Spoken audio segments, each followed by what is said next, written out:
crushed in the dark. Yes! Yes! Listen to this, people. That noise can only mean one thing. It's Christmas. Fucking. Are we tangled? Yeah, I did that. Yeah. Fucking. Look at this.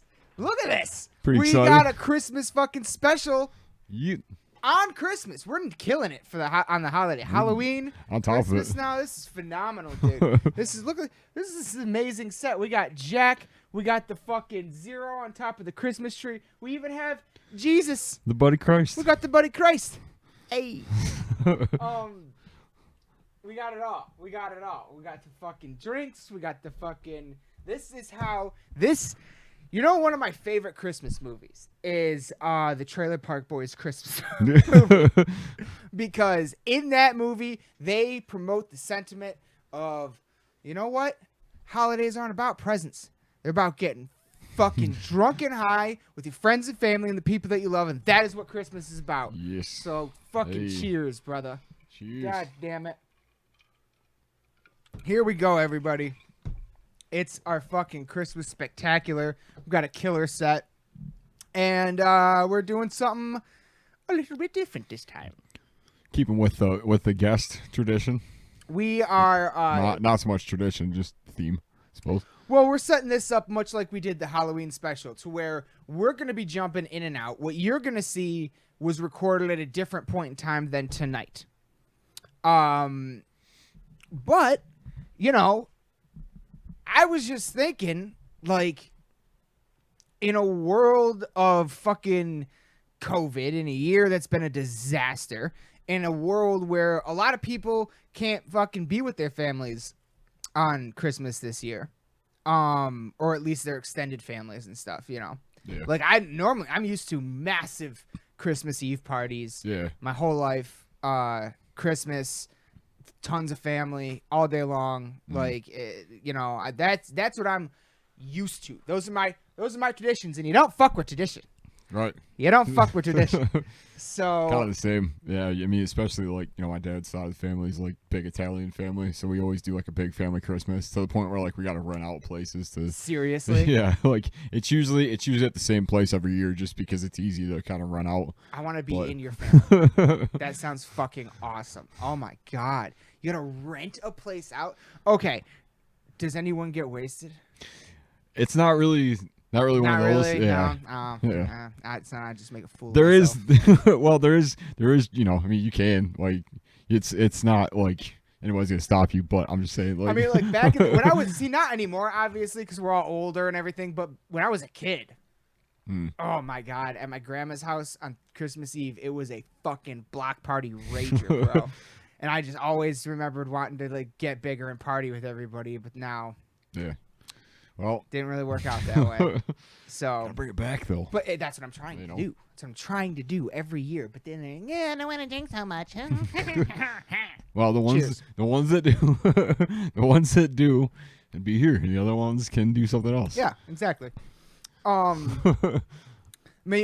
okay. I was about to give away a spoiler. I forgot we haven't. Okay, so in this world. Anyway, yeah.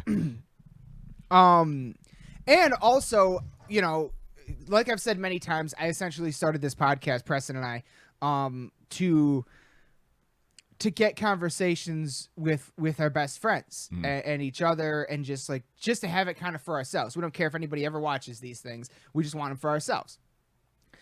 Part of that comes into play tonight, because tonight what we're going to do for the first time ever, our guests are going to be your dad, and maybe your mom will make an appearance. Yeah, I'll make that happen. My mom... I have to, honestly. Yeah, just have her stop by. Yeah. I mean, she actually she was on an episode before. She walked in on us doing an episode like a while ago, like at the very beginning of the videos. Somebody, yeah. And then my mom, back when we were doing it in my parents' basement, there were a couple of times where in the background. Yeah. Yeah. Something. You hear her yelling down, "Is that dog down there?" Like, it's something like that. So, they have made slight appearances before, but for the first time ever, we are actually on the podcast going to sit down with Aaron's parents, my parents, and at least one of my sisters. At least Catie will be back on. She's been on many times. She deserves like a patch or a jacket or something. She's probably our most frequent guest.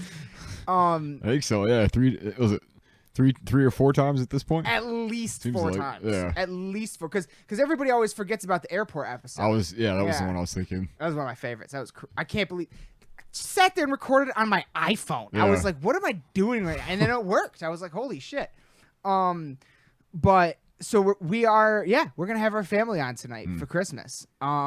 That's what and you know, for Christmas and just for us to like always have this to go back and look back at, and maybe even my grandma will make an appearance on the app if I can talk my parents into tricking her into coming into the room with them or something, because I know she doesn't want anything to do with being on camera ever. So That's yeah.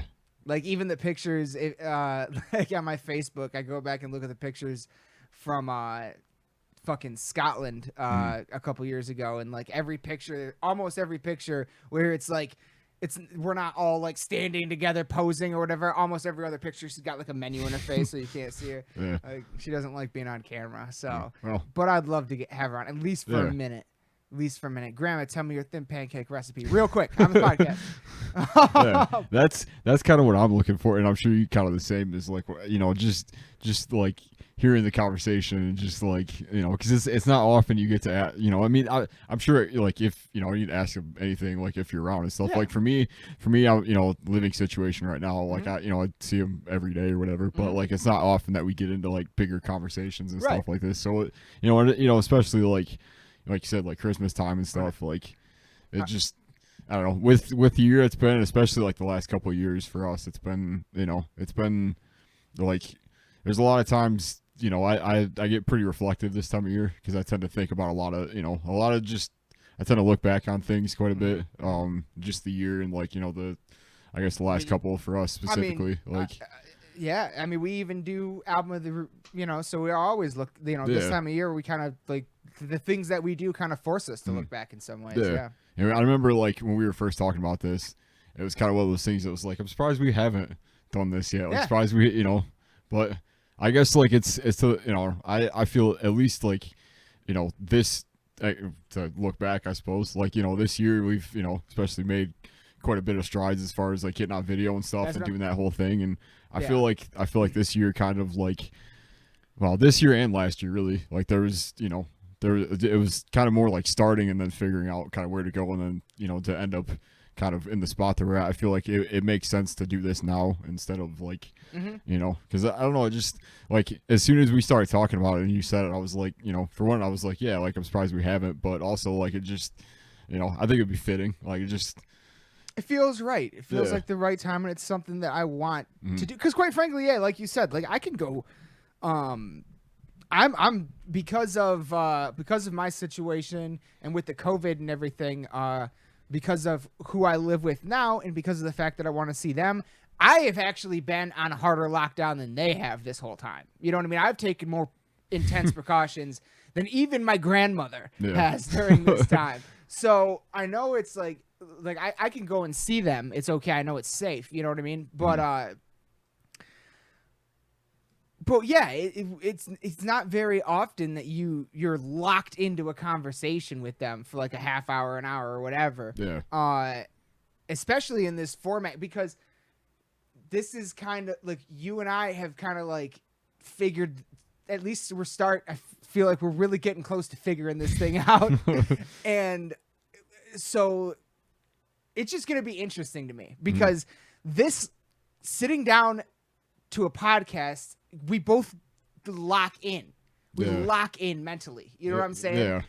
And to do that with our parents is going to be... I warned my parents. I was like, look, in front of you guys, when we're in person, I am... You know how I am. Oh. But I'm not that way on the podcast. I'm going to have some drinks. I'm going to swear.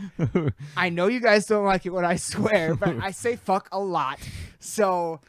I told him, I was like, I'm good.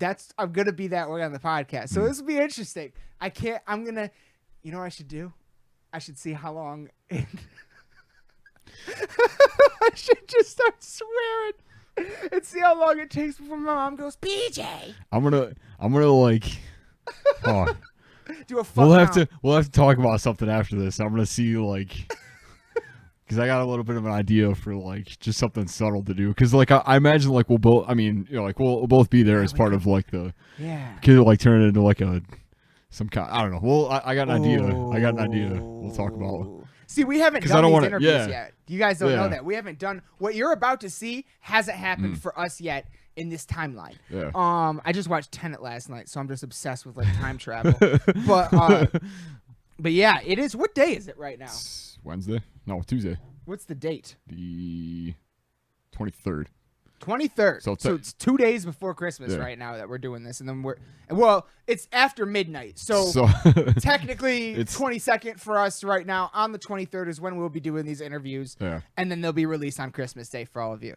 But yeah, man, it was something, an idea that popped. I really didn't know what else to do for a Christmas special besides just sitting down and talking about our favorite Christmas movies or music or whatever, stuff like that. Yeah. But I was like, why not get our families on here and talk about it with them? Yeah. You know what I mean? When I got pretty excited because we were, you know, before I came over here, we were talking about it with my dad and stuff, and you know, he was pretty on board with everything so far, and we started talking about like, you know, which is kind of what I want to like lead into a little bit, because like there is something else that if we play it right, and I mean we just gotta film it basically, like we just gotta put it all together and do it, but like I think, you know, there is something special is gonna happen towards the end of the episode. I'm pretty excited about showing.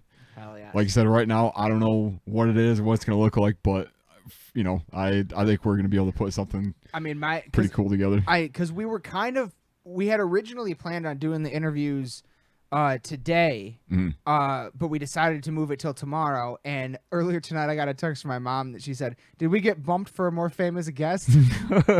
No. was like, What does that mean? No. Oh my god, that cracked me up.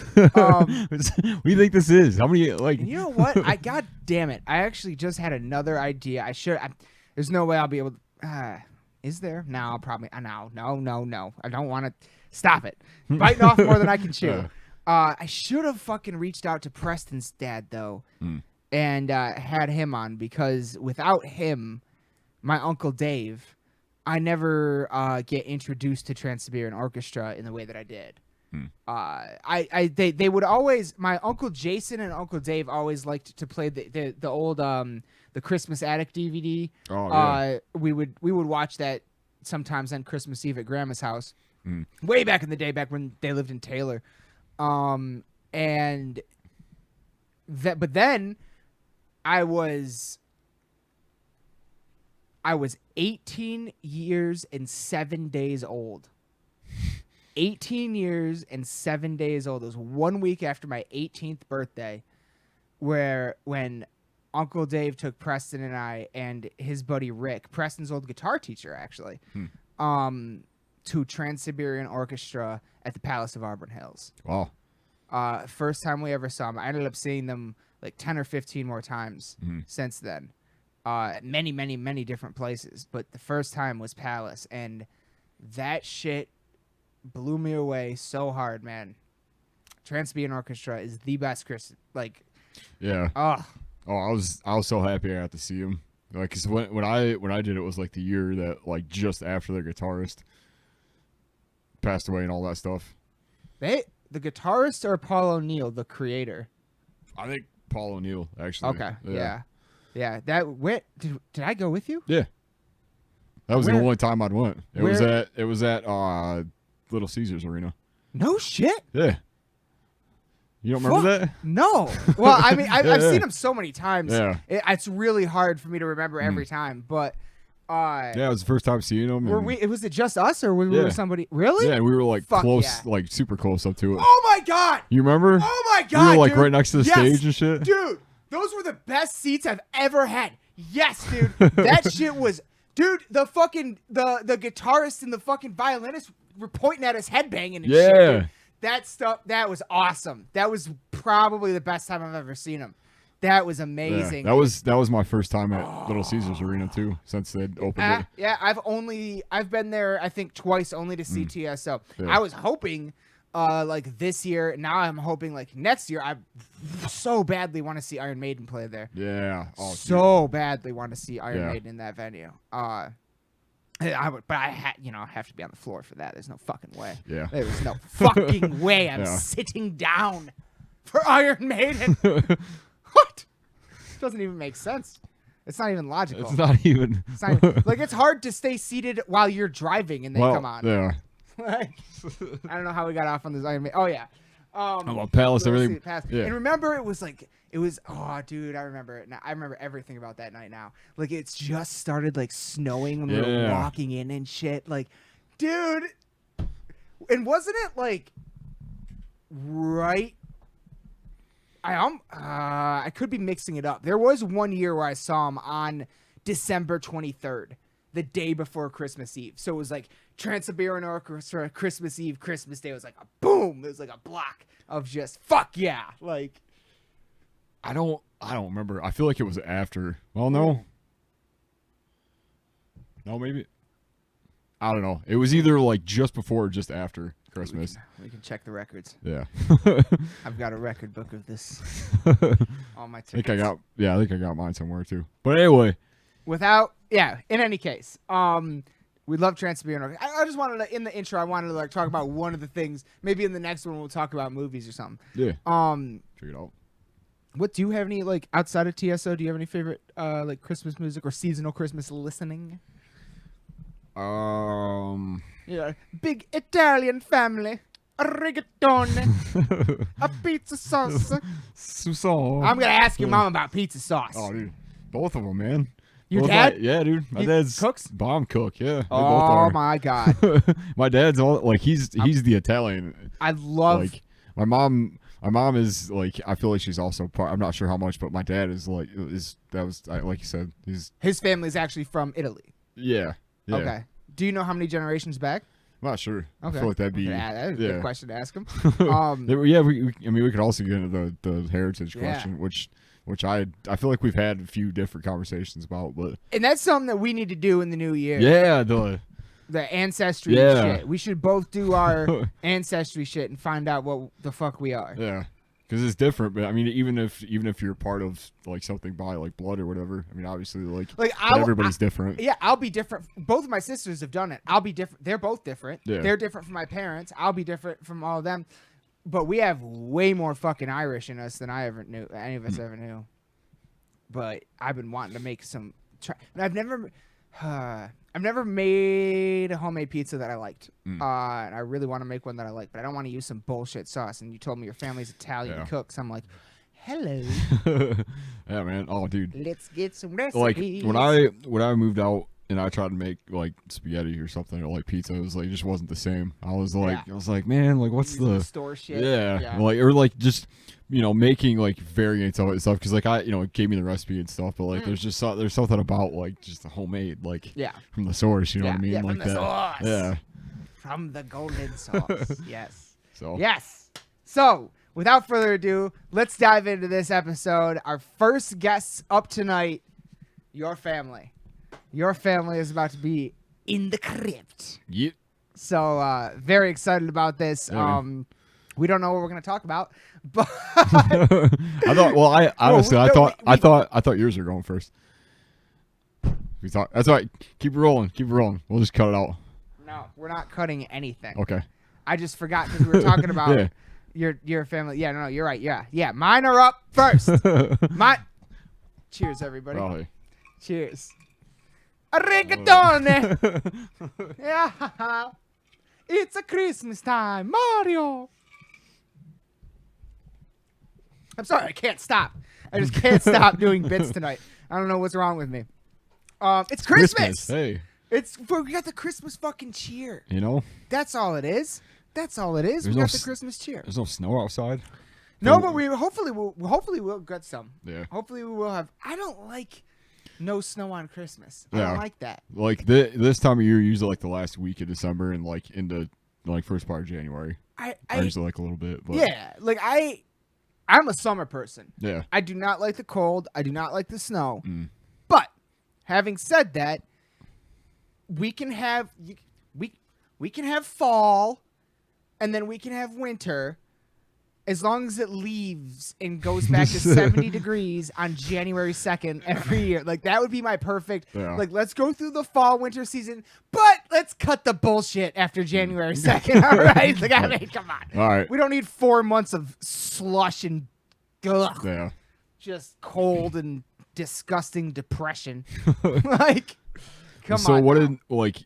Is there anything specific you wanted to get into as far as like with your parents and stuff? Like, I want to know about their favorite like Christmas traditions, like growing up and stuff like that. I don't think I've ever really asked them about that. Yeah. And I want, because like I said, I was a kid, they were adults when those awesome parties were happening on Christmas Eve at Grandma's house. So I want to ask them about those. Yeah.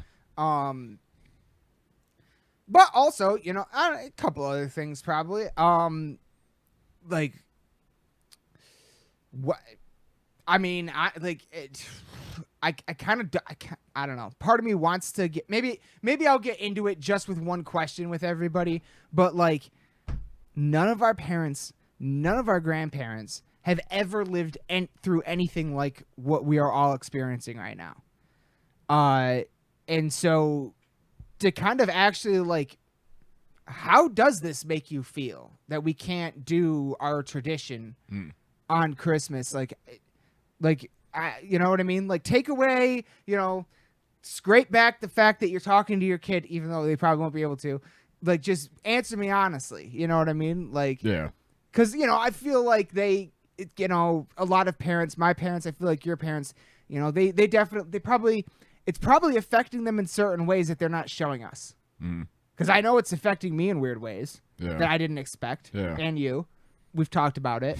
Oh, definitely. And so, like, and I feel like you might say the same thing. I feel like my parents have remained fairly unchanged. It doesn't seem like this has gotten to them that much. But maybe it has, just in weird ways. And, like, and now we're in the holidays, and now it really comes to... Because I was saying this back in fucking June or July when all these motherfuckers going to the beach for 4th of July. I'm like, so you had to go to the beach today. Yeah. You had to do that? Great. Now I can't have Christmas with my grandma. Like, and that's the reality of the situation now. Yeah. Like, what I said came true. So, Yeah. Well, I know that, I don't know. I feel like we're at least trying to, like, prepare for it and stuff. And, like, because I've at least had like small conversations about it with my dad, at least, about because he remembers quite a bit of stuff that happened just from way early on. And well, sure, but nobody's ever gone through it. That was nobody that's alive today. Yeah, that was the one thing he was saying. He was like, in everything that I he's like, and I've been around for a lot, and this is kind of the one thing that's like, I don't really know what to do with this and stuff. And so and like he has a spot. It's not directly downtown, but he works at it's the Senate Carpenter Shop. Okay. Which is they've been doing a lot of stuff for like the Capitol building. Oh wow. They put up a lot of like the shields and stuff and do a lot of that. They put up like COVID protection stuff? Yeah. Oh wow. That's what they've been doing lately. It's mostly like woodworking stuff and like other stuff for the just and like a lot of times, like if they don't have anything like that, then they'll just be like just help moving stuff around just in different parts of the of the Capitol building and stuff. And so yeah, I feel like he's kind of in a lot of ways, like not every day, but he's kind of sees certain bits of it that I feel like I mean, because that's one of the things I always kind of ask or just kind of bring up is like, is there anything crazy happening or like anything? A lot of times, thankfully, it's been like, not really, or like, they had a rally, but it was like 10 people or whatever, like, right. Just kind of, so I don't know, like I feel like he, being a part of,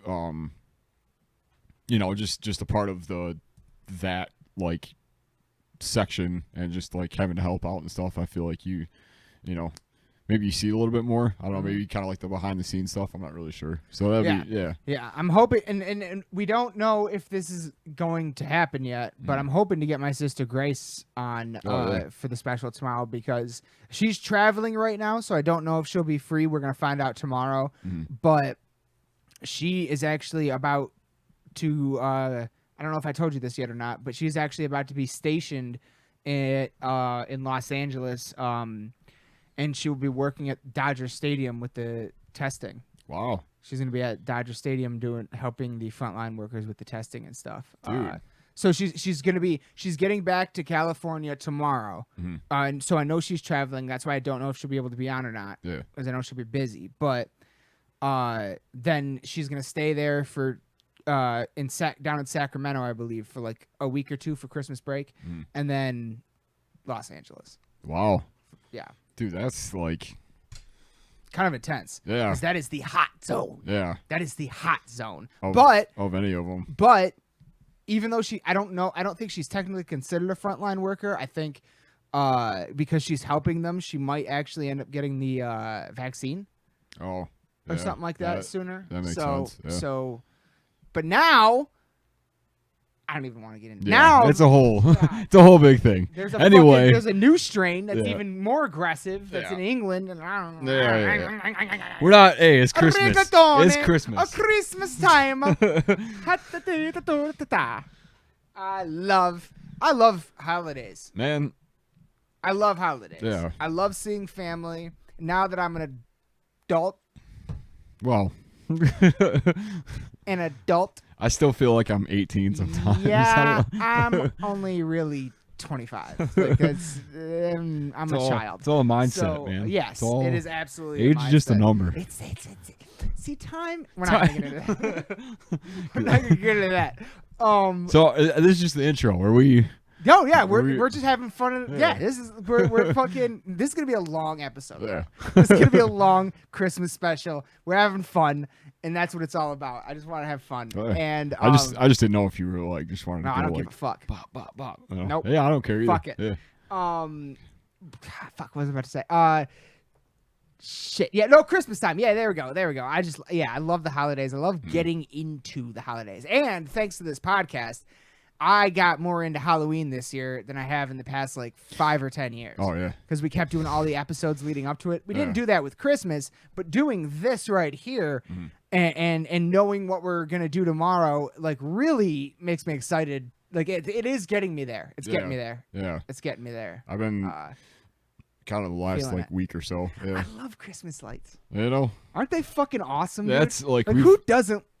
We spent the last like or a couple of nights this week going around looking at like houses and stuff. Yeah. And like it's like and that was one of the things that we were saying is like I feel like there's more this year than probably in the last couple just because I feel like everybody's what else home. are you gonna do? Yeah, what else are you gonna do? Yeah.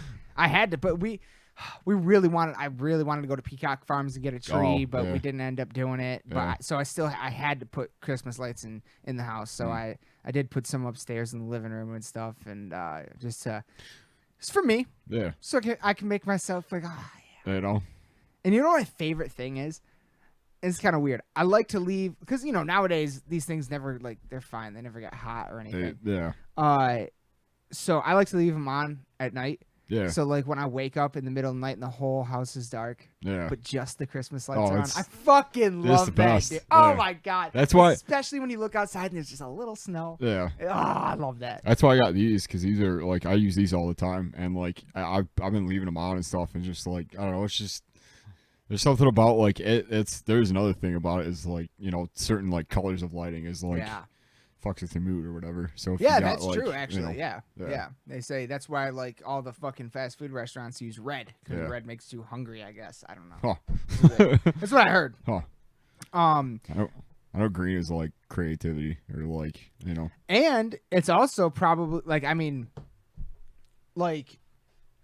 don't have anything like this, but if I did, I would definitely like stage lights. Oh yeah. You know what I mean? Yeah. Like that's where my brain would go outside of Christmas time. Is like, oh god, kind of reminds me of stage lights. Yeah. Yeah. Well, I've started to do that when I practice and stuff too. Hell yeah. Oh yes. Like, oh, you're such a metalhead. there's like, yeah, I mean, like the podcast setup isn't too much different from, I mean, you know, when we do the thing, but like it's, you know, I'll just like put them up there and like depending on like what I'm listening to or like what I'm practicing or like if I'm trying to, because like a lot of times it's great for like writing because like I'll have my computer and stuff and like I'll have like the guitar sitting right there, so I'll be like in the spot and I'll be like, what's the mood? Like it's like orange is a little more aggressive, like maybe some red, maybe some like blue if it's something a little more like moody, like it's, and it all just, it doesn't help me play any better, but I feel like it can help get in the mindset. Yeah, though. yeah. That's, oh my God, that's awesome. Which is why awesome. Which, you know, I posted something about like the green the other day because it was like something really aggressive about it, or just like, I don't know, like it just, and I only just recently started doing that because it was like, I'd always wanted to, because I always like and I've been doing some more stuff with video too. I want to try to like, you know, set that all up, and we'd love some drum videos. Yeah, we would love some drum videos. You know, okay. Last thing before we get into the interview with my parents, we do have to talk about this. Yule Mall. Oh, dude. We just, Aaron and I watched. I was wondering when we were gonna get into that. We have to talk about it. It's Christmas. Yeah. We have to talk about this. Aaron and I watched the Yule Mall. Oh my God, we've been here for 30 minutes. I didn't realize that. That's what I'm saying. Fuck it. Who cares? It's Hey, Christmas. Christmas. We just watched the Yule Mall Black Dahlia Murder Christmas special live stream. Unfucking believable. Yeah, it was great. They filmed in different locations around Michigan. Yeah. Which, so already I'm sold. Yeah. Sold. And they did like bits in between.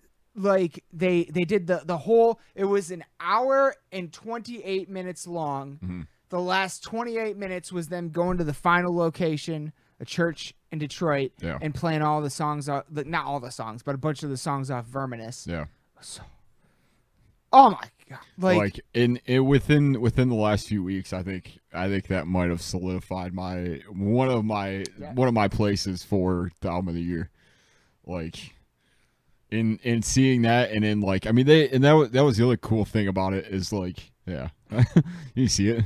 It's on my head too. Fucking yeah, like, you know, and that was the other, you know, they played like all of our favorite songs off of it, like with the exception of like Ritual, or no, they even played, I don't know, it was like 2 or 3 songs off of each album. Oh yeah. Yeah, oh yeah, and it was like, it was a massive set list, all combined. I couldn't tell you how many songs total, but it was a lot, and they did those awesome bits. They had the fucking like the host or whatever the fuck that the guy narrator was. guy, yeah, and he was just talking shit about them the whole time. It was so fucking funny. Oh my God. Yeah. And yeah, it was outstanding, and hopefully some of you got to see it. Yeah. But if not, I still have my fingers crossed that they release it on DVD or something, because I will buy that in a heartbeat. And watch it every Christmas like that. Oh yeah, that could be. God. Dude. Yeah. Fucking God, I want to listen to Black Dahlia Murder now. It was just so amazing, and I just wanted to comment on it because we watched it. We did do a whole thing about the the Lamb of God live stream. Yeah. And we didn't. I think we just got hung up with everything else that we did, but we really even could do a whole kind of deep dive Yeah. on Yule Mall. We could. Yeah. But all right, let's fucking get into the thought. What an intro! Cheers, Hey, everyone that's watching. yeah, I gotta Refill. What else you got? Yeah. It should be over there. Oh no! What do you want? The rum? Yeah, I'll keep with the Rum's back here. If I do anything else, We're Christmas pirates. I'm Santa Pirate. I don't know why I'm Irish for being a pirate. I can't stop doing accents. This is bad. This is gonna be. This happened to my dad one time when he got drunk with me up in I remember you telling me that. Oh boy, couldn't get out of a British accent. Maybe I'll ask him about that. Cheers, everybody. Cheers. We love you all. Hey. We love our fucking families, thank you all so much for being on this episode. I know it's a little rambunctious, but it's Christmas. We're having fun. And if you're, not to bring it down too much, but having a hell of a year, and if you're still watching, if you kept with us, if you made comments, anything like that, if you liked anything, or just spent any amount of time watching this, I always appreciate it. All the guests that we had, man. Oh my God. We could. I mean, I feel like we could get into that towards in the outro stuff. Yeah, we're gonna do yep. Because I feel like there's a lot to be said. It may, like I said, it just. But. You guys. Yeah. You guys. Every single fucking person that is watching this right now, every single fucking person that has been on the show, that has reached out in any way, shape, or form, this is for you. Cheers. We hope you have a wonderful and safe holiday season, and we hope we all enjoy it as much as we can. The holidays can be hard for some people, and I hope and this year makes it that much harder, but I hope everybody is having a wonderful and safe holiday. And God, man, we are not worthy.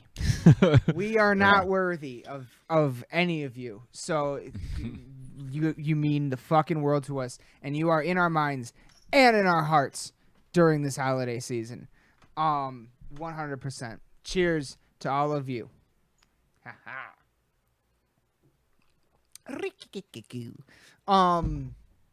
That's it. That's the intro. We're gonna come back after the interview with my parents, which is coming up right now. Mom, Dad, I love you. Merry Christmas. Thank you so much for being on. Here we go, everybody. I hope you enjoy. And there we go. Welcome to Lost in the Dark podcast, everyone. Welcome to the crypt, the Christmas crypt tonight. Yeah. And we are here with probably the two most special guests that are ever possible for me personally on this podcast. My parents, Chris and Burton Bargerstock, right here. And look at that background. Look at that background. Wrapping it hard. Outstanding. So yeah, me and Aaron came up with this idea a little while ago to have our parents on this Christmas special and more. Catie's going to be actually on this episode too, and maybe even Grace. But we thought, like, in a world of the pandemic and the COVID, not a lot of people can be with their families during the holidays and everything. We felt it was the perfect time to finally get our family on our podcast, because without you guys, this never happens. Quite frankly, this is kind of crazy. You guys and I know I already told this story in the intro, but to be honest, I don't remember the intro, a lot of it. So refresh my memory. That, last night, we talked about how like 2 or 3 years ago, you guys got me a Yeti microphone for absolutely no reason at all. It, at the time, seemed like a completely random gift, and now it's turned into this. So that's insane. Can you guys say something? Hello. Yeah, wait a minute, Aaron. What is that thing you're drinking out of? I thought you'd ask that because that was kind of weird, right? Yeah, very strange. Well, that is from BJ.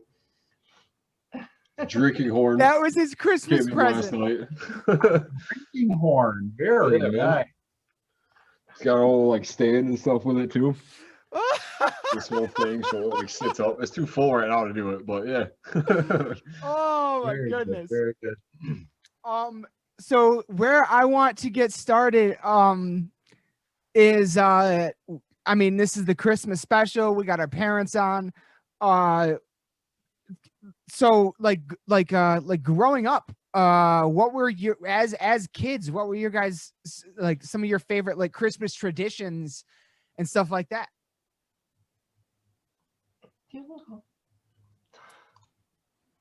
There we go. So we stop fading away. There we go. Well, in my family, the uncles and the aunts and folks came by my parents' house on Christmas Eve. And so that really was the tradition. It was everybody piling over on Christmas Eve. Christmas Eve day, there was usually a lot of running around town at the last minute to do things with my dad. My dad worked very long hours and overtime a lot when I was a kid. And so there wasn't a lot of time for him to get a lot of things done. And Christmas Eve was the day to do that. So throw me in the car and we'd run around town and get various things. And that carried on until I was probably in my teens. And then in my later teens, he would go off and do whatever he needed to do or have it done in advance. And there wasn't really a lot for me to do. And I remember sort of 16, 17 years old, sort of getting up in the morning on Christmas Eve and heading to the movies and just watching movies all day and coming home in time for the family to gather. Favorite? Do you have a favorite like movie that you saw on Christmas Eve ever? No. Okay. Not, So it was memorable. It was just more about going out to the theater. Yeah, there was a lot going.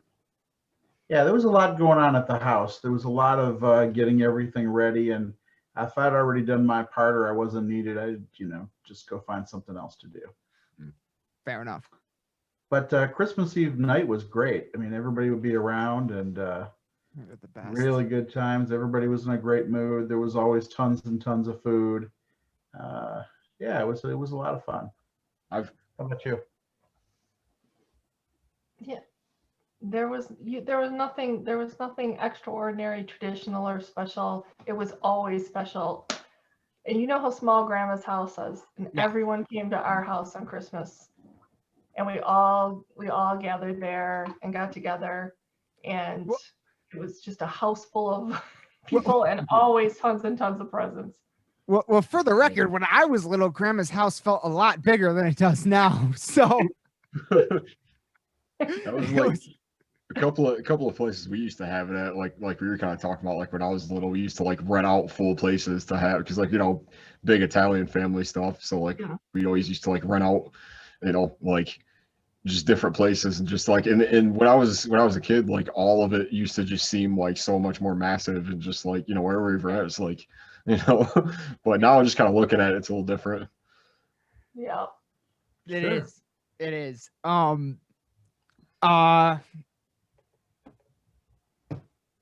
and Faja. I can't believe you guys are on this right now. This is just Imagine our surprise.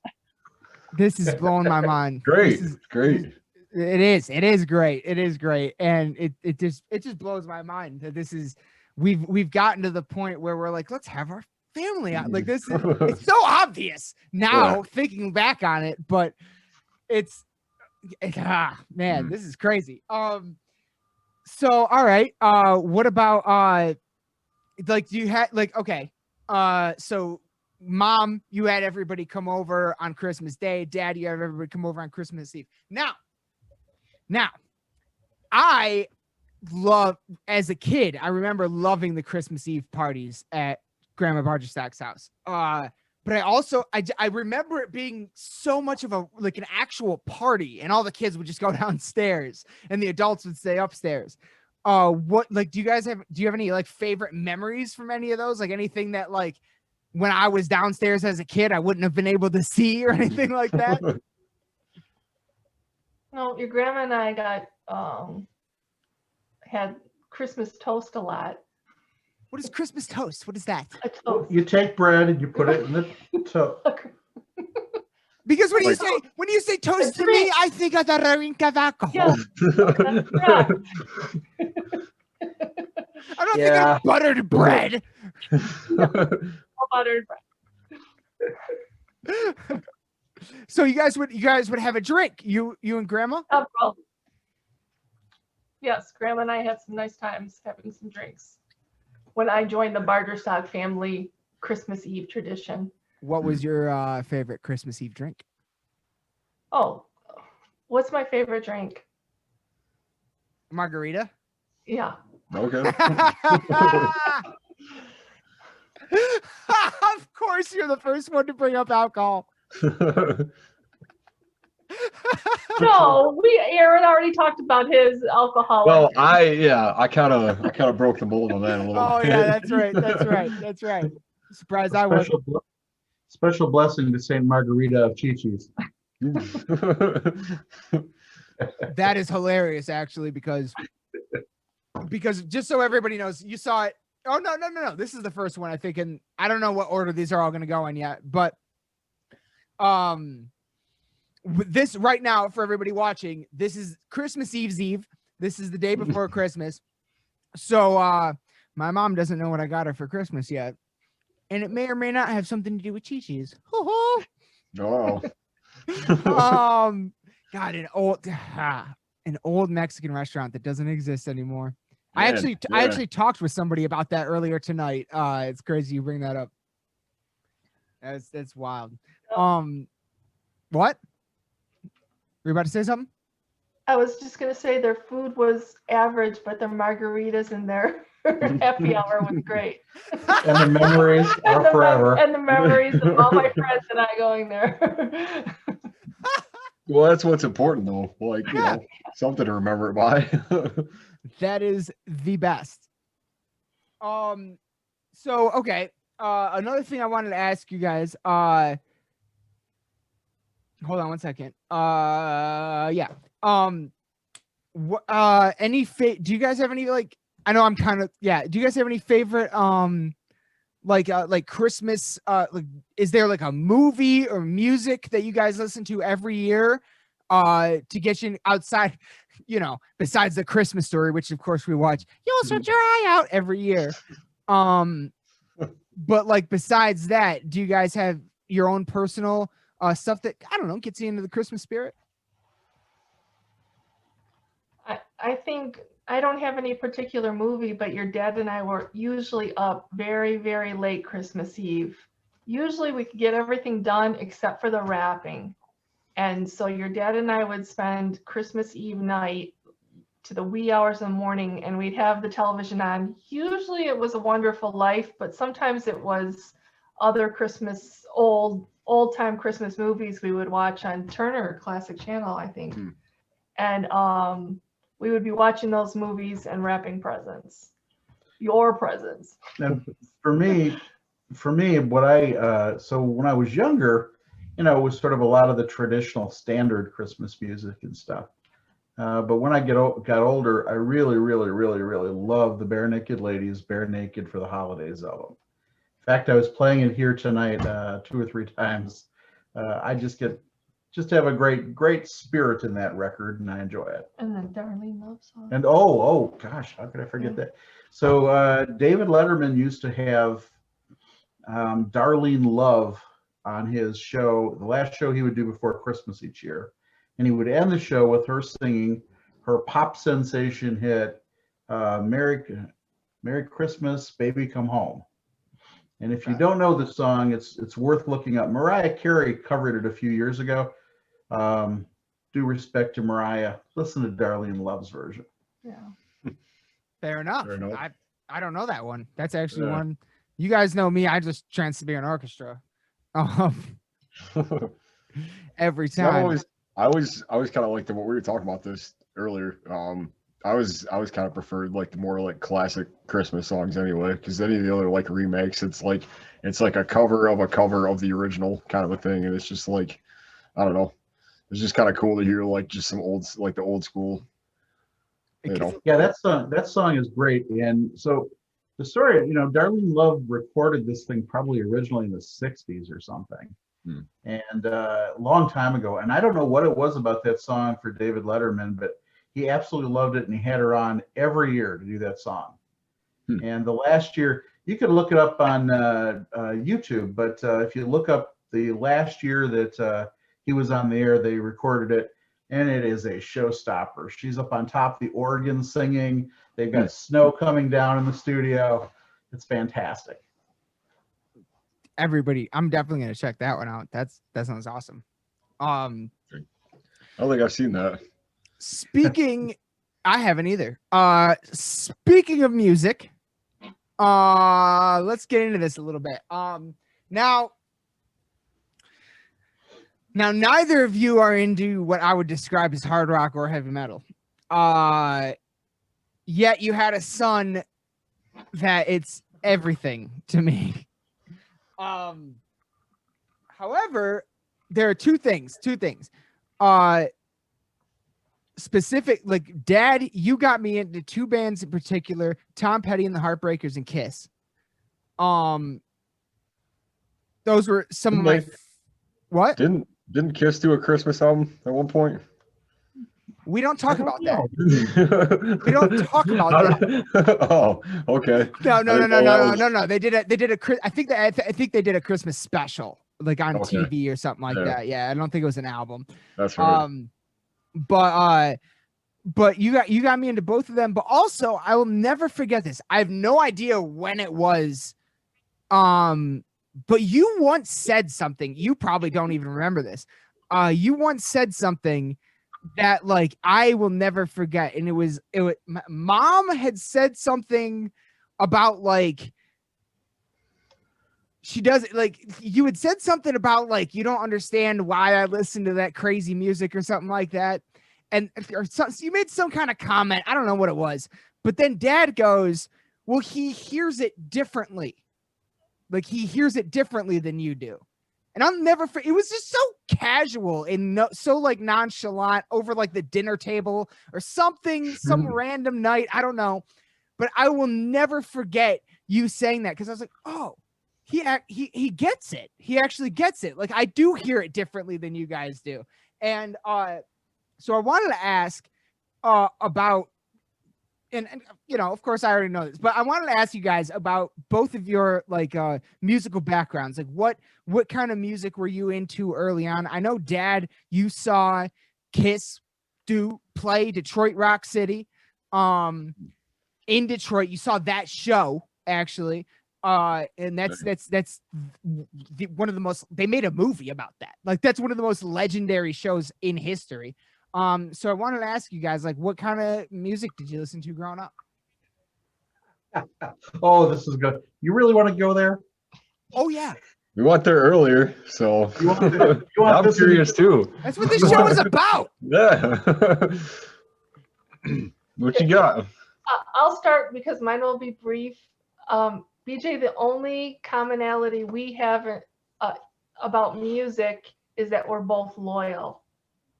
So my music tastes are probably extremely different than yours as can be. So I'm loyal to the music that I listen to, and you know what kind of music I listen to. Well, give me some bands. I don't know bands or songs even, or artists. Your dad has a running joke with me that anytime something comes on the radio, he says, I'll give you $0.25 if you can name the artist or you can name the band or something like that. And I grew up on that game. I know. Yeah. I think I was successful one time. It's not much of a game. There was one song in particular that was a big pop hit when we were teenagers. And the song is Baby Come Back. And the band, it was a one-hit wonder song. The band was Player. And nobody remembers that. But you could do this with so many songs, because there are so many really, there are some songs that are so great that if you were a one-hit wonder and you could claim that one song, that song's good enough for it. Oh, yeah. My career's done. I got that one song. That's where I want to be. And I'm sure that the musicians in the group Player don't regret that song. No. Probably bought him a couple houses, honestly. Like, especially for that time. I listen to the same kind of music since I was a teenager to now, the same as you. That's really actually, like, the specific word you just used, loyal.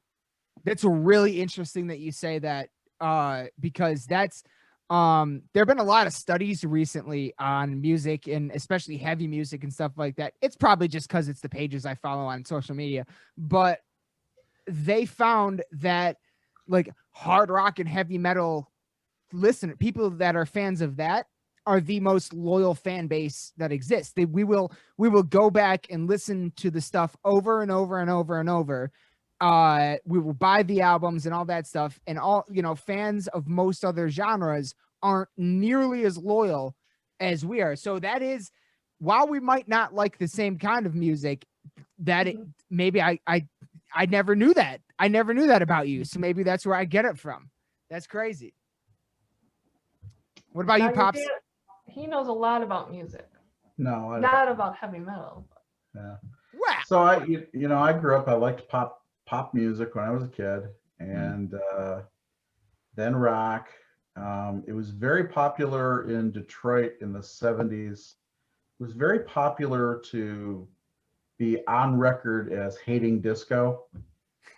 They had like record burning things. And frankly, I view record burning the same way I view book burning. Yeah.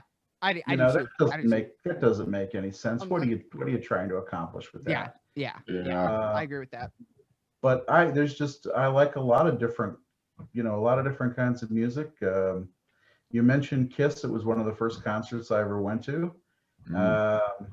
Where? Where? Yes. I try to remember this a lot, and what I want to say is, and I think this is wrong, but for some reason I want to say it was Olympia.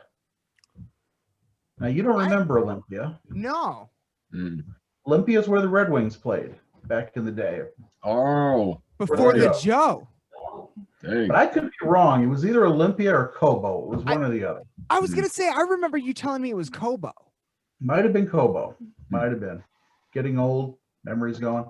But there's a lot of stuff. I find that, so I think loyalty is fine. I guess I take a different perspective on it. I think that you can like I think folks can like a certain kind of music. And if there's growth in that form of music, you can keep coming back to it because there's something more to be said, if you will. Right? Yes. There's more that can be said with that form, whatever that form is, and you can return to it.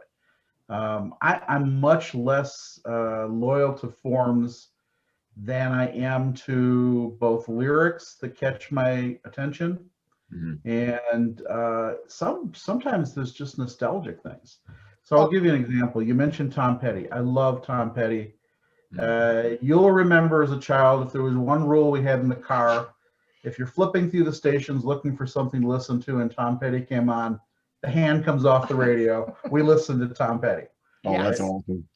But I like a lot of this. And when we went to the Rock Hall of Fame, I don't know if you remember this, but they had Tom Petty was the big exhibit that year. Yes.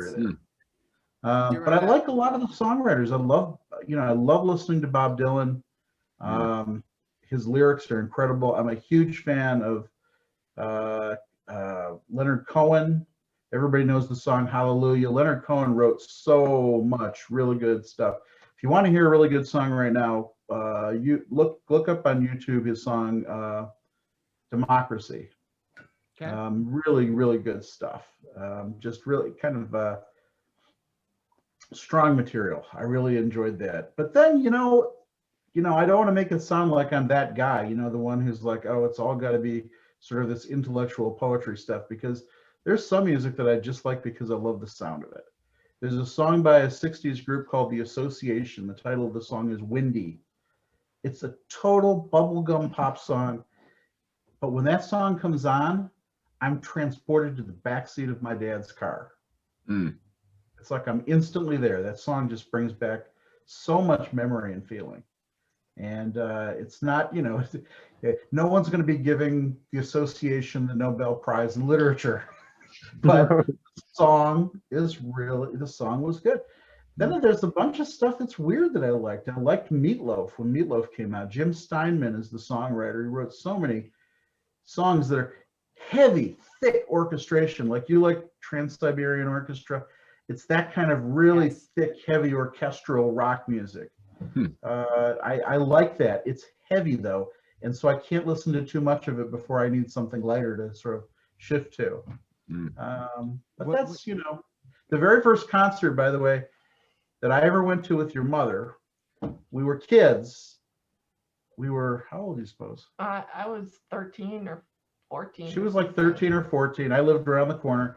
we had a mutual friend who was one of your mom's neighbors, a guy named Ray. And Ray was going on a date, and he was going to double date to a concert, and the other couple backed out. So he had 2 extra tickets.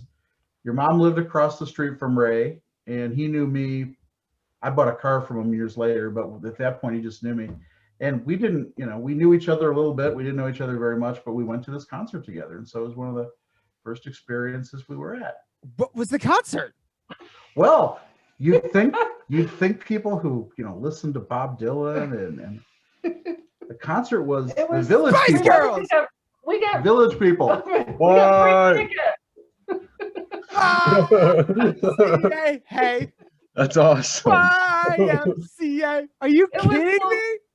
No, it's fantastic. We had a great time. Was it dirt? Like, was it after they released YMCA? Yeah. Yes. Oh Yeah, my they were God. big stars. They were the top of the world. They were, Oh my God. I was They were gonna say, big stars. I bet that was a party. Like, Yeah. can you imagine We that? saw it. When I was in college, they used to have a thing at MSU in the spring where they would bring up and coming. They would have like a day of music, and then they don't do this anymore. They'd have a day of music, and they would try to bring onto campus an up and coming performer. And when I was like a freshman in college, they had Huey Lewis and the News, who nobody had ever heard of. Hey, What? They're like, yeah, they're playing across the street from my dorm. It was great. Yeah. What was? Hang on. Didn't they used to have? Did you ever go to a concert at like the? What was it? The damn Auditorium? yeah, like the thing that's like sort of semi across the street from the Breslin Center. It's like an old Oh, Dem Hall? gymnasium building. Dem Hall? Maybe. Yeah. But I know Or- they used to have concerts there. I know that like Aerosmith played there and stuff. Yeah, I never saw any of that there, Okay. but what was lots of the? big bands. Wasn't there the Silver Dollar there? I feel like in Lansing, a bunch of bands used to Silver come through. Dollar, yeah, the Silver Dollar Saloon was down the streets. No, not there Yeah. anymore. Did And you ever Max go? Bar had bands too, local bands. Oh yeah, Max Bar. Seriously, you Even just brought cool. up Max Bar. Aaron's dad has played Max Bar. Oh, Yeah. Are your parents the same age as us, Aaron? We probably listened to them when we were younger. Maybe, What? maybe. Oh my God. Oh my God. What if you guys that would be insane if we found out, if we could actually put it together that you guys saw Aaron's dad play live at Max Bar once. That would, I'd shit my pants. That would be I don't know. Does the name Geneva ring a bell? Mm-mm. No. No. Okay. As far as I know, that's the only like band In- name they fuck with. So Well, in college, did you guys ever go to shows at Max? Yeah, we went to. Well, I did. Yeah, not as much. A little bit, not as much. I went to some of the other bars, but not so much for live music. First of all, when I was in college, I had no money. I mean, I was lucky to be able to be at college. Right. And so there wasn't a lot of, there wasn't like a lot of extra cash flowing around to go do things like that for me anyway. Fair enough. Yeah. That's Sad, but had a great time anyway. We just did a lot of other kinds of things. A big night out on the town for your mother and I when we were in college. So for those of you who don't know, we went to college at the same time. And a big night out in college would be us walking from Case Hall downtown to the old Ella's Teco, which was next door to Campbell's Red Door on MAC. Hmm. And it was a basement restaurant. The entire restaurant was in a basement. And you'd wow. stand in line to get into the place because it wasn't that large and they couldn't have too many people in there. Mm, And it was like $2.50 for a burrito. Super cheap. We could go there for like $7-8 and have like a night out. dang. That's awesome. Yeah. Where was it? Like where? Like is it like where what? Like where Pinball Pizza is now or something? Where? No. It's not on the backside of the building. It's entirely on MAC. Mhm. And there's something there still. There's an office or something there. Yeah. But Huh. you walk in the door and it's literally a straight downstairs thing. And the restaurant was very dark. It was not terribly well lit. And this is Michigan, so there's snow or rain almost all the time. So everybody would come in, their shoes would be soaked. They go down there, the floor was kind of greasy. It was a It was a dive. It was a dive. It was a dive. But loved the burritos, man. And also they had free chips, which was a real job. Yeah. Oh, So chips. that's Tell them key. about when we went to Billy Joel. That's another music. Oh story. yeah, another, That's our second concert, or no? We had the Beach Boys in between in high school. probably. Yeah. We went one time in college. We went. A bunch of our friends got some money together, and we drove down. How many of us were there? There must have been like 12 of us. Yeah, we got Packed a into this van van. in the middle of winter to go down to Detroit to Joe Louis. I think, yeah. The Joe Louis Arena to see Billy Joel in concert. Wow. And it was a ride. The van we were in had an issue with its back door. The back door couldn't fully close, so it's freezing cold. This is like February or something. It's freezing cold. We can't get the whole thing closed. Everybody's in there huddled together. It was crazy. It was quite a memorable night. We drove all the way to Detroit from East Lansing. Saw the concert, had a great time at the concert. Oh, that is absolutely something that would still happen. Like, Yeah, how have I never heard that story? What the hell? Like, I feel like I've done that. Like that. It's so Get the bun- insane. You get the bungee cord out and all that. And Yeah, Together. yeah. That's exactly what you do. Didn't you? Rubber bands. I remember there was a couple of shows where you at least had like tires go out, or like you had there was something ridiculous happen that like. Yeah, one time me and Preston on the way to the intersection in Grand Rapids, Michigan, had a tire blowout. We were going to see Children of Bodom. And we had just driven through a construction zone, and there was like a nail or something stuck in the tire. We had to pull over, switch that shit out, and get to the concert. Like it was, yeah, definitely. Your dedication to making the show is is really quite impressive. It knows no bounds. It like no God can stop me. It was a nail. No, yeah. it did not stop me. It did not stop me. We made it. We switched that tire out like a damn NASCAR team. Like it was nuts. It was nuts. Wow, that's insane. Dad, did you ever see Tom Petty live? Yes. Where? Pine Knob. Well, DTE they call it now. Pine Knob. No, I call it Pine Knob. Yeah, it would have been about. I've thought about this when he passed away a few years ago. Yeah. It was during a time. It was after college.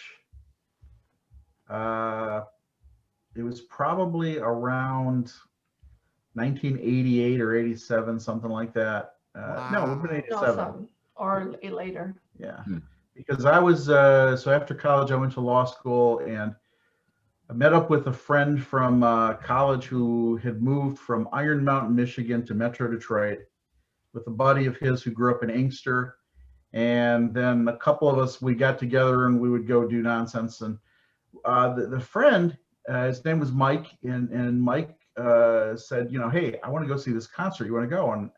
And I wasn't, at the time, I wouldn't say I was any kind of huge fan of Tom Petty. Really? But it's like, I sort of know him from the radio. But so I mainly went because this buddy asked me to go, and I didn't want, but we've been trying to find something to do. Man alive, it remains the best concert I ever saw. It was the best, and I went to see Kiss, and I have to tell you, Tom Petty was amazing. He was really, really something. So seeing him live changed the game for you. It did. It did. It was a very different kind of experience. And also, I don't know if you've had this experience where you go to a show. See the shows you go to, you're like studied about this stuff. You like know everything about these groups when you go. So I go to see Tom Petty, and it's like Tom Petty had been around for a while. This was the 80s. He'd been around for a while, right? Mm-hmm. It's not that I didn't know him. I had friends who were friends of mine from high school who were fans. But what I didn't realize till I got to Pine Knob was how productive, the number of songs that were like songs that you'd hear on the radio every 5 minutes that came out of this guy. It was like, oh my God, and there's another one, and there's another one. You didn't have to do any homework. You could walk in and you knew you'd already heard a lot of this stuff. Now he brought in his new stuff, and also he wasn't afraid to talk politics from the stage, and he was very left wing, and so he was sort of going after the right, from the stage during the show, and it was cool. I loved it. For me, Tom Petty is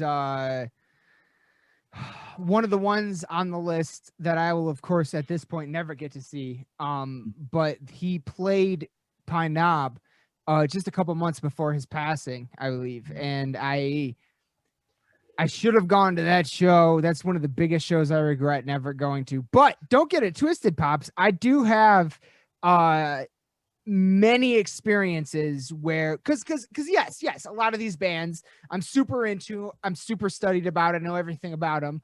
It's my thing. But also when I go to like the big festivals, there's a lot of bands there that I don't know that I know. You know what I mean? So I definitely have had that very same experience of like, holy cow, like all these bands, like this band is playing a bunch of songs that I know, and I didn't realize it was all them, That's exactly what it is. Yeah. I have the same response to like Creedence Clearwater Revival. Oh! Like anytime I hear like get going down like a roll with them, it's like, oh hey, I know that song too. Like I didn't know they wrote this one, or like it's kind of even like between the two of them really. Put a candle in the window. Well, I got to tell you about CCR. So Love in 1977, my dad bought a station wagon and took a month off work. Well, I think it was more like 6 weeks. And my family of 6 hopped into the station wagon and drove from Detroit to San Francisco and back. It was the epic family vacation of my family's life. And when we went on this trip, we had this was the time of the 8-track tape, and we had other tapes, but the 3 that got played the most, of the 3 that got played the most, 2 of them were Creedence Clearwater Revival, and the third was Fleetwood Mac's Rumors. And those things, we just played them over and over and over. There was a time when I knew every word to every song on all 3 of those. That's amazing.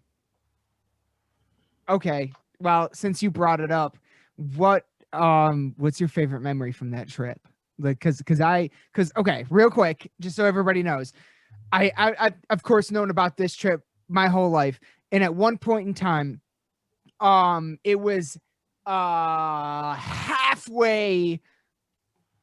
It was like halfway redone with my grandma and grandpa Bargerstock and me and Preston, and that was it. And everybody watching this knows Preston, co-founder of this show. Him and I went from Taylor, Michigan to what's the farthest we went? Probably Devil's Tower. Thank you. Devil's Tower, Wyoming. We went through South Dakota, the Badlands, the Black Hills, the saw the Corn Palace, Jackalopes. What was the other thing? Oh, Mount Rushmore, of course. Yeah, Mount Rushmore, and then Devil's Tower, and then we came back. And that, it's not like quite halfway, but that to this day is the farthest west I've ever been. To this day. You gotta do something about that. Yes, I do. You're right. And yeah, that is one of the greatest trips I have ever taken to this day. What is some of your favorite memories from going on that vacation? Well, I have 3 younger brothers, so it was all boys, my mom and dad in this car, and as you can imagine, Uncle Dave, Tom, and Jason. Yeah. And how old was Uncle Jason at this point? 3. Oh, so you had a little baby. Yeah, and he got a really bad toothache when we were in Las Vegas. We were on the way home, so the way out there was a northerly route. The way back was a southerly route. Okay. Because we were trying to take in on the way out there, South Dakota and Wyoming and Utah and Nevada, and then on the way back it was like New Mexico and Arizona and Texas. Wow. We wanted to go to Texas, and then we came up through Missouri and came back up to Michigan that way. Oh wow. When we were in Las Vegas, the morning we were in Las Vegas, he had a toothache, and that kid was screaming. And it was like 102 degrees outside at 9 a.m. Las Vegas is crazy hot. I remember that. I remember my dad used to wear these. He always wore these black leather boots. He loved black leather boots with a zipper on the side. That's what his most common shoe was back in the day. And that's a perfectly fine shoe unless you're in the Badlands of South Dakota. We went back to the hotel room after one day. We drive, then you get out and you walk around and do stuff. Got back to the hotel room, took those boots off, and he had like burns on his feet from the sun and stuff that had come through. I remember the city of San Francisco. I remember Mount Rushmore. I really loved Jackson Hole, Wyoming. I thought that was a really beautiful place. I remember the Grand Canyon. I don't think I appreciated it as much when I was that age as I did later in life when I had a chance to fly over it, going out west on a trip. That was the summer, 1977 was the summer Star Wars, the first Star Wars movie was released. And I had the paper, I knew it was coming. I had the paperback book with me. I read the novel on the way out there. I was probably an enormous pain in the butt to my parents because I made it really clear my whole reason to go to California was to see that movie. We haven't seen it anywhere, but we're going to California. We're going to see it in California. So I remember when you were a little kid and we went to the Dells in Wisconsin. Oh, no, wasn't the Dells. It was Stratford. Manitowoc. Well, that too. Stratford too. Went to Manitowoc, Wisconsin on a boat ferry with your Uncle Larry and Aunt Lorraine. And all you could talk about was Aliens versus Predators because that movie was out and you had to see it. And so I was kind of like that a little bit on that trip in 1977. I was going to see Star Wars no matter what happened. So is it on the Badger? Yes. You were on the Badger. Yeah. Your mother's right. I shouldn't pick on that story because we went to Stratford to see Shakespearean plays, and to bring culture to your life. You had to see Star Wars: The Phantom Menace. You were nuts. We had to go to the movies one night. In between the Shakespeare plays, we had to go to the movies to see Star Wars. That sounds about right. That's Nobody can blame me for that. That is Shakespeare's modern day Shakespearean. Phantom Menace wasn't that good. So shut your mouth. You shut your mouth. Midichlorians? What? Darth Maul? Yeah, I'll get it. Hey, to my midichlorians suck. Jar Jar Binks sucked, but Darth Maul makes up for it all. Yeah, there was that. I remember when that was like one of the first Star Wars movies I saw, but it's still probably like the least favorite of mine. Okay.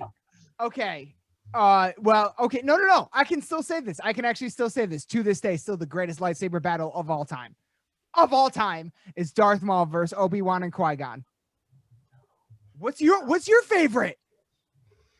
It would have been Episode 3, the concluding battle between Anakin and Obi-Wan, where Obi-Wan handed Anakin his buttocks. Yeah. No way. Do you remember what the clock time was in that fight? It's like a third of the movie was that one fight scene. Okay. Now I do want to add a disclaimer to this.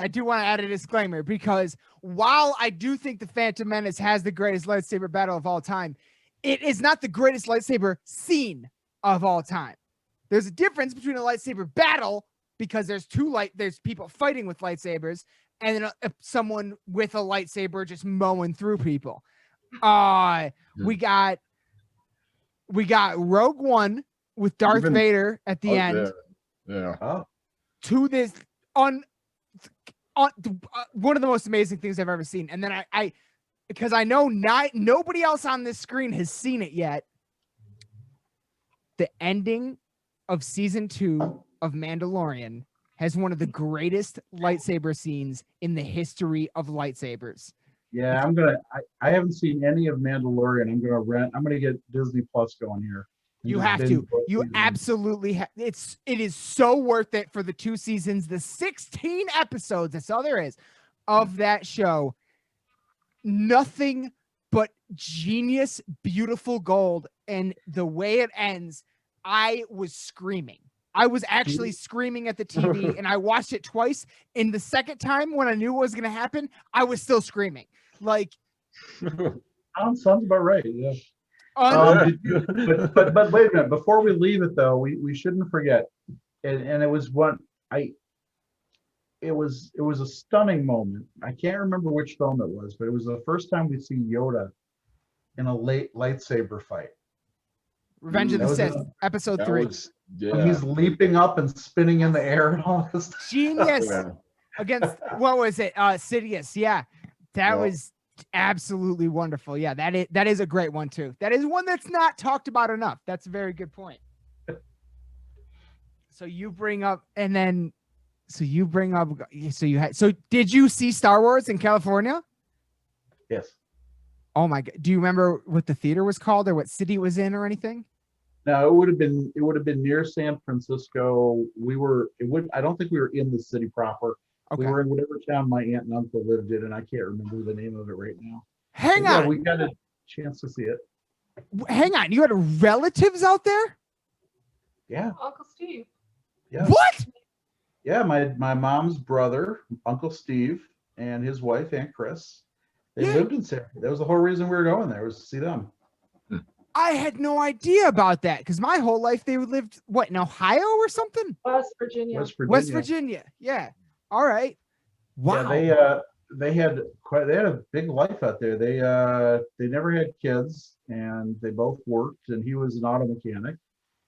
And cost of living in Northern California, even back then, is very high. And so I believe that. my uncle got to a point where he was having some heart issues, and the doctor said, "You've got to settle down. You got to slow it way down."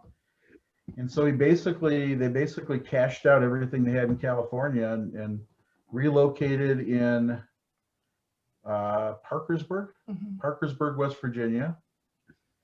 It turns out having a bunch of California money goes a long way in West Virginia, and they were able to have a beautiful house and other things there. And then eventually they moved on to Southern Ohio, right across the border from West Virginia. And then my aunt passed away, and then Uncle Steve died a few years back. Yeah. In fact, it was just his birthday. His birthday was the same day as your Uncle David's birthday. Oh, wow. I didn't know that. Yeah. And then it was my sister, your daughter's Grace's birthday yesterday, right? Yeah. Certainly was. Yes, Yes, it was. What a day. Because once again, we are recording this on Christmas Eve's Eve. Evie. So her birthday is she spent her 19th birthday on December 22nd. What was that picture you posted earlier? What was she doing? So the picture was from an article from a newspaper in Montana. Shut up. That there's a whole story about the work her team did for Habitat for Humanity building houses, and they interviewed Grace. So if you should click through and take a look at it, because your sister's quoted throughout the article. It's not a picture of her. That's somebody else on her team or the other team. Oh, I thought it Yeah, was it's her, not- but she's quoted no. in the article. I didn't know there was an article. That's it. Wow. Yeah. Wow. Yeah, she Well- spent her 19th birthday behind the wheel, driving back to California from the Montana work. That's awesome. That's Not crazy. many people that can say that. Yeah. Honestly. Yeah. Not many people at all. Wow. Well, I got a question. Yeah. Since we're sitting here, like, what's you guys like favorite like family like tradition as far as Christmas goes, or like holidays and stuff? Oh. Like, either something you used to do, or like just something that, you know. I don't have it. No. Cookies. My favorite. Well, what happened was when we got married. So again, my family did Christmas Eve, her family did Christmas Day. Mhm. When we got married, that was a very good balance. We didn't, we all went over to my house, my parents' house one night. We went over to her folks' house, And it was nice. They were right around the block from each other. Literally. Yeah, we grew up around the block from each other. Yeah. So Perfect. And then over time, everybody grew up. All the siblings grew up. I have 3 siblings. She has 3 siblings. They have families. Everything spreads. We take turns. You know, so Christmas Eve is at our house when it's our turn, or it's at one of my brother's houses. Christmas Day has been at her brother's house usually.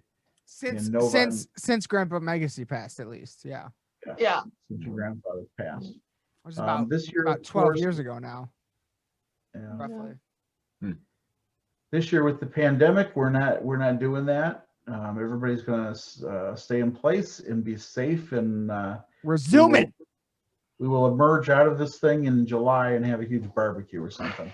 But right now it's sort of hopping.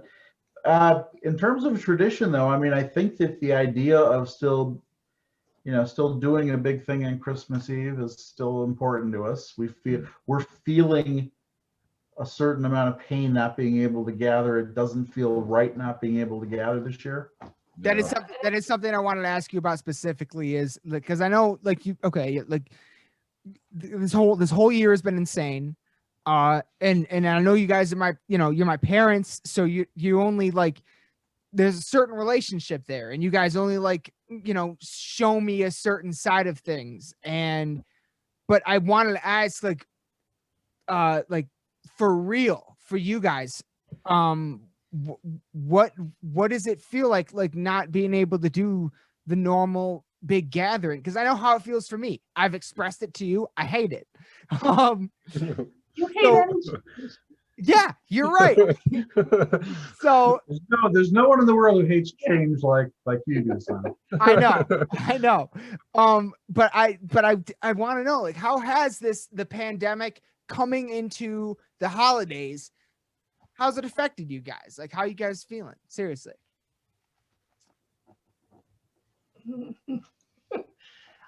I'm not feeling very holiday-ish. So it's just, I mean, I'm trying, and we're trying to be festive. I'm wearing my Christmas sweater. We did the little Christmas jaunts last weekend. My sweater. See my little. There you go. But it's gonna be. I mean, tomorrow will be nice because you'll be here, and Catie will be here, but Grace won't. So that is gonna be hard. Yeah. That is gonna be hard for all of us. Kind of feel the same way, really. Trying to get into it as much as possible, and just enjoying it for what it is. But at the same time, there's that part of it where it's man, kind of wish we could get together and because we did it for Thanksgiving, we did it for the whole Zoom thing and stuff. And it's I definitely I cherish that, and I feel like that's something that's definitely worth as far as keeping everything together. But there's a certain point where you just it's just not quite the same and stuff. And I guess within the last week or so, I've really kind of gotten a little more into the spirit of things, I guess, just because of everything that's been going on. So yeah, it's been a little tough this year. Dad and I had to go to the store to buy one thing, and we went to Macy's a couple weeks ago, and I think we were the only person in the store. It was like post-apocalyptic Macy's. Yeah.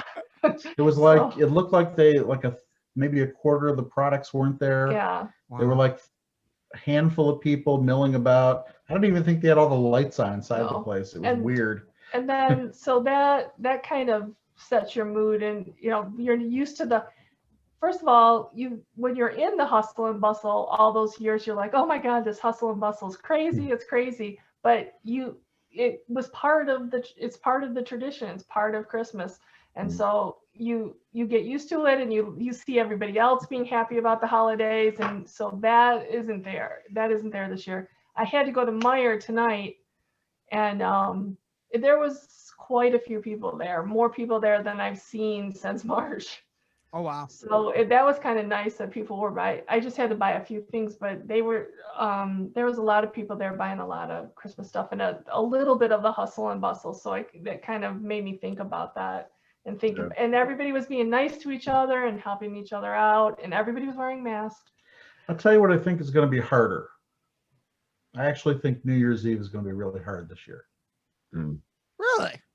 Yeah. Yeah, and I could agree. A lot of people lost family and friends. Yeah. But why do you think New Year's Eve is gonna be harder though? Outside of that, You ever listen to Auld Lang Syne, the song? no. Should old acquaintance be forgot? It's a very yeah. I mean it's a sort of taking the moment and reflecting on the people who are not around anymore. And there's a particular moment, when that happens, and you sort of look back.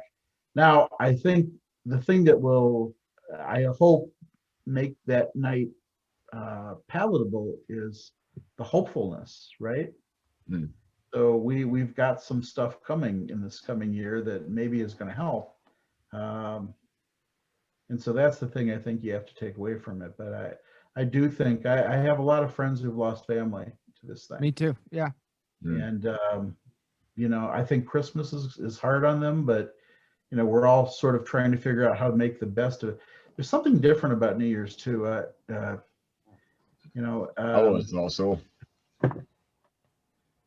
Yeah, it's just a different kind of thing. Anyway, maybe I'm wrong. I don't know, but I've been thinking about that. I think Christmas is going to take a little bit of work, but we'll muddle through it. We'll get through it. Oh, we're not gonna muddle through anything. No, we're Dan. not, because we have plenty of food, BJ. I'm bringing the party.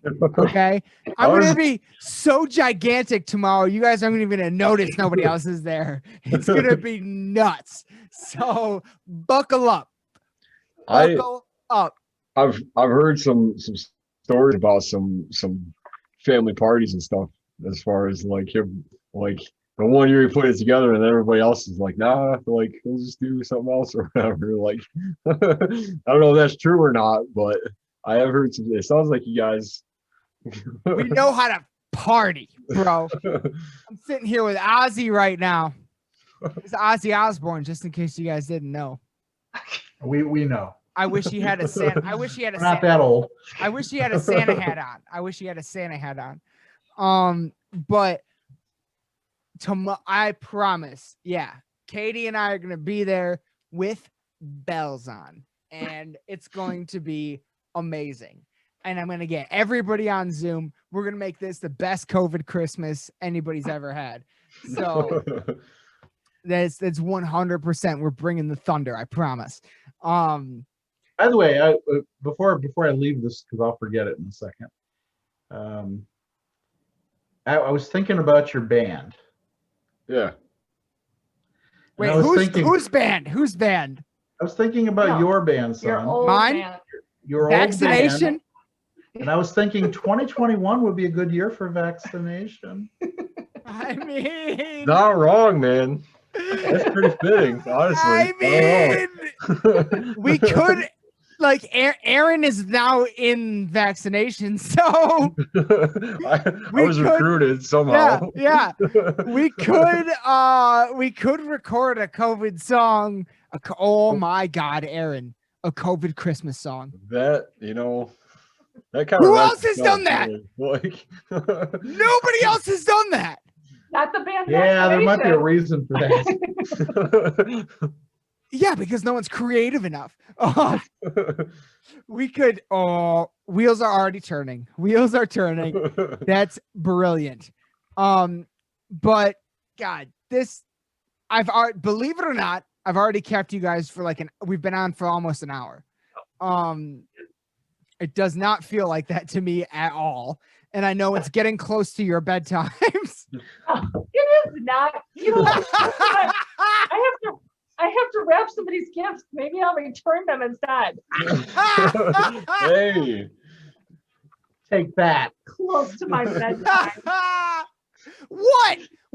9 times out of 10, when I come over at 9 p.m., y'all are on the couch watching Hallmark, half asleep. So... That's not bedtime. I love you guys so much. All right. So I've kept you for almost an hour already. This is going to be Aaron. This is going to be such a gigantic This is going to be like a 4-hour special. After all said and done. By the time, yeah, it's going to be insane. Because we did like, what was it? Like at least like maybe an hour of like just like filler stuff last night. Yep. And each segment was like 30 minutes long. Yeah. I don't know if that was intentional or not, but that's what ended up happening. But that's how it came out, and it's perfect. But I do have I do have some final questions that I want to round it out on. Okay, so I already asked you. Wait, did you guys answer the favorite like Christmas movies and music question? Did both of you? Okay. That was early on. And the traditions, yeah, okay, yeah. I just wanted to make sure everybody answered that. And I wasn't forgetting anything. All right then. Yeah, I've literally asked you everything on my list here except for one thing. Aaron, you know what it is. Oh, it's my favorite question. There was one question because it always gets a different response. So it's yes, great. it does. And wait. Time out. Okay. Before you ask a question, before we leave to this final question, I just want to float two things, two images before we go to that question. So I had the privilege of Aaron knowing your friend here at every stage of his life. And I don't know if he's ever told you about Ho-Ho. Have you ever heard of Ho-Ho? No. For the record, this was something I forgot about, and I meant to tell you guys, embarrass the shit out of me. So please go ahead. So Ho-Ho was a hard plastic Santa Claus that was 5 feet tall. 5 feet! 5 feet tall. You put it on your front lawn. It had a light in it. It lit up. It's Santa. Big motherfucker. Burton loved Ho-Ho. He loved seeing it. He could not see it enough. It was sort of the beginning of the season for him, and it was his best friend ever. So that's one thing to remember. And then the other thing that I want to mention briefly. Oh, wait. You didn't mention it. You did forget like pictures of this? Is there like Oh yes. And you did forget the fact that I used to bring it into bed and sleep with it. Take a nap with it. I wasn't sure how far you want me to go with the story. Go all the way. All the way. There were times when we couldn't get him to take a nap or sleep unless that thing was in the house. Oh. A 5 foot tall plastic Santa that was this big around. Oh yeah. Yeah, you couldn't even put your arms around it. It was so big. So that was one thing. And then the other thing was, of course, one of the most legendary Christmas gifts he ever got was a toy called Big Rex. And Big Rex was look at him. It was a plastic dinosaur / you'd think that maybe they couldn't call it Godzilla for licensing reasons, but maybe they meant it. Yes. And it had batteries and it walked, and here was the kicker. Its eyes lit up red and it would smoke, it would breathe smoke. Oh. He loved that thing. Greatest toy ever. Was it this thing? Yeah! Is that what Big Rex. That's Big Rex. Right there. And Aaron, the song, the caveat, the topper of the cake to that story is the fact that 1, 2, 3 years ago, something like that, my dad found one in perfect working, because that was the thing about it. It was super fragile and it would break super easy. So I got them every year, but their legs were always broken off and their arms were always broken off and stuff like that.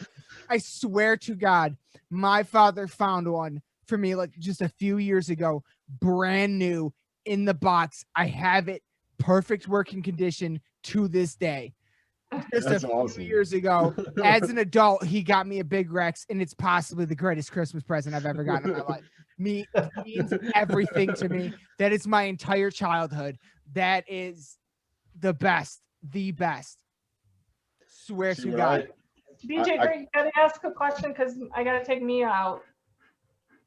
Let me see her on camera. Come here, Mia. Oh, Mia. That's my baby right there, Mia. We're gonna play so much tomorrow. It's gonna blow your mind. Yeah. You just gonna ask one more question. One last question. One last question. Here we go. The final question I always ask every new guest on the podcast, and you guys are definitely coming back because this was solid gold. This is fun. This whole episode, for the record, has been awesome. Like, this is gonna be possibly the greatest episode we've ever done. You guys know how much I love the world of the paranormal. I always have the I want to believe poster up behind me. And I know you guys have some stories for me. Please tell me, have you ever had an experience in your life that you would describe as paranormal? And I know you do. No. Yeah. What? Mom? Oh. Yes, you do. That wasn't quite the response, I think. No. Or at least your mom does. That's her experience. That's her story. Tell that story. Oh, it's her story. I suggest you get grandma on. Well, yeah, I definitely have to get Grandma Megacy and Grandma Bargerstock on without question. But not seriously, nothing. No. You never saw, you never heard a footstep, you never saw anything in the sky, you never saw anything in the woods, nothing. Seriously. You never had any weird experiences in your entire life. I've had tons of weird experiences in my entire life, but not that I would classify as paranormal. No. So I gotta take Mia now. Love you. All right. Thank you, Mom. I love you so much. I'll see you tomorrow. Really? Okay. That blows my mind. That actually blows my mind. Like I thought you guys would have. I really did. Well, there's an old story. There's an old story in my family that I'm gonna buy. I heard this when I was a kid, and it was from my mom's side of the family. And when I brought it up to my mom one day, she said, "I never heard of that story." So, you don't know what to believe about these things. At some point, they just fade into the past. But there was a story about somebody having passed away, and there was some tradition about leaving out a bowl of water and a towel because they had to wash their hands of this earth. And the story goes, whoever the relative's spouse was, she left out the bowl of water and the towel, and sure enough, in the morning, there was water dripped all over the place. The towel was wet. That's something. I've never heard that before. Crazy. Yeah. Yeah, like I said, I really I think it's of questionable provenance, if you will, since nobody who's of that age can remember anything about it. I can't recall where it came from, but fair enough. All right. Well, that's what, Aaron?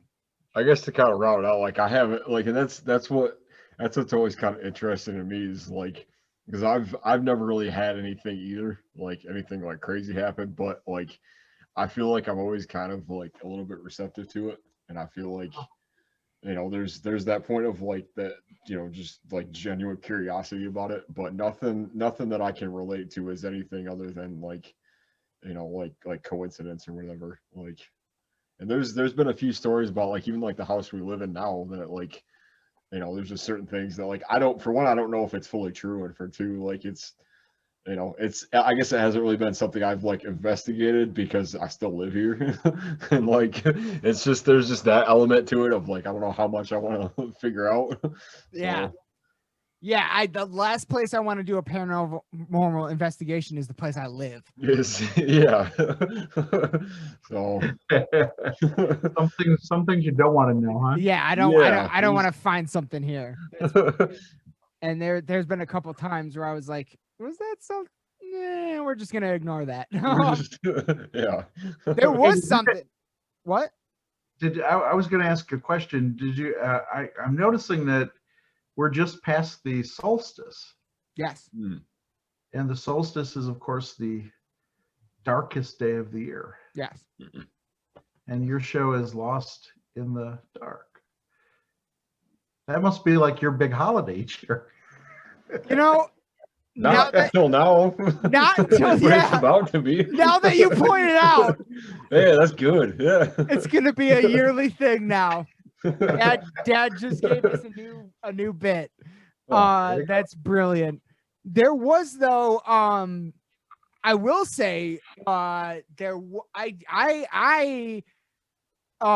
see. I'm someone that I don't. I go into a lot of these places. I do a lot of these investigations.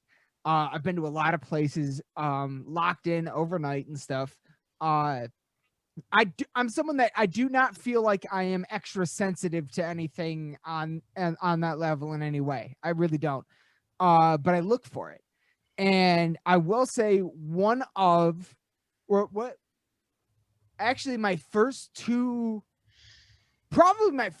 craziest ghost experiences that I still remember to this day took place at our first house in East Lansing on Chartwell. Yeah. There was one time, I don't know if you remember, when I was in the room, it was still when I was upstairs, in the room upstairs. I was trying to fall asleep one night, and it was textbook Grandma Megacy's story.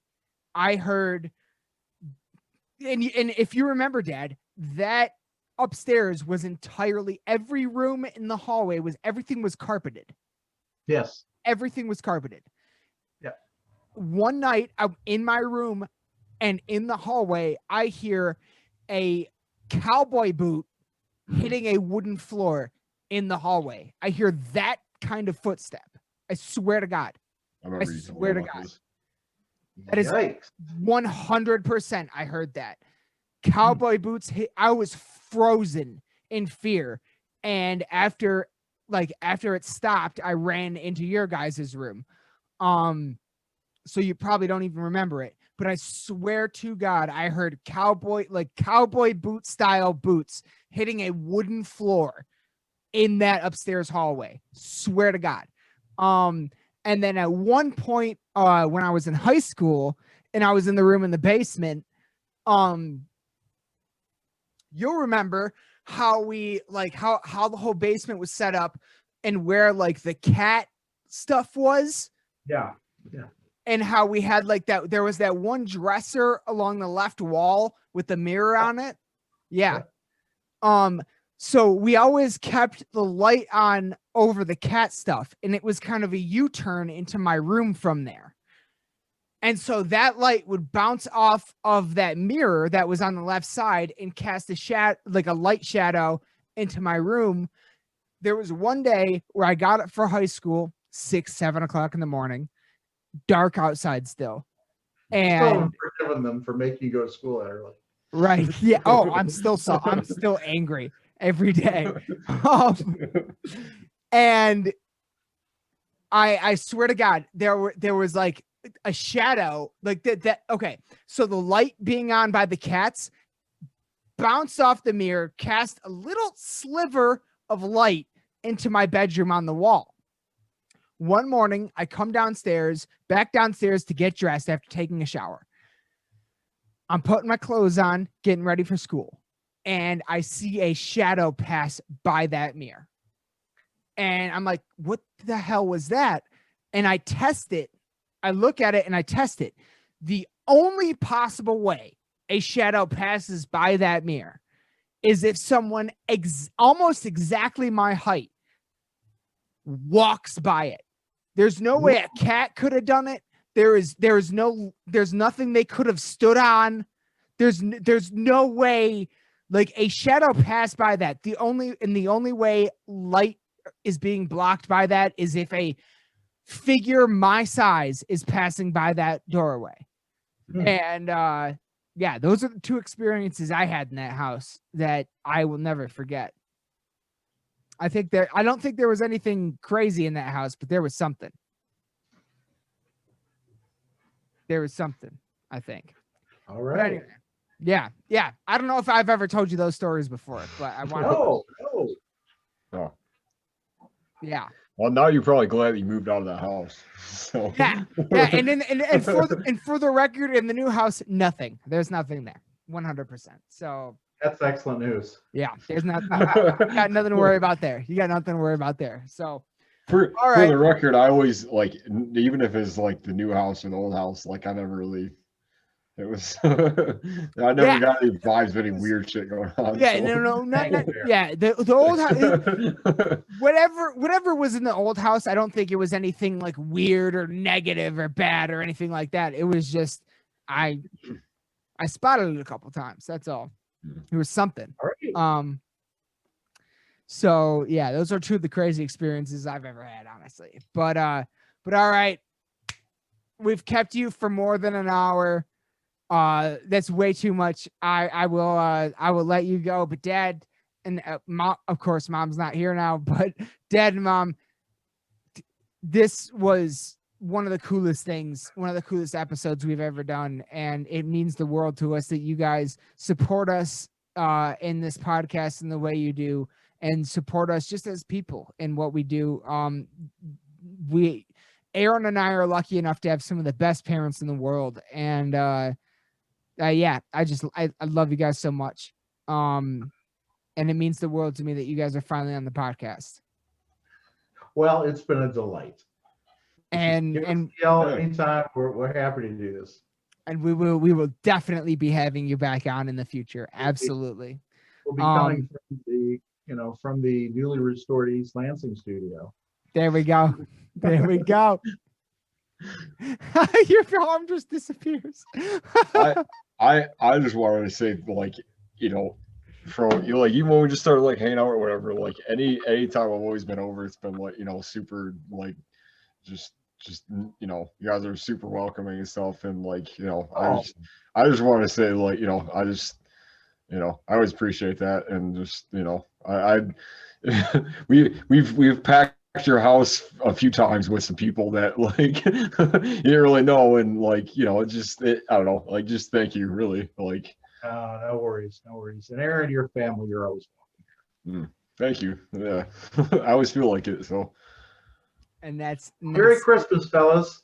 Yeah, you too. Merry Christmas, Merry Dad. Christmas. And this episode might be the best thing we've ever done. This episode is gonna mean more to me and Aaron than almost any other we've ever done. So thank you so much for being on, and we will definitely have you back on, and love you, Pops. Thank you so much. Merry Christmas. Merry Christmas. Bye-bye. All right. Well, I'm going to log out of this recording, and then we'll go from there. But yeah, thank you so much for being on. And thank you. Like I can't remember if I mentioned this earlier already or not, but like, yeah, I did. I know I did. Without you guys, this podcast never happens. Without you guys just randomly buying me that microphone a few years ago, now we've evolved into all this, and it's just and without this podcast, I don't know if I would have made it through 2020 at all. Like, this podcast has kept me going. So yeah, it just means the world to me, and I can never tell you how much I love you. So thank you so much, and you guys will definitely be back on. But until next time, that's it, everybody. Big round of applause for my parents, Burton and Chris. Burton the third, I'm the fourth, and yes, and they will be back on. But love you, Dad, and thank you so much. Bye-bye. Yeah. So anyway, I was like, I told her, I was like, I'm Dennis Caleb McCoy. All right, like, never again. All right, like, don't do that to me. Are we recording? Are we recording? Okay. Yeah, we're back. Right. Hey, what's up? Thanks for coming back. That was great, wasn't it? That was like. Oh my god! You know who we should have called to be on this episode is the fucking Sassman. Oh yeah. God damn it! Our field reporter. Field reporter Sassman. He's out. Where is he? Have you been Like, talking to him? yeah, I know you guys are close. I know you guys text. Yeah. He mails me. He mails. He's kind of old school like that. He mails me from up north, man. He mails you letters. Yeah. Like in the mail. Oh yeah, stamps and everything like that. Yeah, like. Yeah. Oh my god. He hasn't found anything yet. I don't feel like he ever will. But do you know where he is right now? He's everywhere and nowhere. I feel.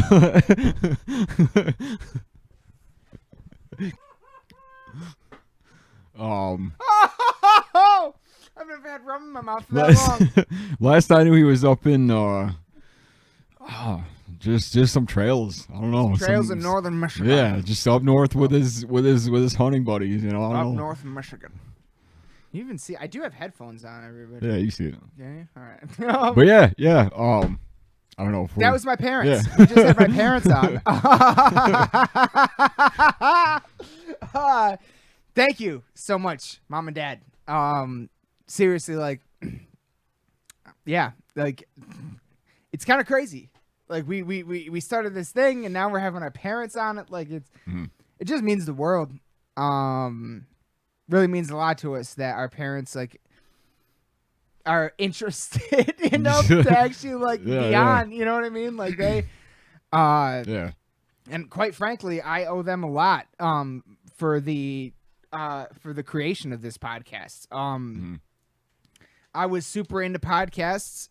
I mean, when did we figure we started this? 3 years, or almost like 2.5 years ago, almost, or coming up on 3 years or something. Closer to like 3 years, I'd say. Okay. I think it was at least like 2017, 2018. Okay, yeah, 17 or 18 for sure. I think it was 17, and it was that we started the first week of March, and whatever year it was, that previous Christmas, I was just becoming a super fan of podcasts. Preston and I were working together in Lansing for the first time ever at a glass shop, and yeah, that seems about right. And that Christmas prior to that March, my parents, for no reason at all, I didn't ask for it, nothing. For no reason at all, they just like got me this microphone. It was a Blue Yeti. Yeah, I remember it. Microphone. Yep. Cardioid. And I was like, all right. I was just like, let's start a fucking podcast. Like, yeah. I took it out to Preston's. We fucked around, and you and I fucked around, and then I ended up posting some of that. But like, without that, I don't know if we start when we do. Yeah. You know what I mean? So like I kind of owe like that, like without even expecting it or realizing it or anything like that. That was like the start. Like that was the kick in the ass. You know what I mean? To like I got this microphone. What the fuck am I? Well, I would love podcasts. Yeah. And I want to start one. Fuck it, let's do it. Like, and so yeah, without them, we Lost in the Dark might not arrive, if ever, much later. You know. Now we got like 2 or 3 years under our belt. This is episode 168, I believe. Yeah. Once we post it, yeah. So we're gonna be knocking on 200's door by the time our next year anniversary comes up. Yeah. By March. Be cool to hit that by then. Yeah. Like. Yeah. So yeah. I mean, that I know I've talked about that before, but it just they're the best parents ever, and they mean the world to me. Well, I like, it was always, and I don't know how long I've been coming by. I don't know how long we've been. I don't know. We've been like I said, we've been doing this for a while, but we've been friends way longer than that. Yeah. You've been coming by. I mean, shit. I actually saw something the other day from like. I feel like it was from the day, because I remember the day we met. I feel like something in my memories and Facebook or something I saw the other day was from like right around the day we met, and I want to say it was like it wasn't 2012, but it was 2012-ish. It was like maybe 2010, 2011, something like that. Yeah. Yeah. Because that was around the. I guess it would have been. Yeah, somewhere when I was still in Medica, and that was like 11, 12. So yeah.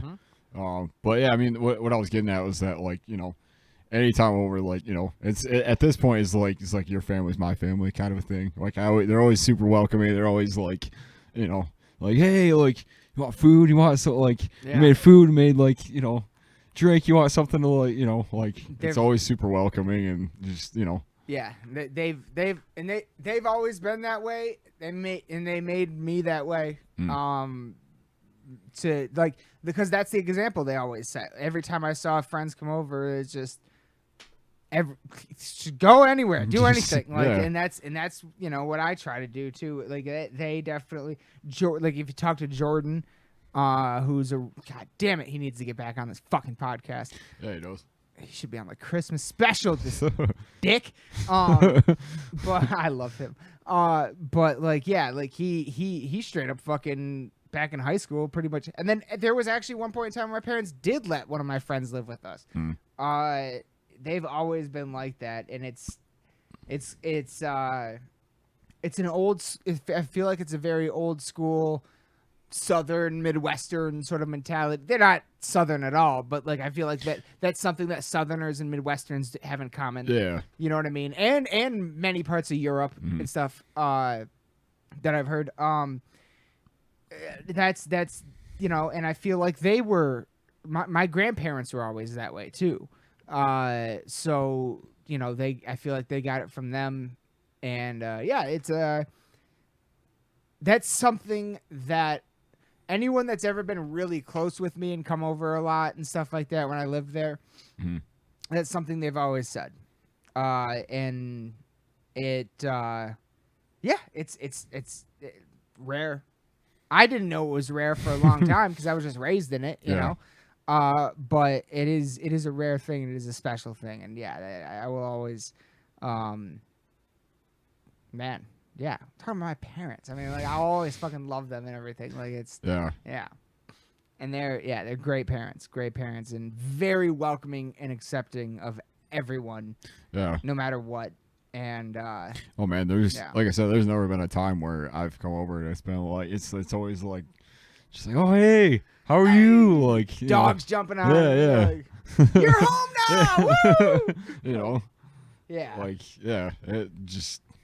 Yeah, that's awesome. And like, honestly, I was kind of talking to my mom about this the other day. Is like of, you know, because unfortunately, and I'm not saying this in any kind of way, but unfortunately, it is fairly rare for, you know, for the marriage rate and, you know, the divorce rate's up pretty high. And at this point, like, of the friends I have and of the people, like, you know, like you and like maybe like one or two others are the only people I know that actually have like parents that are still together. Isn't like that are crazy? Still like I remember when that hit me. It was like late elementary school, early middle school. And I remember like going through, like, in my head, like going through all my friends being like, I'm like one of the only ones with parents that are married. Like, that's so weird. Like, what? Yeah. Like, I didn't know, like, we're the weird ones. Like, it's almost more normal for parents to be divorced at least at a certain point while we were growing up. Yeah. Maybe not so much anymore. And the whole like 50% divorce rate thing was actually like, those numbers weren't like it was what was it? It was like specific to a certain time or something like that. So it wasn't accurate in terms of what was happening currently or something. So I do remember that was like a thing that everybody kept saying, but it wasn't actually real. Yeah. I'm not sure about like any like statistics or anything. I'm just like from a personal standpoint, like, and I was like, man, that's which was another reason that, like, you know, when you said this, I was kind of thinking like, man, like that is, you know, and like they just had their, it's 26 now, but they just had their like 25th year anniversary last year. No shit. Yeah. So they've been, you know, 25. My parents just celebrated. They got married the year before I was born.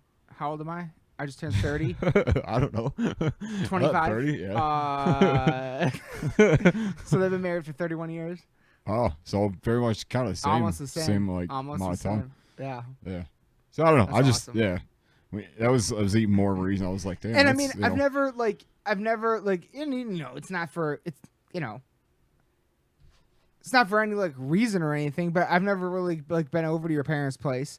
No. And yeah. but Which every is- time I've ever seen your parents at one of your shows, because that's the time I Yeah. see them, they talk to me. Like they Yeah. come up to me. They've always been very nice. And then even last night when we were on Zoom doing the fucking Hatebreed Dark Reflections, which came out yesterday, your dad popped in the video for a minute.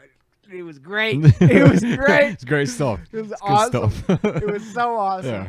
Yeah, man. Like it, and like that's something that's always been, you know, they like for as long as I mean, so I didn't mean to like No. unless you had No. so yeah, like, you know, as far as like early on and stuff, like, you know, my dad, like he was kind of the one that like, you know, obviously like he played in a couple bands and stuff.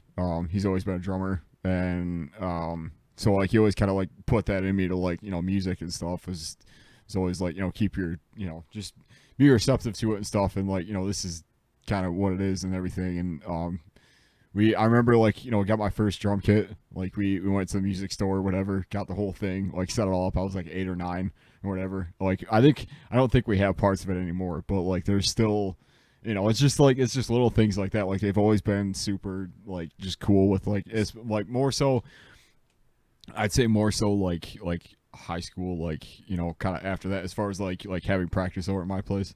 It's like we always used to, just because we always had like the PA and stuff, and they would like that's something I'm gonna have to ask about, is like, because like I had, you know, a couple band, like, you know, the one band from high school, it was usually, you know, just a couple friends or whatever, and like we would like every weekend or like every other weekend we'd be over just being like just loud and just like as annoying as possible, and like, you know, trying like, you know, just high school kids trying to play music basically. Yep. And like I like there was never a point where like, you know, it was like, oh, like turn it down, or like, you know, like just coming in like bitching about stuff. They're always like cool. They might not like the music.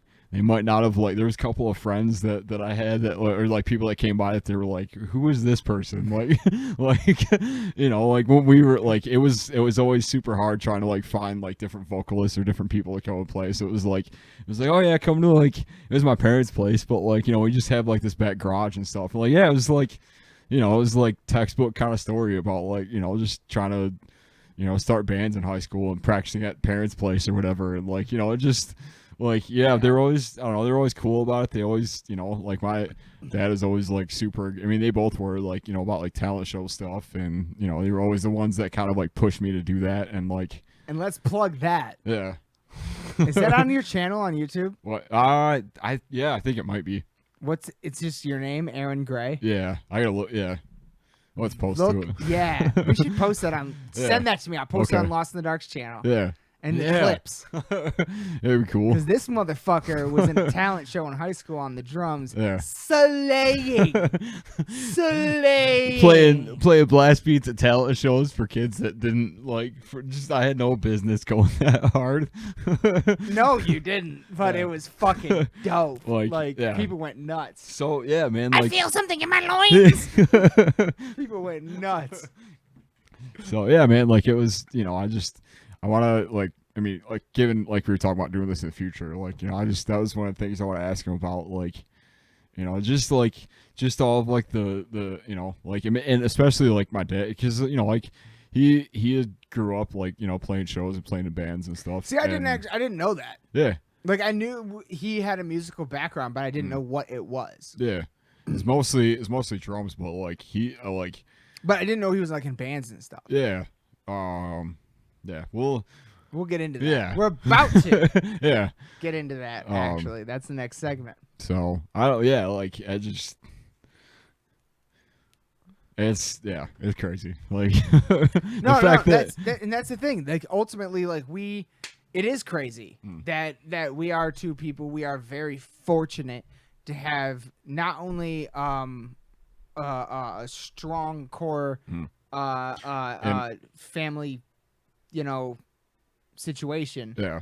not only that though, they are very supportive of what we do, supportive enough to actually be on what we do. Yeah. That was I sorry, I go back to and I remember why I brought that up is that like I remember when we did the first Recorruptor episode, the first one with Clint and Dustin, and there was like I think Crystal was with them and stuff.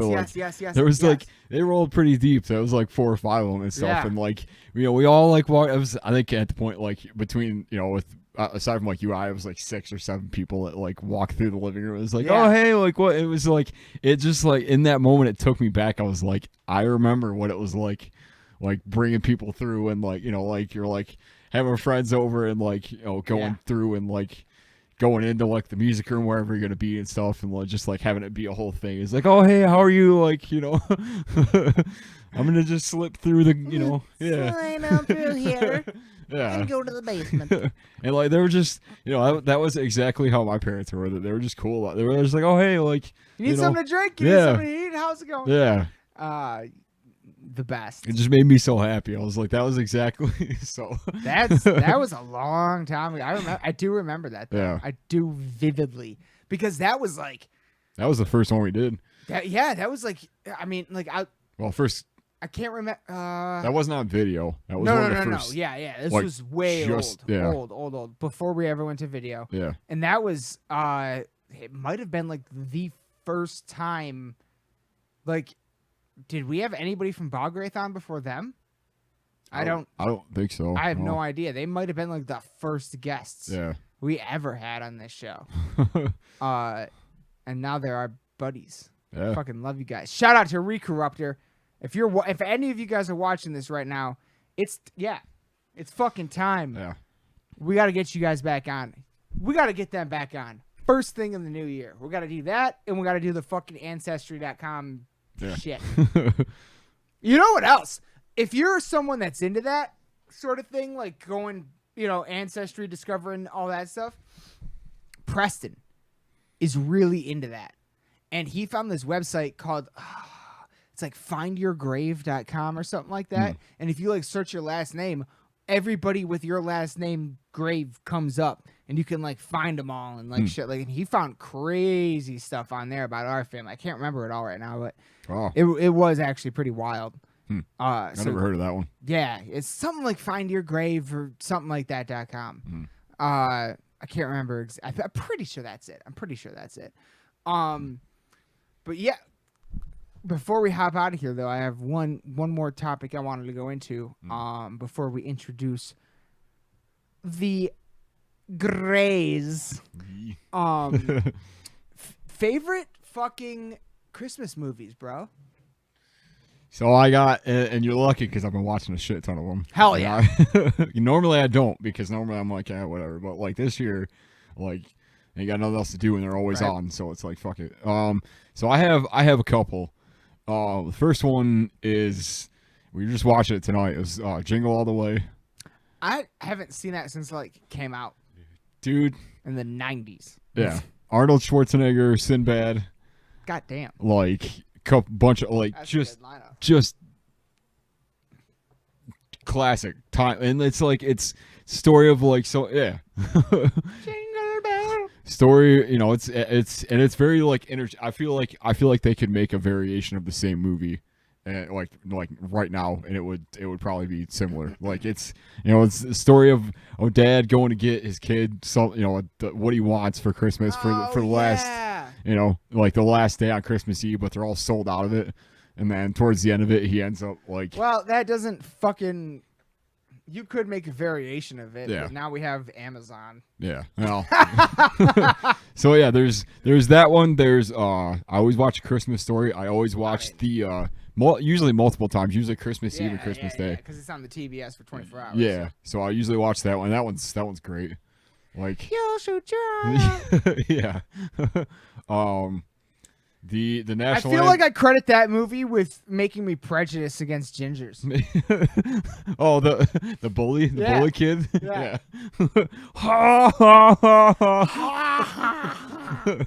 Fucking punch that fucker in the fucking face. I love like when him and the little kid are standing there and they're like laughing at each other, and he like punches him in the arm and he's like, "Hi," and he like hits him back, and then they just start going back at it. Yeah. It's like, man, like Oh, fucking bad. so there's those two.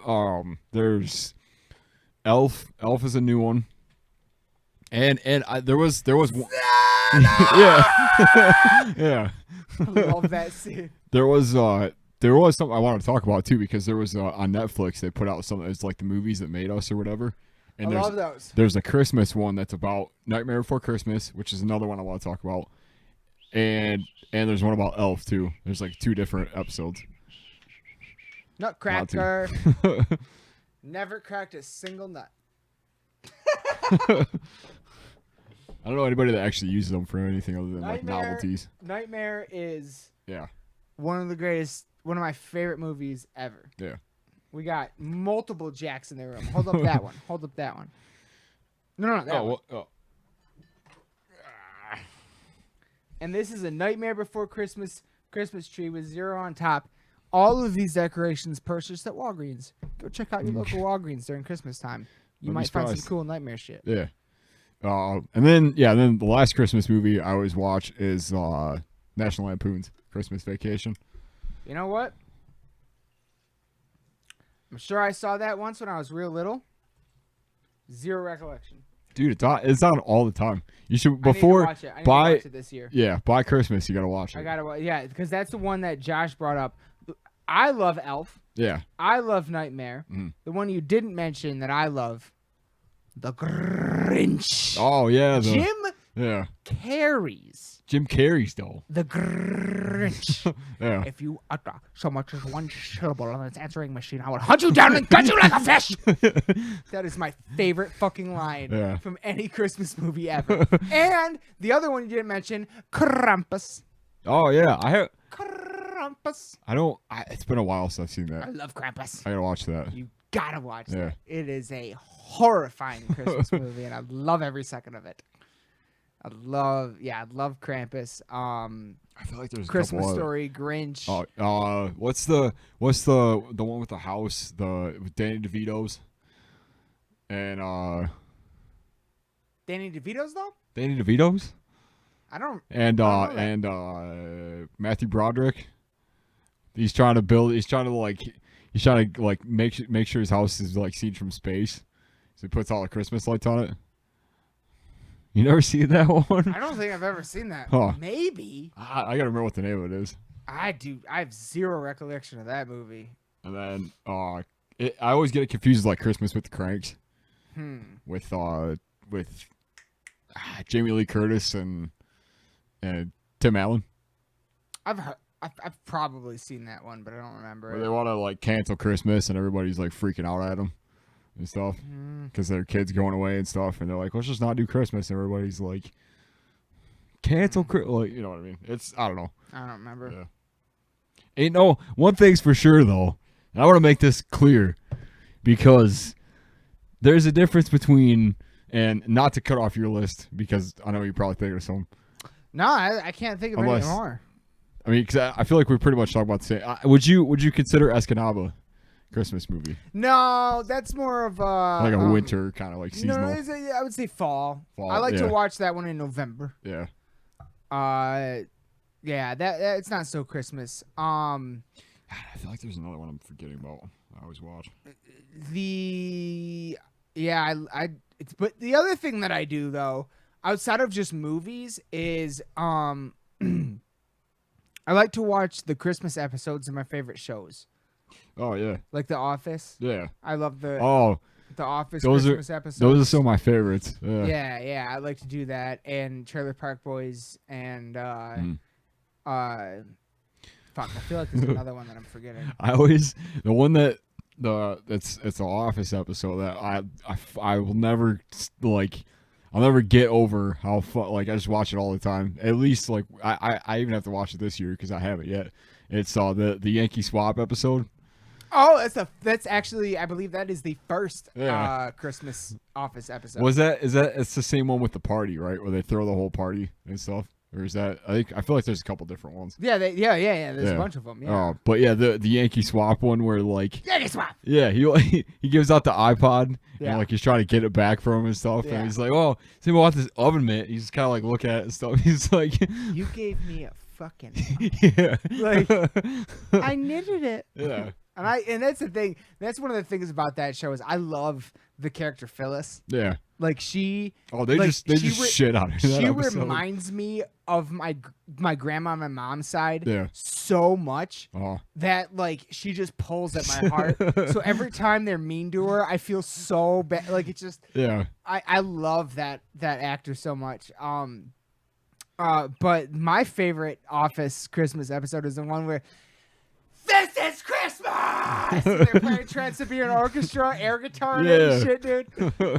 Dwight's fucking kicking shit over. This is Christmas. Like, fucking knocks something off the thing, puts down the boombox.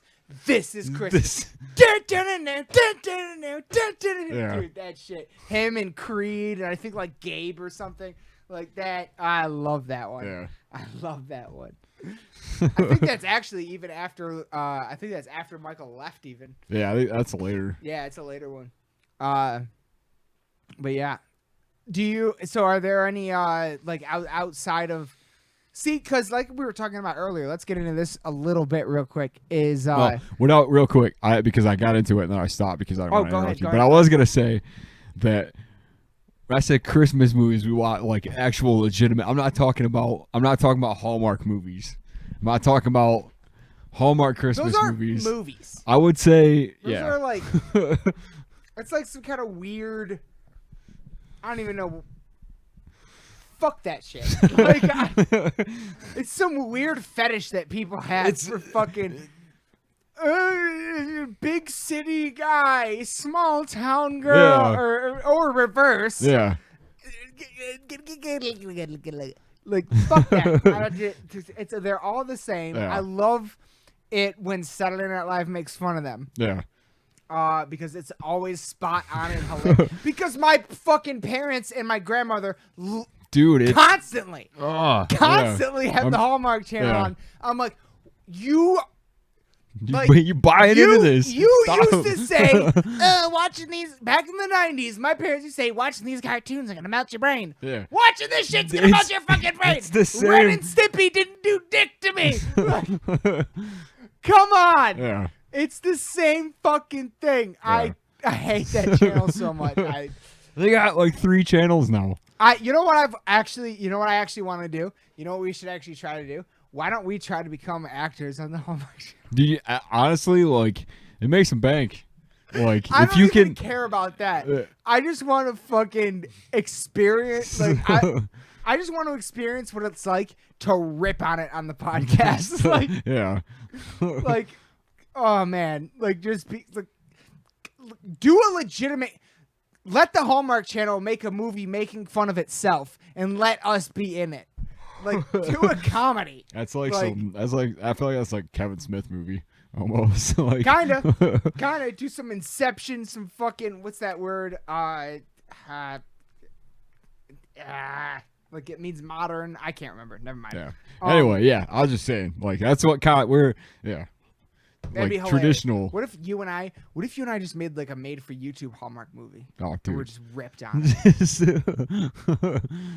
That could be like it writes itself. Yeah. Oh, like, yeah. It's already written. Yeah. It's already like all we have to. God damn it! All we have to do is sit down and watch Hallmark movies for a day. Well, No! it's usually it's always like a mixture of like the same 2 people. There's always like there has to be a Christmas miracle.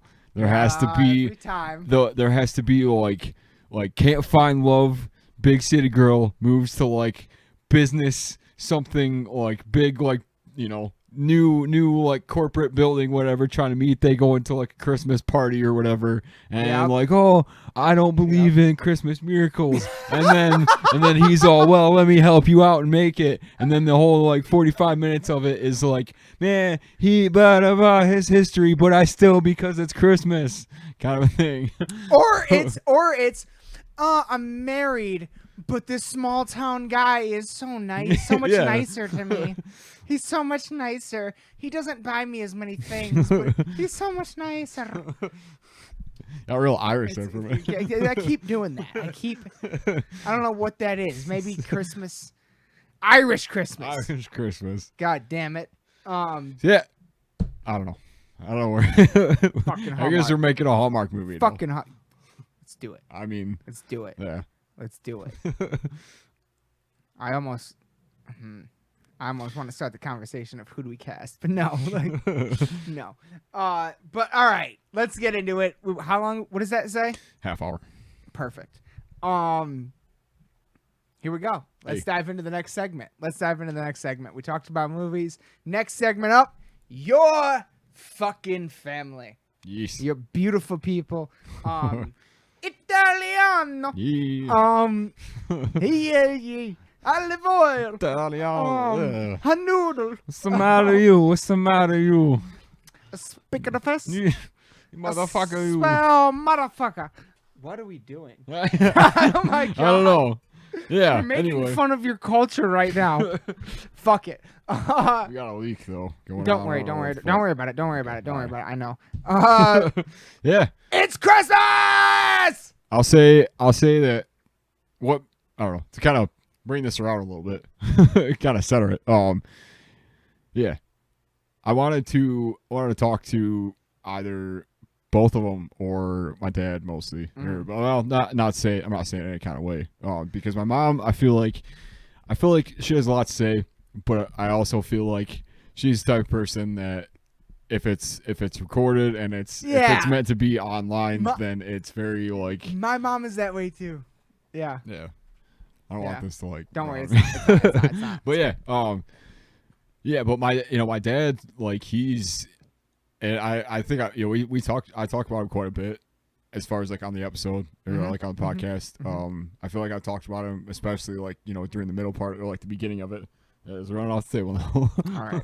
Keep going. But yeah, I talked about him a lot, like first handful of episodes, and it was always a person that, like I said, like, he paper towel. got my first, got my first drum set with him. He always encouraged me to like, to play and pick up drums or whatever, just to have fun and just to kind of like, the enjoyment of it. And I don't know, like, you just, like, I remember there was a time when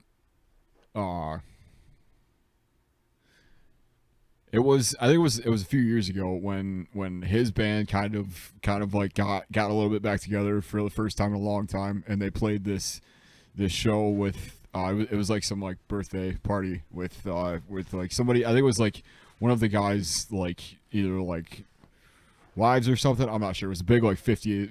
Ago? It was quite a few years ago. It was like 5 or 6 years ago. Oh, okay. Okay. Yeah. Okay. So we fairly recently. Yeah. So and it might have even been longer than that. I'm not sure. Time is weird right now. But yeah. So they played that, and then I remember there was like it was the first time that like I'd seen them play, like, because they played like. Well, they did that one and a couple others, but they played for like. My rum, sorry. They played like, I'd say like a couple hours, because like they rented out a place. Really? And yeah, it was mostly like cover songs. Where but there was it was out at the Roadhouse. It was out in Williamston. There, it's like kind of next to the highway. Oh, no Williamston shit. Roadhouse. Yeah. No shit. That's cool. Yeah, so they rented that out for the party and stuff. But like it was the first time when I had kind of like seen them like, like just like playing back, back together like it was, all those years ago when they used to play like, house parties and do all that kind of stuff. And I actually like I sat in for a song with them and stuff. We have a whole video of it, of me like playing with this band and stuff. Up. Yeah, dude, it was still, honestly, it's one of the things that I remember like pretty fondly, because it was the first time that like, because like I had always heard like stories and stuff about like, the times that they would play and all this stuff, but I'd never had a chance to like, see it, and just to like to have that and to be able to like, I played a solo and stuff, and I played like, but also like played a song, and like my dad was on like vocals and doing like, the harmonica and stuff, and like, just playing with his band and stuff. Like it was just, it was a cool kind of like, real like full circle moment. That was like quite a few years ago. Does it exist online anywhere? I don't know if it's online, but I know we have a copy of it. Well, we need to put that on. There was that, and then there was which I really hope I remember to bring this stuff up on the on the episode or on the segment or whatever.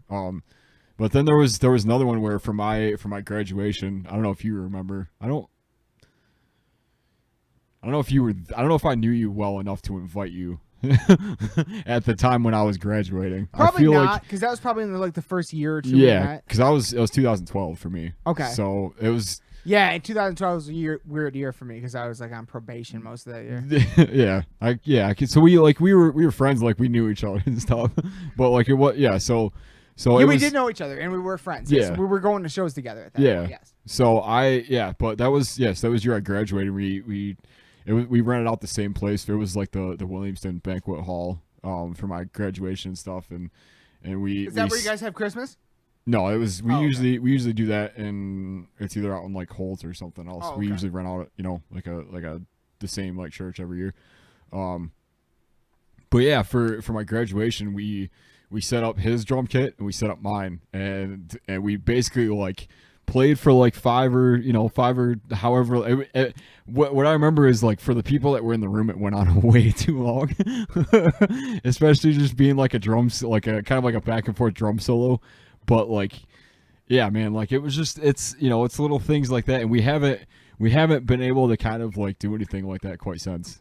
Just for a variety of reasons, like nothing's come up, or we just haven't really had to, like just haven't really had the, But it was always like, he was, I guess, to kind of round my point out, like he was always the person that like, would always encourage me to, to like get into drums, get into play. Like he's, always gets on me for being a terrible drum tech, for being like, just like, oh, you should do this. You should like, why don't you like, kind of instilled in me that like, that work ethic and that like, that kind of like, I don't know, just that constant like inspiration to play drums and like to keep going with music, just to, then I tend to go to him for just, any like kind of like band questions or any just thing to like, oh, this is going on. I'm kind of, bumming about this. What should I, and he's always like able to kind of like roughly kind of like guide me in kind of a direction to go in and stuff.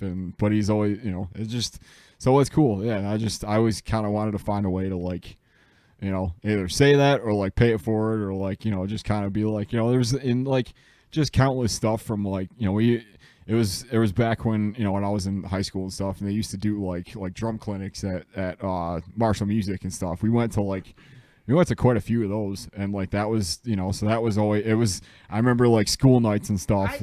I saw you play at Guitar Center one time. Yeah. That was a little different. That was that drum off thing that they had. Yeah. And I did that 2 years. I feel like they don't really like advertise it super well, so it's never like they don't.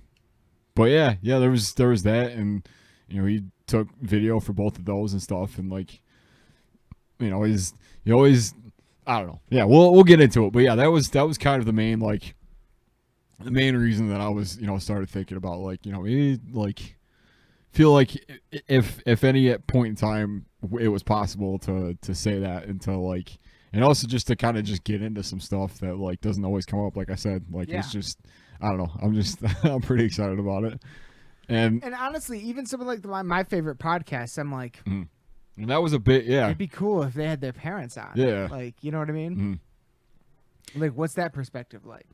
Yeah. Like, I get this perspective. Like, you and I put out a certain, we have our vibe. You know what I mean? We put out a certain energy. We have our thing or whatever, but where did it come from? Yeah.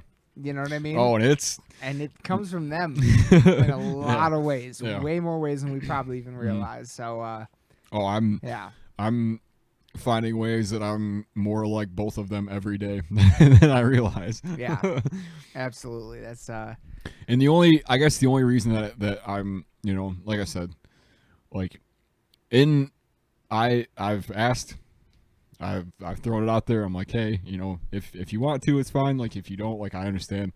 Like you know, the other person is like, you know, my mom. I will find some way to get her on at least for like 5 minutes or whatever.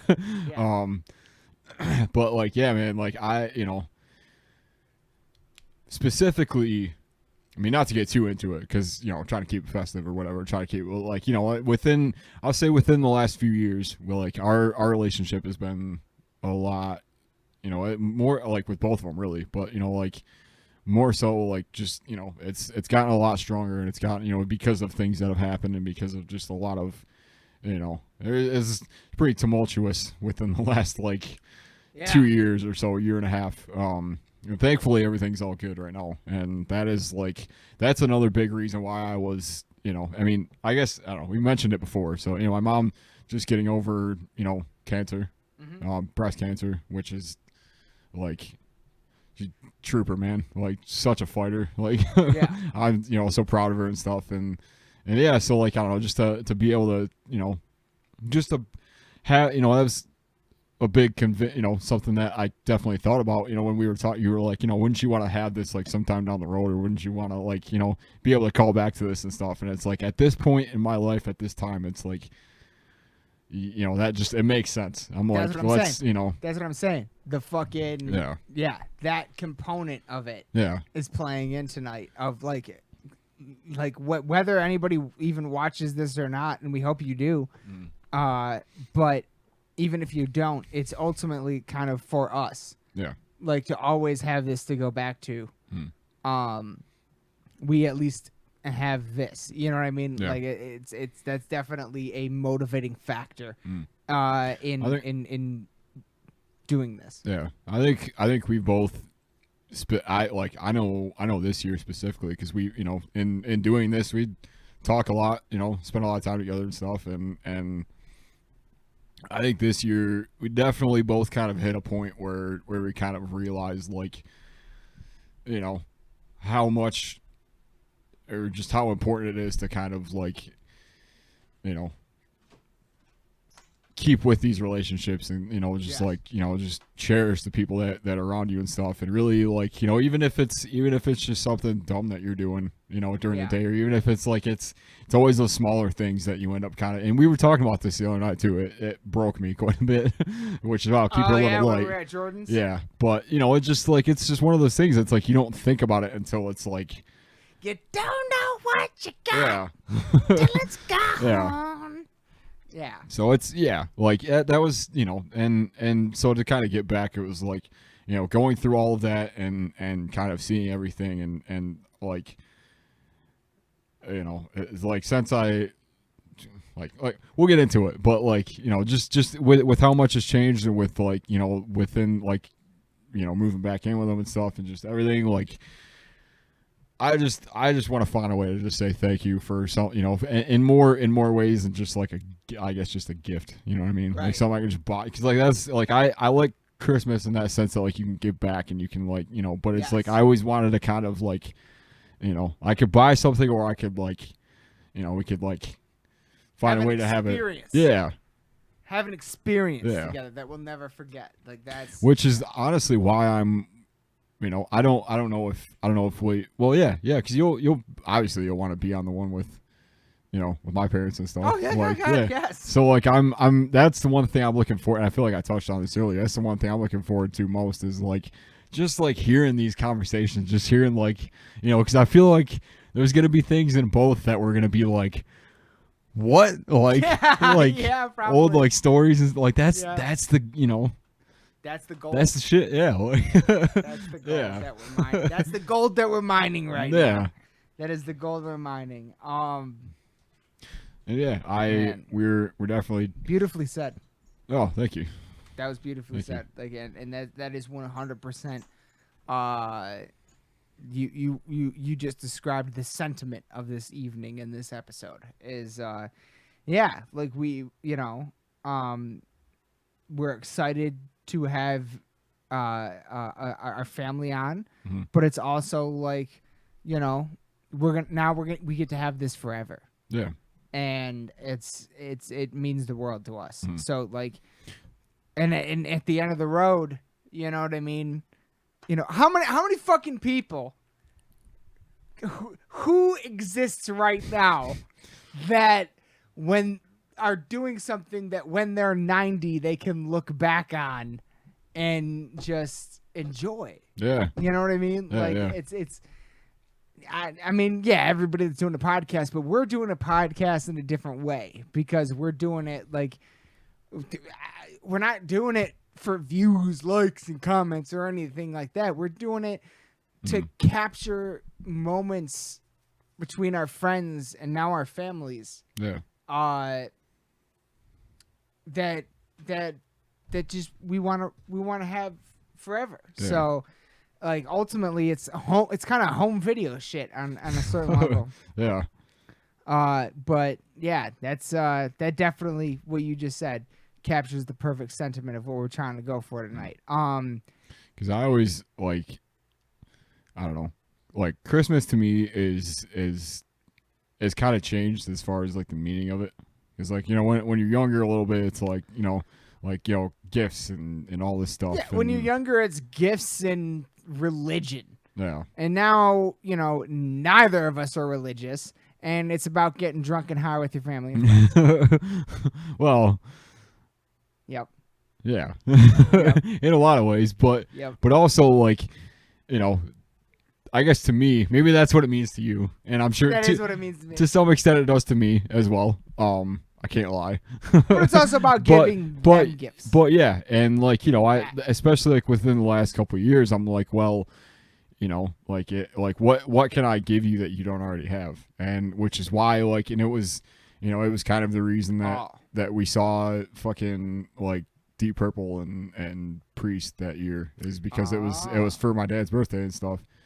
Like, so it was like, you know, and kind of like, so I don't know, like I guess I'm better at like, you know, I just want to like give something back, I guess. Yeah. More so like. It's so much fun. Yeah. Like it's fun trying to figure out that thing. Okay, what I know you're never going to ask me for anything. Yeah. So now I have to do this extra work of figuring out the thing that you want that you don't know you want. Yeah. Right. Yeah. Like, that's my challenge. Like, and I love that challenge. I'm like, because I'm pretty good at giving gifts. I'm not gonna lie. Oh yeah. It's one of my specialties. I can vouch for that. I love it. I love giving gifts. It's one of my favorite parts of the holidays. So yeah. I don't know. We just we're introducing your parents, right? Yeah. Yeah. That's what we're doing right now? Yeah. Okay. So anyway. I got so lost in conversation, I forgot where we were. Almost an hour later, here we go. This is a long episode. Hey. Christmas special. We've dropped something every fucking day this week. You're goddamn right the Christmas special is going to be extra long. Yeah, so, got to. Fuck it. Going deep into the murky waters tonight. Cheers, my brother. Cheers. God damn it. You don't fuck with tradition. So I guess, you want to just go into it? Yeah. All right, everybody. We do potentially. Actually, no, fuck that. We do have a little something special into this one. This one's going to be a little. And whether it's at, like I said, like we've been talking about. Like we've been talking about, this is recorded before, so I don't know if this will be like immediately next or after, towards the end of the episode. But there's a little something special that's about to happen. Yeah. I'm pretty excited about. And if you were paying attention within the last little bit, you'll probably be able to guess what it is. But I'm excited about it. Oh yeah, I am too, and we haven't done it. I haven't seen it. So this, you know what? Some of the shit from this special might be posted on the LITD clips page, just to just the clips. So yeah. Without further ado, says I don't know, what are we calling this? Your family. Yeah. Yeah, here you go. Welcome. Welcome to the crypt. Yes. Everybody, give a very warm welcome to Aaron's mother and father, everybody. Is there any other members of your family that might be on? No. Okay. I don't like I was thinking about that as far as that, like, Because there could be potentially, but I would have to get him in on board with it. We'll get him in the future. Yeah. We'll get him in the future. But for right now, here is Aaron's mother and father. Everybody, Rick happy holidays and enjoy. Rick and possibly Sue. We will be back after this. Go. And here it is. Part whatever of our Christmas special. We don't know what order this stuff's going in yet. We're doing a bunch of stuff. But Aaron, would you like to introduce our guests? Yeah. Well, first off, cheers. Cheers. All right. Merry Christmas. Merry Christmas. Get that horn. Oh. You look like when you drink it out of it, you look like you're wearing a plague doctor mask. That thing looks insane. Your nose. Like a unicorn. Yeah. Sorry. I figured this out. No, This is my mom and dad. I don't really know what else to say, really. I love them. They are the reason that I pretty much, got Exist. into music. Start playing. Yeah. Yeah. Exist, first of all. I don't really know. I'm just kind of wrong with it. Start at the beginning. Son. Yeah. So May 6th, 1994. All right. Yeah. No. I don't know. Like. Here we are. Yeah. Got you into music, and now they're on the podcast. This is outstanding. Thank you guys so much for willing to be on this crazy thing that we started. It really means a lot. It's outstanding. So I guess Aaron has told me. I guess I want to start by asking, like, what Aaron told we've been talking a lot lately about, like, in the new year, sometime probably in January, him and I are going to do like the ancestry.com thing, and then talk about that, like the results and stuff on the show. So I was curious about, like, what your guys' backgrounds were and where you guys are from. I'm from Lansing. All right. Grew up in Lansing, right by Sparrow Hospital.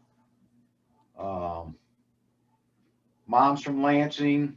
Dad was from Kentucky. Southern dude. Yeah, we moved out here when Aaron was a kid, 27 years ago. Aaron was about 4 months old. We moved out here to Williamston. Nice. So, yeah, yeah. And he's got a huge Italian family. And yeah, I come from there's 13 in my family. Woo! Yeah. How far back? Look, was it like your or was it your grandparents that? Well, how far back did you guys come from Italy? It would have been my grandparents. Okay, wow. So not that far. Yeah. That's awesome. In the after World War I, probably. Wow. They came here. Yeah. Yeah. Aaron has told me quite a bit about that, and I didn't know that until recently. And I was like, "They got any good pizza sauce recipes?" Because We got a few. I can whip up a pretty good pizza, man. hell yeah, yeah. I've just recently, during all this pandemic stuff, really gotten into cooking for the first time, and I haven't tried to do my own homemade pizza yet, and I've been thinking about it a lot. Oh yeah. Man. Smoke up some stuff though. Smoke up some. Oh yeah, Some real, do it proper. we've done quite a bit. Yeah, that's true. It's really good to use a stone if you're starting pizza for the first time, to go buy like a baking stone, because those make killer pizzas on the crust and stuff. Ooh, okay, good to know. And it's good to invest into them because they're really good, and you can use them for other things just than pizza. But yeah, They awesome. get seasoned. Like you know? a- as you like- use them. Yeah. like a cast iron kind of. Yeah, but stone. It's a yeah. stone. Yeah. Yep. But it does end up seasoning like a cast iron does. Yeah. I just got a whole bunch of cast iron, so I've been using that. Oh yeah. So there you We get some grilling tips. We get some, go. real insight. Hell yeah. Aaron, where would you like to start? Oh man. I don't know. We I can go guess, with We can go with the You wanna let's. know where I'm from? Yeah. Oh yeah, sorry. This is how free flowing this is. We just gotta go and things get missed. So yes. Okay, yeah. I came from my mom. I came from my mom. Just like Aaron came from. No, His mom. I was born in Lansing, raised in Holt, graduated from Holt.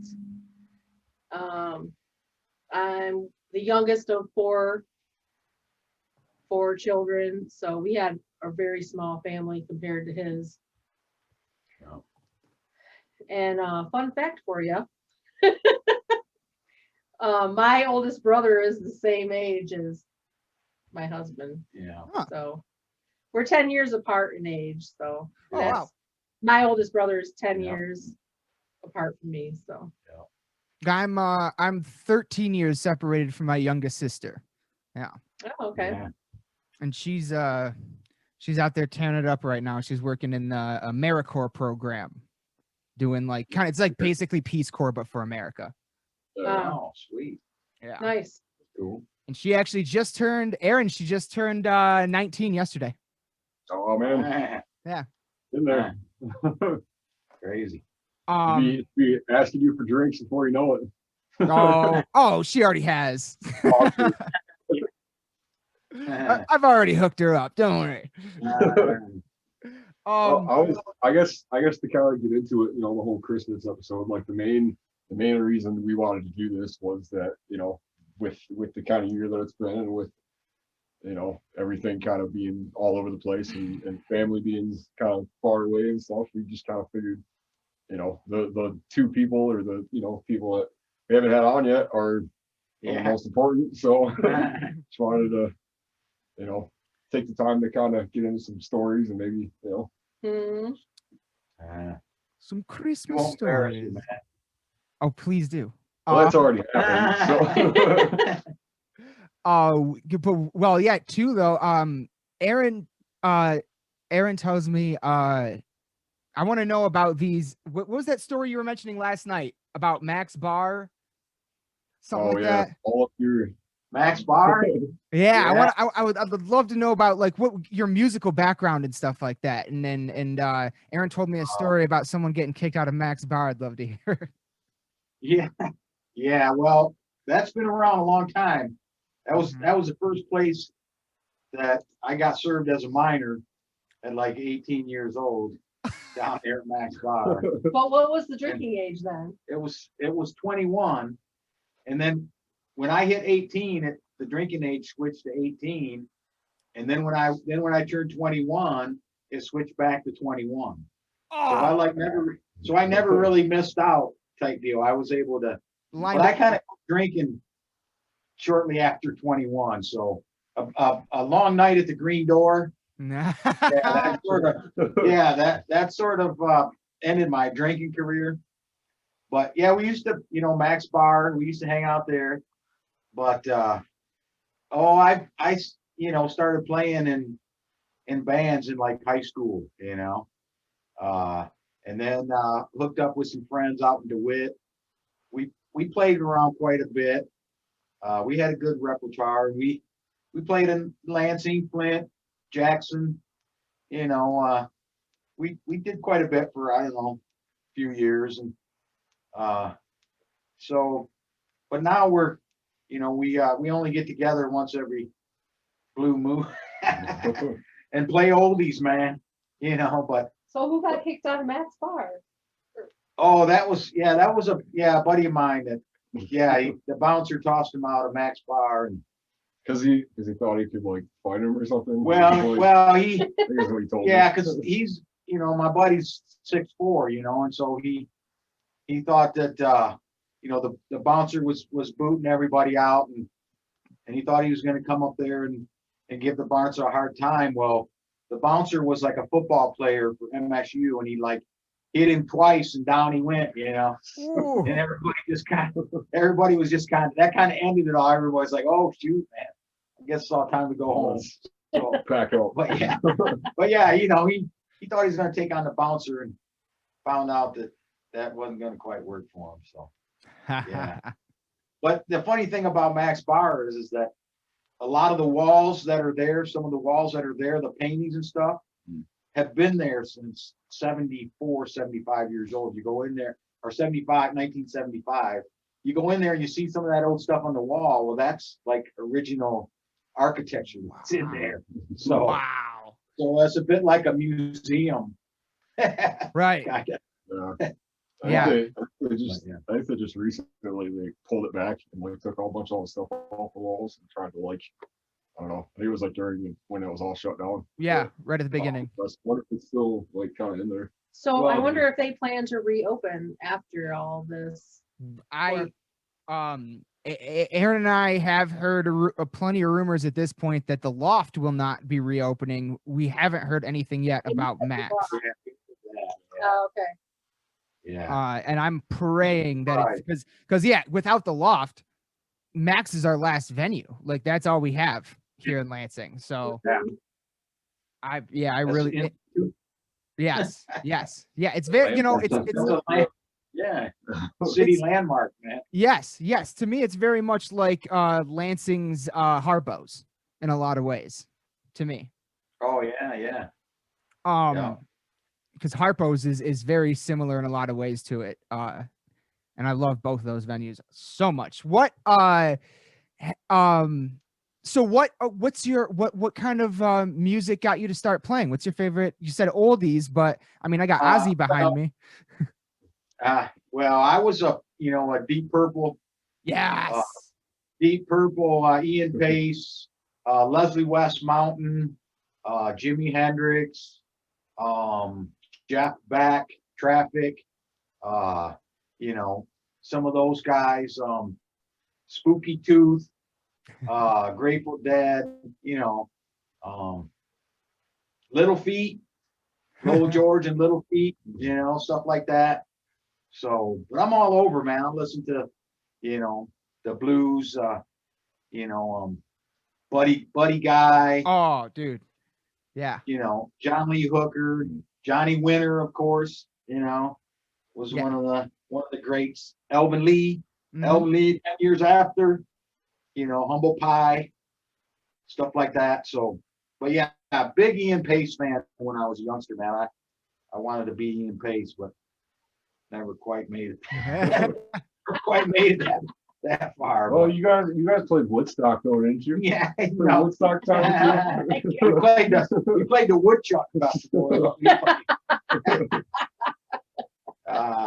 No, we had some good times.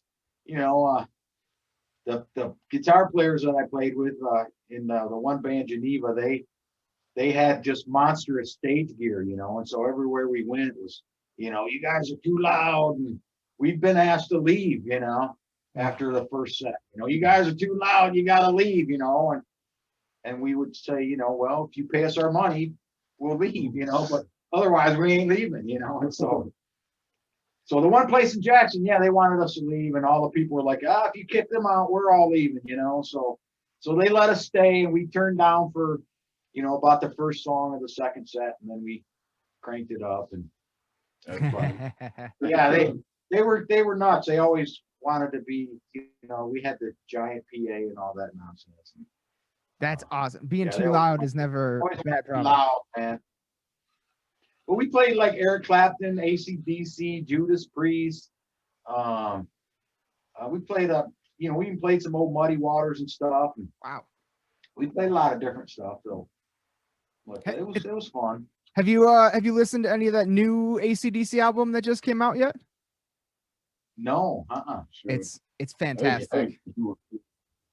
Yeah. Oh, I didn't know there was one. Yeah. Yep. First one, like what was it, 15 years or something? Who's on it though? It's the well, Malcolm Young, of course, has passed away, but so it's his nephew filling in the bass shoes, and then it's the rest of the Back in Black lineup. Oh wow! Yeah. Phil Rudd. Yes. Was Phil Rudd? Yeah, Phil Rudd's Back in Black. Yep. Yep. And Johnston, of course. Yep. Huh. Oh, yeah, that's cool. It's absolutely fantastic. I was really blown away by it. Yeah, it's the first one I think in like 8 years. I want to say. Yeah. I know. I was thinking more than that. Yeah. But it is fantastic. Why didn't you tell me best. Yeah. What I thought we You were know I talking. like Well, AC/DC. She likes it. at first I was like, when we were talking about like the first time, like the episode and stuff, I was like, you were like, well, I don't know like music, like I don't know like what to talk about music wise. And I was like, well, you and BJ are probably like equally into AC/DC, and so like more than I know, Yeah. more than I am. So I Oh, feel like God. we talked about it at least, but I Yeah, I- love that band. I Yeah, me appreciate it too. more now. They were my high school days. Yeah. Honestly, mine too. Might sound crazy, but I'm dead serious. I was the only one in my high school with an AC/DC t-shirt every day. Yeah. But yeah, I highly recommend that new album. It is fantastic. What? you got music background too. You got into it. Yeah. Singing Tell us and- about your music. Yeah, but I Yeah. didn't play in a band. So, But you did sing at some I sang. I've sang weddings. for years. I had 3.5 years of voice lessons through LCC Oh when I wow. was in high school. Wow. I took piano, but I never stuck with it. Kind of regretfully that I didn't. Now I hated it then. It was kind of like forced on me. And so then I quit it, but that happens. So, No. but yeah, I sang for a lot of years. I wasn't in choir for very long in high school because I pretty much, once I hit my sophomore year, I was able to work co-op, and I hated school so much that I didn't want to be there. All the geeks So are in choir. anyway. I worked, and so I was only in high school until like 11 every day, from like 8 to 11, and then I was gone to my job. Oh wow. So I worked from the time I was like in 10th grade all the way through my senior year and stuff. So, but I sang a lot in church. I was born and raised going to church my whole life, and so I sang a lot in church. Was in a lot of musicals and Christmas plays and programs and stuff. I've only sang at one funeral in my life, and I swore I would never do it again. Yeah, that's gotta be. Talk about a tough crowd. Yeah. Yeah. Well, the only reason I did it is because it was for my mom's best friend, and her and I, we've known her all my life, and her father passed away, and I didn't even know the guy, and I could barely make it through the song because I'm just a sensitive person like that. So, but yeah, that was horrible, and I would never do that again. But I've sang in a ton of weddings, but I haven't sang in several years now, and kids, man, they do that to you. You can't do the things you hey, used to do when you got hey, I feel like I took that and like, because a lot of times I think that like the performance side of things is like, it's like you guys have always done it, or Yeah. just a variation of it, and Yeah, I a little can't- bit rubbed off. Yeah, and well, and since going through like cancer treatments last year and stuff, that chemo stuff is serious business, and it does a lot of damage to your nerves and basically to your entire body. And it did do things to my like vocal cords, and because while I was going through treatment and stuff, like my voice was not as Yeah. strong, and it Yeah. was weak, and I still have moments of that now, even though I'm recovered. But it does permanent damage, to your body, and I think that's something that happened too. So Yeah, that definitely factors in. She's sticking to singing in the shower now. no, I was just trying to lighten the moment. I've heard you do that though. what? She sings in the shower. We all sing in the shower. Who Oh, don't sing in the yeah. shower? When I'm in the shower, I close my eyes. I'm in front of 50,000 people. Like my roommate's like, "What the hell is going on in there?" It's got good acoustics, man. You got good acoustics in the back. I sing more in the car than I do in the shower. Oh, Yeah. me Okay. too. Oh, I was driving around all night tonight like a chicken with its head cut off, running around getting Christmas stuff, blasting Trans-Siberian Orchestra as loud as it can go, screaming at the top of my lungs. So 100% in the car every time. My favorite song to have the windows rolled down and it Yes. cranked up is Deja Voodoo by Kenny Wayne Shepherd. Ooh. That is the bomb. Yeah. When it's nice outside, Oh, that's what I like to do. Seasonal listening, perhaps. thank you. Seasonal listening. Thank you, Aaron. Yes. Talk about that. What are so yeah, like we are here. It is right now Christmas Eve's Eve, December 23rd. And I have to ask, what were some of your guys' like favorite Christmas memories or traditions growing up and stuff like that you guys did?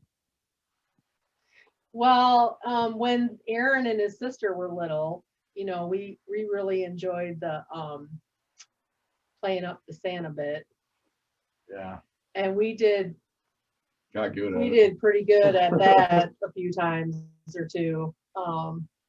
And especially like the same for the Easter Bunny. And you know, one year for the Easter Bunny we did I took some fur from the cat's brush that I brush her with, and I like spread little clumps of fur all through the house, and then I like threw pieces of candy by the fur and then did we use powder I don't remember for that. But tracks or something, No, but I to don't make know. it look like the cat was being chased by the Easter Bunny. Oh yeah, that was pretty good. Yeah. That was a good one. It was- But no, we always, you know, we usually on Christmas Eve, we would have like pizza for dinner or make something. And then we would go drive around and look at lights and have hot chocolate and stuff. Yeah. And then come home and they would each get to open one gift. And then pretty much we would send them to bed as early as possible so Santa that was we could coming. spend the rest of the Yeah. night Yeah. Yeah. hanging out for Christmas Eve ourselves. Because it's about family, right? It's Yeah. about, Oh, that's Uh, fantastic. But we still, you know, to this day, we still try to go look at lights, you know, on Christmas Eve every year. I'm And a lot more this year. I don't know, it's been kind of hard though as the kids get older. You know, you don't get to do some of the things you used to when they were little. And, you know, now Lissa doesn't live here and And they stopped falling for the Easter Bunny and Santa Claus. yeah, that's kind of put a So, damper you know, on things. we can't send Aaron to bed early Well, that because Santa's coming tonight. well, or for one, tomorrow night.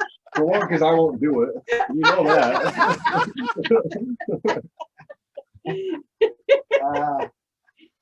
Well, there was no, because like when we found out about Santa Claus, I remember it was because you like wrote some letters. I think we talked about this before.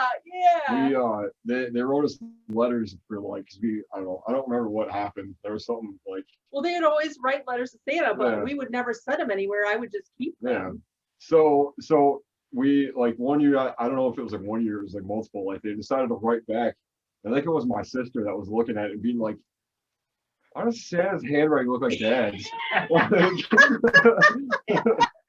We were like, oh, I get it. Okay. No, it doesn't. Oh my gosh. Or maybe it was Calm down, Sherlock Holmes. right. Here's a story about Zane's older brother. Is we got him something for Christmas. Zane's older brother. I mean, Who's that? Aaron's older brother Zane. Sorry, Aaron's older brother Zane. We got him something for Christmas that broke, and we had to take it back. And we're standing in line to take it back, and all of a sudden the light bulb went off in his head, and he looked at me and said, "Santa's not real. Well, this toy came from here. We're bringing it back to here. Santa's not real, is he?" And so I was like, "Nope, he's not. That's right. This came from here. Gigs up, man. You know now." So that was funny. I never knew that. Honestly, I don't think I ever. That was a long, long time ago. That's a good Moving one. around. God, that is so funny. How did you? When did? So was it the handwriting thing? Is when you found out, Aaron?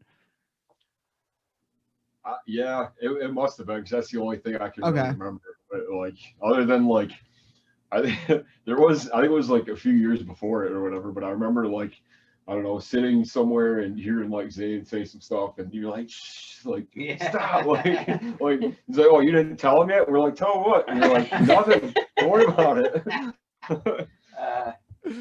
Oh, well, it's okay. I still believe in Santa. So The older kids like to spoil it for the little ones. Right. Yeah, for sure. there's a great. I always, as far as like traditions or like memories and stuff, like I don't know, a lot of like the earlier like, you know, bigger family Christmas parties and stuff. Yeah. Yeah, When we were every little, year. Yeah. His family does. It's always the Sunday before Christmas. Oh. They get together, and it's like 60 to 80 people. Now it is. Between brothers and sisters and nieces and nephews, yeah. Yeah. Yeah. It's crazy, man. It's crazy. That is. You won't be around that. shit. But you know, it's like a potluck, and they have one of the brothers plays Santa for like the really little kids, Yeah. and they do games, and everybody complains about who's running it and how they're doing it. So you know. No. We didn't have it one year, and then all of a sudden it was like a big thing. It was like Yeah. So, but yeah, those were always fun to me. I think it was more so when I was little, like just because it was, you know. And then my family always tried to get together. Well, when my mom and dad were alive, we would always do something with my side too. Usually on Christmas Day. Oh yeah. At somebody's house, one of my brothers and sisters, or our house, they'd come, and we'd have dinner or whatever. Mm-hmm.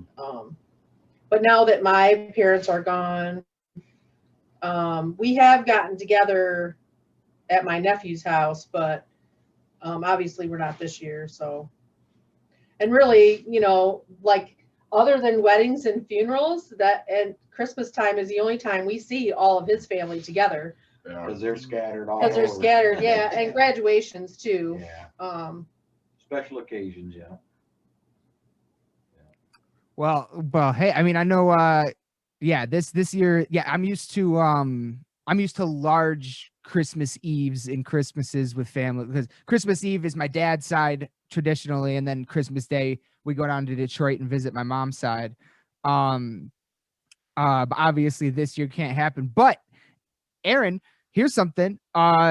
This is what I'm gonna do tomorrow. Is I'm gonna go to my parents' house, and I'm gonna hook up this laptop and try to get everybody on the family on Zoom and put it, you know, into the computer. So that's something that, you know, has blown up this year. That, you know, it sucks. It sucks. I hate not being able to see everyone, but but still, like even just if we could get them on camera for a minute, it would still, I feel like it's at least something, you know. Yeah, that'd be cool. Just to get to say. We did a smaller like game night kind of thing like a few weeks ago to kind of do the same sort of thing. So Yeah, the problem is the more people you get, the harder it is to hear everybody. Yeah. That's true.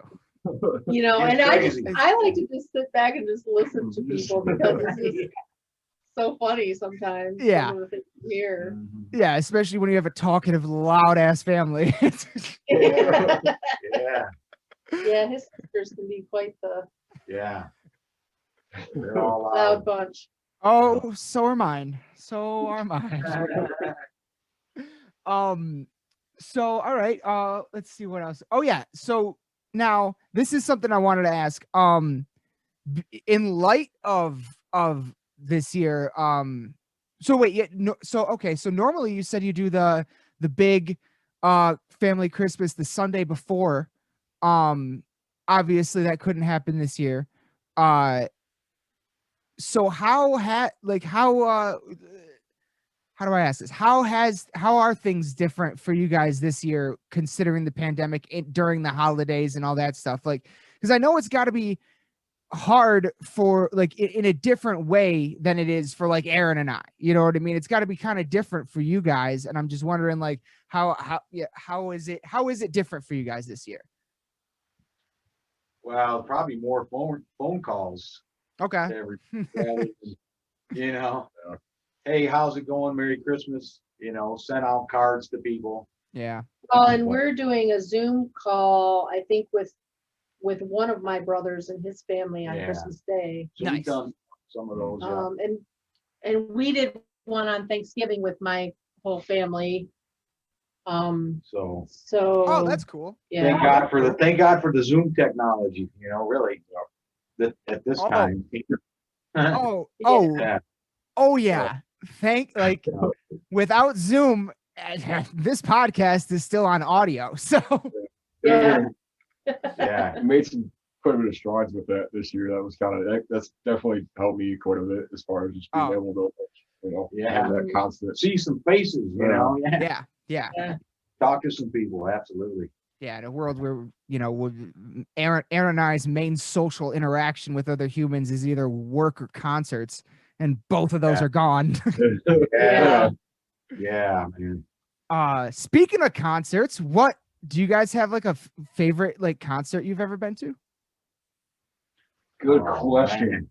Good question. Well, that question ain't for me, so. Journey. I was there. What do you mean? Well, yeah, Journey. I have been to an awesome concert, Journey. Either them or TSO.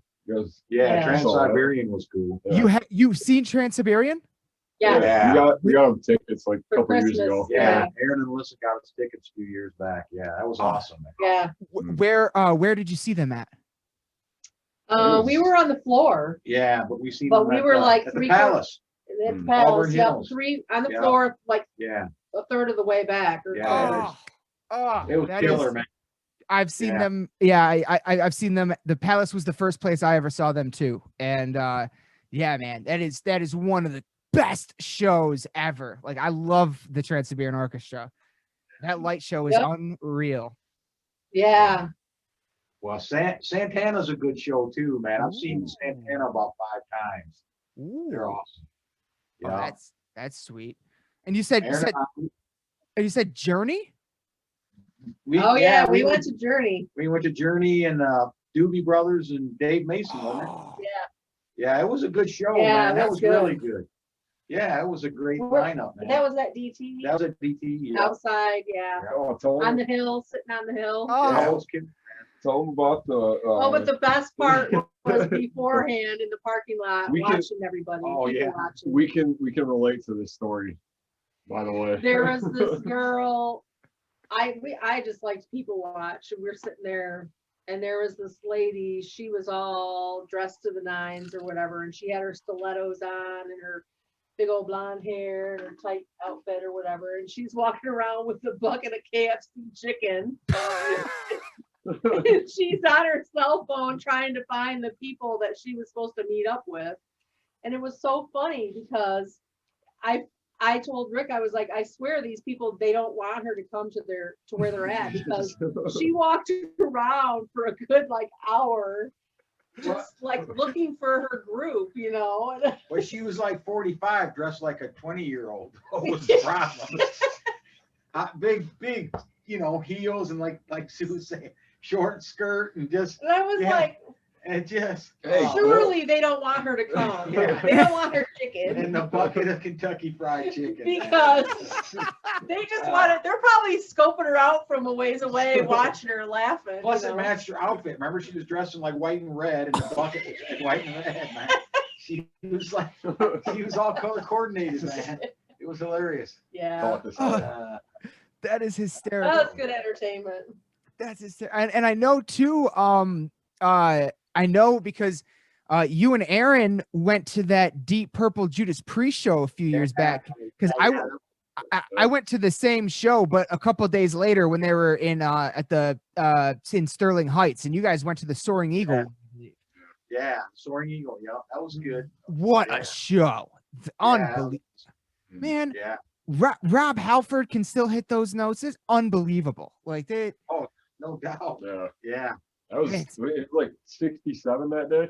It was his Yeah, it birthday, was- that show. Yeah, it was Yeah, warm that's that right. night. It was cool. Yeah. It was cool. The only thing is that Deep Purple, they had some big screens in the back, and when Deep Purple was on, they used them quite a bit, Yeah. But when Judas Priest was on, it must have been Purple's equipment. When Judas Priest was on, they barely used them at all, which would have been cool. Yeah. It was good. It's still good to see them, but having the big screens off to the side, because they were doing some close-ups, and Yeah. And, They had some of like the weird like video effects too. Yeah. They had, like, Yeah. kinda- yeah, they were doing a bit of a light show with it and different Yeah. stuff, and they didn't do that for Priest, but they were still, Well, they still were good. I think they were just like two different shows, really. It's like Priest is like fire and like the traditional like heavy metal stuff, Well, and yeah. then Deep Purple is kind of The just a little old more, school. yeah, Yeah. a little more progressive.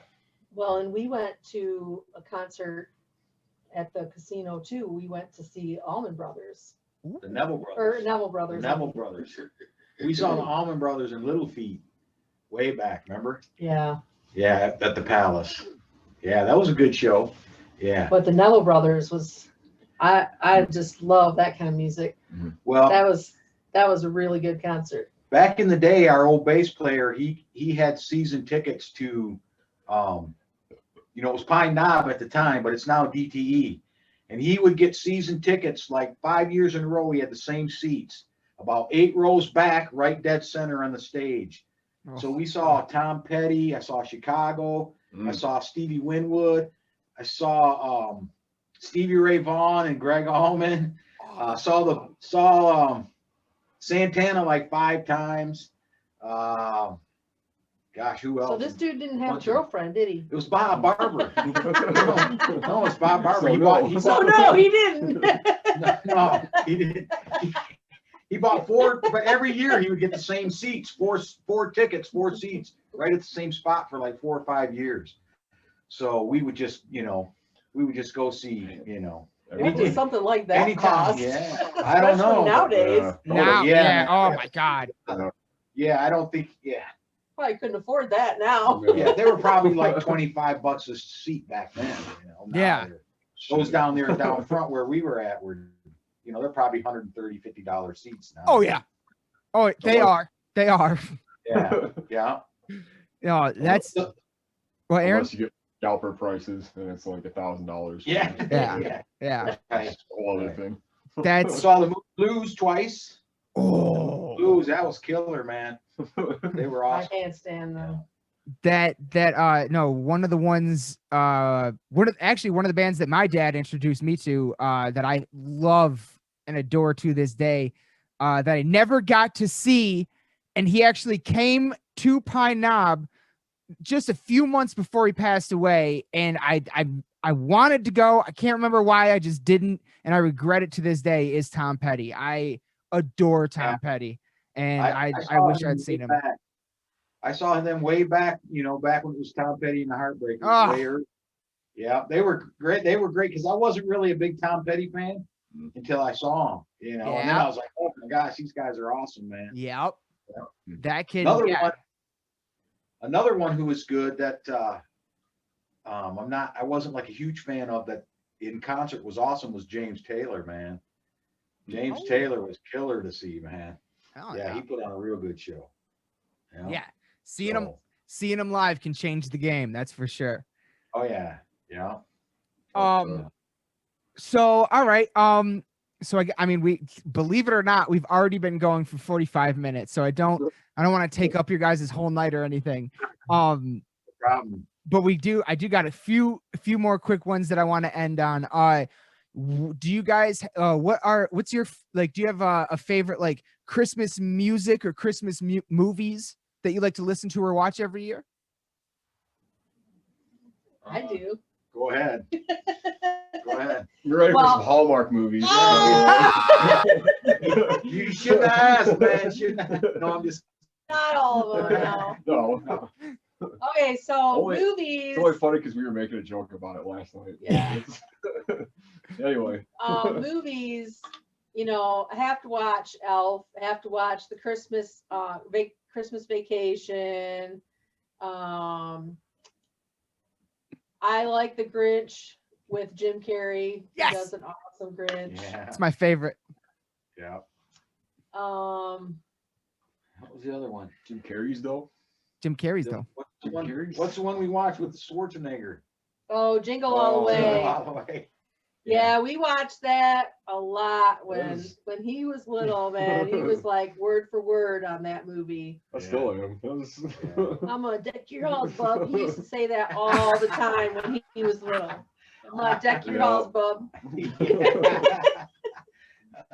All the time. He loved that. You got video of it too, by the way. That you'll probably never see, but Oh no! maybe. Send that to me. Send that to me. I'll put it on YouTube. well, see, the thing of it is, it's on VHS, and you know we'd have to. We can make this happen. We have the technology. Believe it or not, Aaron was really high strung as a kid. The dude would not He shut up, man. was into everything. Like Oh, yeah. anything that had buttons, he had to touch. Climb And on. I Yeah. can't believe that I didn't get arrested for child abuse for slapping his hands so many times because he kept messing with the VCR and the CD player and the Climb up the shelves on the Climb the entertainment shelves, center to turn the yeah. stereo on and stuff, man. oh my god, he was crazy. Yeah. He was like out of control. He was just hyperactive all the time, running here and there. We couldn't get him to shut up. He would not shut up. He'd talk all the time. And now he's And quiet. Alyssa, And now, Oh, yeah, and that's the thing. now he's quiet as a church mouse. Like Yeah, and Alyssa, she was real quiet and shy, and now we can't get her to shut up. Yeah. So they're like opposite of each other now. But anyway, Flip on us, man. You know? music, It's Christmas amazing. music. I like a couple different things. Well, I like a wide variety of music. Like my Amazon Music account is full of a wide genre. Like I've got country and gospel and Disco. disco. Disco was She got my disco on her phone. was man. my like R&B and Yeah, you. heavy metal and rock and classical and just a whole wide range. Yeah. But Christmas music, my favorite is the old classical stuff, or not classical, but the older music, like Bing Crosby. Bing Crosby, yeah. I really like R&B music, the R&B, the Detroit Motown Christmas Yeah. stuff. Yeah. Love that. And then of course TSO. So those are my go-tos for Christmas, Yeah. are those, those ones. Mhm. Not so much the modernized Yeah. music that they make today, but the old classics. Christmas Story, I like that movie too. you My also favorite Shoot your eye out, kid. yes. My favorite Christmas song is Father Christmas, give us your money. We got no time for your silly toys. We'll beat you up if you don't hand it over. Yeah, that's Save all your toys for the little rich boys. not attractive at all. The Kinks, man. You've heard that, haven't you? Oh yeah. Oh yeah. See? Yeah, that's yeah. Well, that's on there now. So Yeah. Oh, phenomenal. this is what it's like, man. It's You great. know all that stuff. This is beautiful. This is beautiful. Well, I guess, all right. I just got one last thing left here. Oh, well, are we talking about some paranormal stuff? You want to ask the question? Is that what you're getting into, or? It's like you've done this with me before or something. Oh, mean, wait, you know. I have a question. Yeah. Oh yeah. I've been wanting to meet Professor, if he's a professor, Go. Sasquatchman. Sasquatch. Sasquatch. And I was coming here today thinking that I was going to get to meet him because I have loads of questions for him. Well, The Sassman. Oh, he's we were talking about this last night too. He's kind of everywhere and nowhere. Oh, he's like Bigfoot. He's Huh? very elusive. Yeah. He's on big territory. So funny. Okay. All right. So, but I mean, you know. Oh yeah, man. like, Yeah, yeah. Well, Well, Aaron explained to me last night that they communicate via mail. Like they send each other Yep. letters in the mail. And so, well, I mean, Santa Claus in that sense, I guess. in an effort to stay off the grid, you know, he's like, you gotta like, Yeah. He doesn't want to go viral. No, that's for the internet to decide. Yeah. Oh man, we totally should have gotten him on this episode. Dang it, missed What kind of opportunity. Okay, What kind of questions, though? well, I just have a lot, so maybe next time he's on, like we could like converse. Yeah. We could have her call in. We could have her call in during the episode. Yeah. It'd be perfect. Oh, we're putting that together. The wheels are already turning. We are putting that together. All right. But that's the greatest thing I've ever seen. But yes, I do have one final question that does relate to that. I have to do this. I always ask everybody the first time they're on the show, a side interest of mine outside of, music and everything else. I am big into the world of the paranormal. But I also like right here. Yeah. I always have the I want to believe poster up. And I always because that's kind of the way I approach it is I do want to believe, but extraordinary claims also require extraordinary evidence. And I go on a lot of ghost hunts and a lot of the places that you like a lot of the places you see on TV or whatever, you can like pay a ticket and they'll lock you in overnight. And I've done that a bunch of times at pretty much every available location in Michigan except for one that I'm aware of. So I love the world of the paranormal. I love going ghost hunting. I still have yet to see the extraordinary evidence that I'm looking for.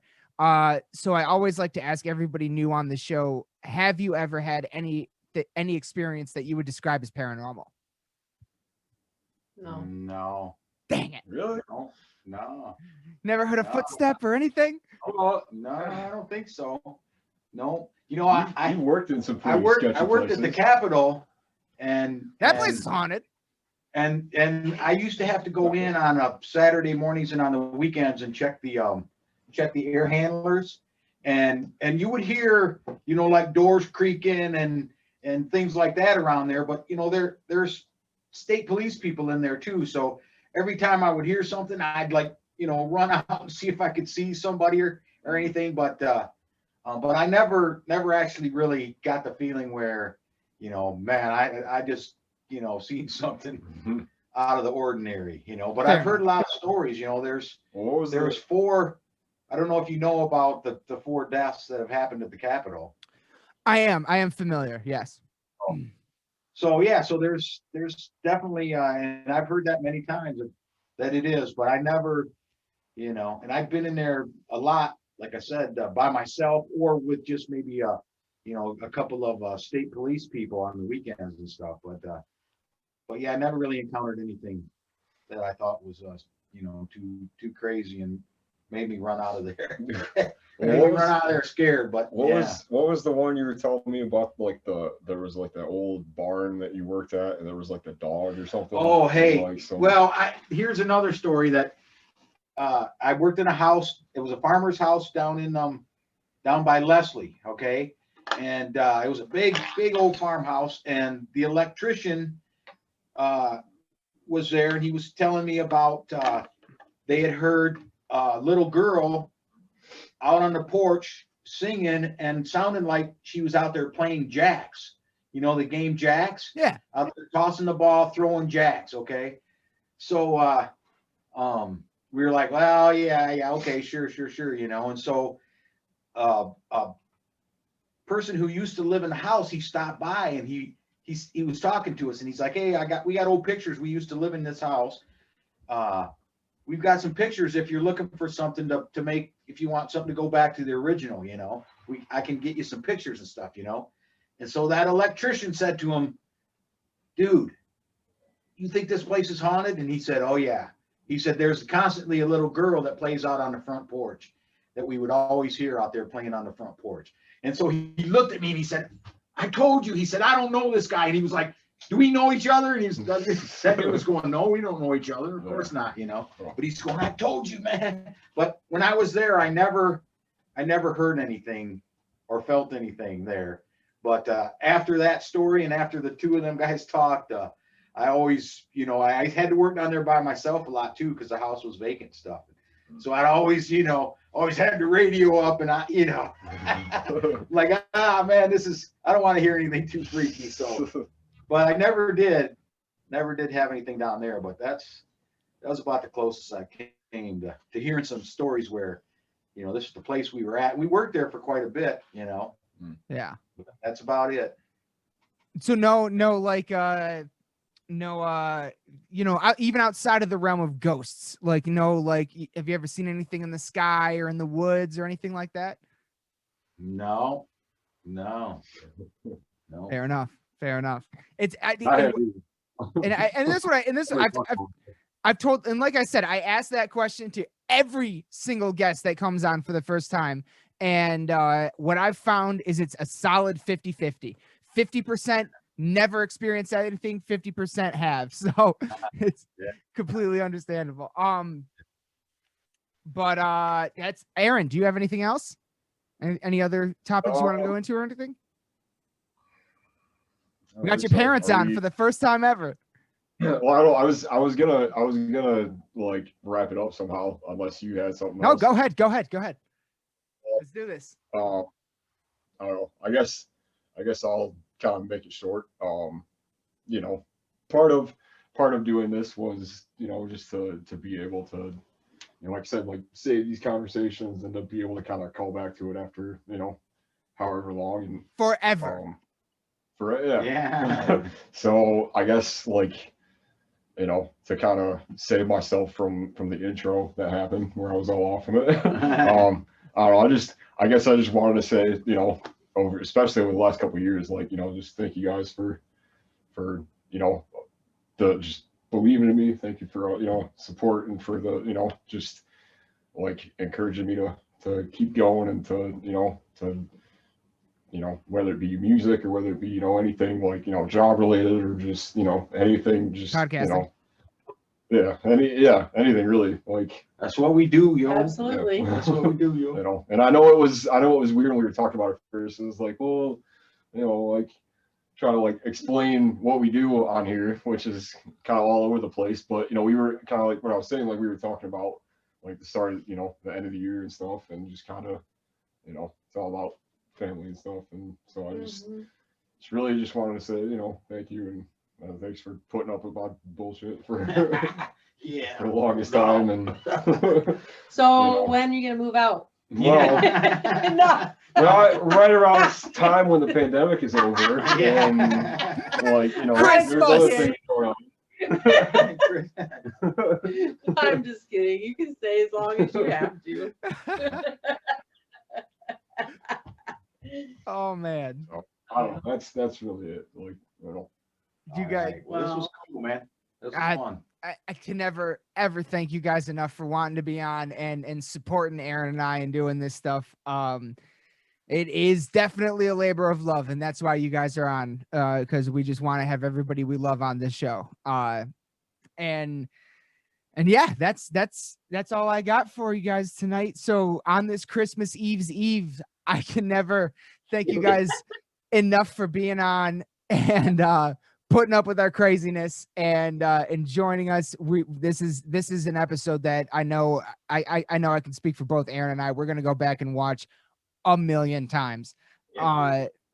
So this is very, very special for both of us. And thank you guys so much for being on. Yeah, thanks for having us. Merry Christmas. After the COVID's over, you'll have to come over and we'll have a barbecue in the summer. Yeah. Oh, I'm so down. Oh God, yes. Oh, what? You can have some homemade fajitas. Oh, I'll smoke up something amazing too. Like, yeah, we will 100%. We have to do that. Absolutely. Yeah, that's absolutely. So, we will definitely do that. And I hope you guys have a wonderful, wonderful Christmas this year. Yeah, you too. And yeah, we will definitely get together in person once all this craziness is over. Jesus, Murphy. Right. So done with it. I'm ready to see people again. Yeah. But yeah, thank you guys so much for being on. And we will we'll wrap this up. I'll jump out of this recording. But yeah, I always do this at the end. Every time I have anybody on, I just can't thank anybody enough. It's crazy to me. Like it's just crazy to me that anybody even would be on this thing that we're doing, because we started it. So yeah, it's cool, man. It was cool. Yeah. It's nuts. Awesome. It's nuts. We're definitely. Keep doing it, man. Thank you so much. We're definitely gonna have you back on in the future. We're definitely gonna get you on with the Sassman. That's gotta happen. That is so happening. Yeah. It's gonna be amazing. Yeah.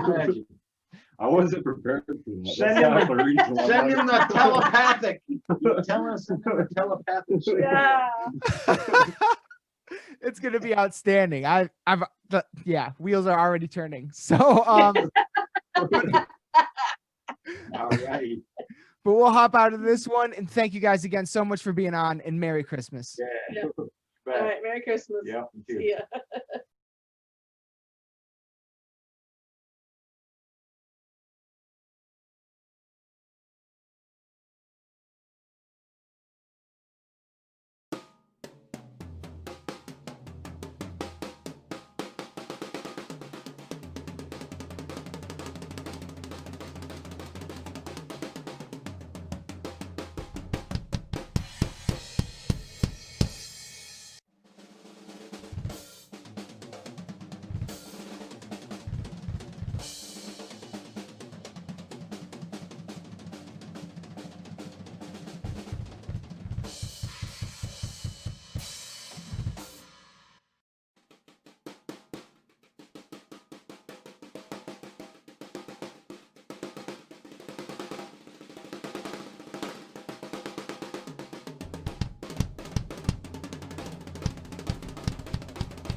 We are back.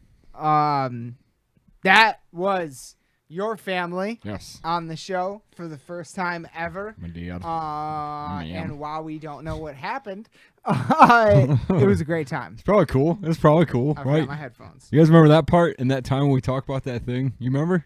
That thing That that thing, we yeah. said that one time? That dude, like, man. That was crazy. When I said that thing about that time that happened, man, like, It was wild. I felt that. That was real. I thought that was real. That was, Yep. you know. Yep. But no, like, and all, like, I guess to kind of wrap up that, you know, yeah, kind of like what I was saying. Like, this is, in a way, this is kind of, you know, my way and our way of, you know, just saying thank you, I guess, or just saying, you know, just a different way of, like, showing appreciation and just, you know, just having this for, you know, forever, I guess. Without that and without these people, yes, this never exists. Yeah. So. And how often do you get a chance? Like I said, how often do you get a chance to just, like, you know, because, like, to me, I feel like there's a certain point that you reach, like, there's a certain age that you get where you're, and I feel like I'm seeing this kind of more every day, where, like, your parents are kind of more your friends. Like, you kind of see them as a little more like just like regular people, I guess, more so than you do. And you, like, fall into this weird rhythm where you just, like, you talk, you talk. Maybe you talk every day, but it's just a quick exchange about really nothing important at the end of the day. And you know what I mean? How often do you get to sit down for a fucking half hour to an hour and lock in? Yeah. You know what I'm saying? Like, that's one of the benefits of the podcast, and that's an important aspect. So thank you, and I love you, and if I didn't say it in the episode already, like, it just, you know, like, absolutely, you know, it just, hey, I don't know what else to really say. What else? I mean, they've been to, like, every one of your shows, and now they're on your podcast, and, like, man, like, there was some times I'm sure you can remember, like, when, you know, growing up, like, just being an angry teenager, being an angry kid, where, like, you know, you all, like, just got into it or whatever. But, like, you know, I'm at the age where, like, just at a point in my life where, like, I can look at that and kind of laugh a little bit because it's, like, for one, it came from a place of, like, just, like, what are you doing? What the fuck is wrong with you? Yeah. But it was also, you know, it was also a lot of things that led to that. And it was also, you know, there are things that, you know, that came up, and there's just things, you know, just within. It's also like we have to go through that. Yeah. Like, you know? It's like, that's like the rebelling against the parents is part of it's like you rebel against and then you become them. Yeah. Like, that's like, that seems to be. It's like, It's that like 1984. Yeah. Where he's like, that seems to be the path that you know what I mean? If my teenage self could hear this, could watch this now, he'd be like, what are you talking about? Like, he'd be like, how the fuck are you guys on camera? Yeah. Wait a minute. Yeah. So yeah, I don't know. Yeah. So that's, you know, just to kind of wrap it, like, you know, I just, you know, that was awesome. Yeah. And you know, ultimately what I've learned, like, honestly, like, all you know, we haven't technically done them yet, but sitting here talking about it with you, anticipating we're building it up, we're getting ourselves, essentially what we're doing right now is getting ourselves amped up. Yeah. Well, because I'm sitting here thinking about stuff that, like, I could, you know, we could do potentially. So, and I'm already at the point where I'm like, okay, we're going to have them on more than once.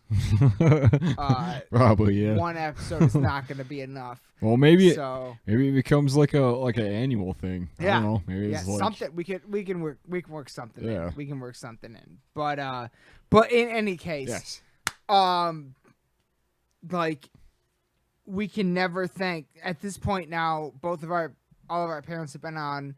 We can never thank them enough for, I mean, how do you even, for supporting us, for being on this fucking crazy thing that we started, for you know, just being you. I don't know what is. And that's what Christmas is about. all the I don't know, all the lessons, They put up with all of our all the shit. bullshit. Yeah, it's all of our crazy, stupid, fucking shit. God, man. Like, I'm sitting here right now at the age of 30. I don't know if I could put up with that much of someone else's shit. Right? Yeah. You know what I'm saying? So, Yeah. and they did it. Okay, how old? Do you know how old your parents were when they had you?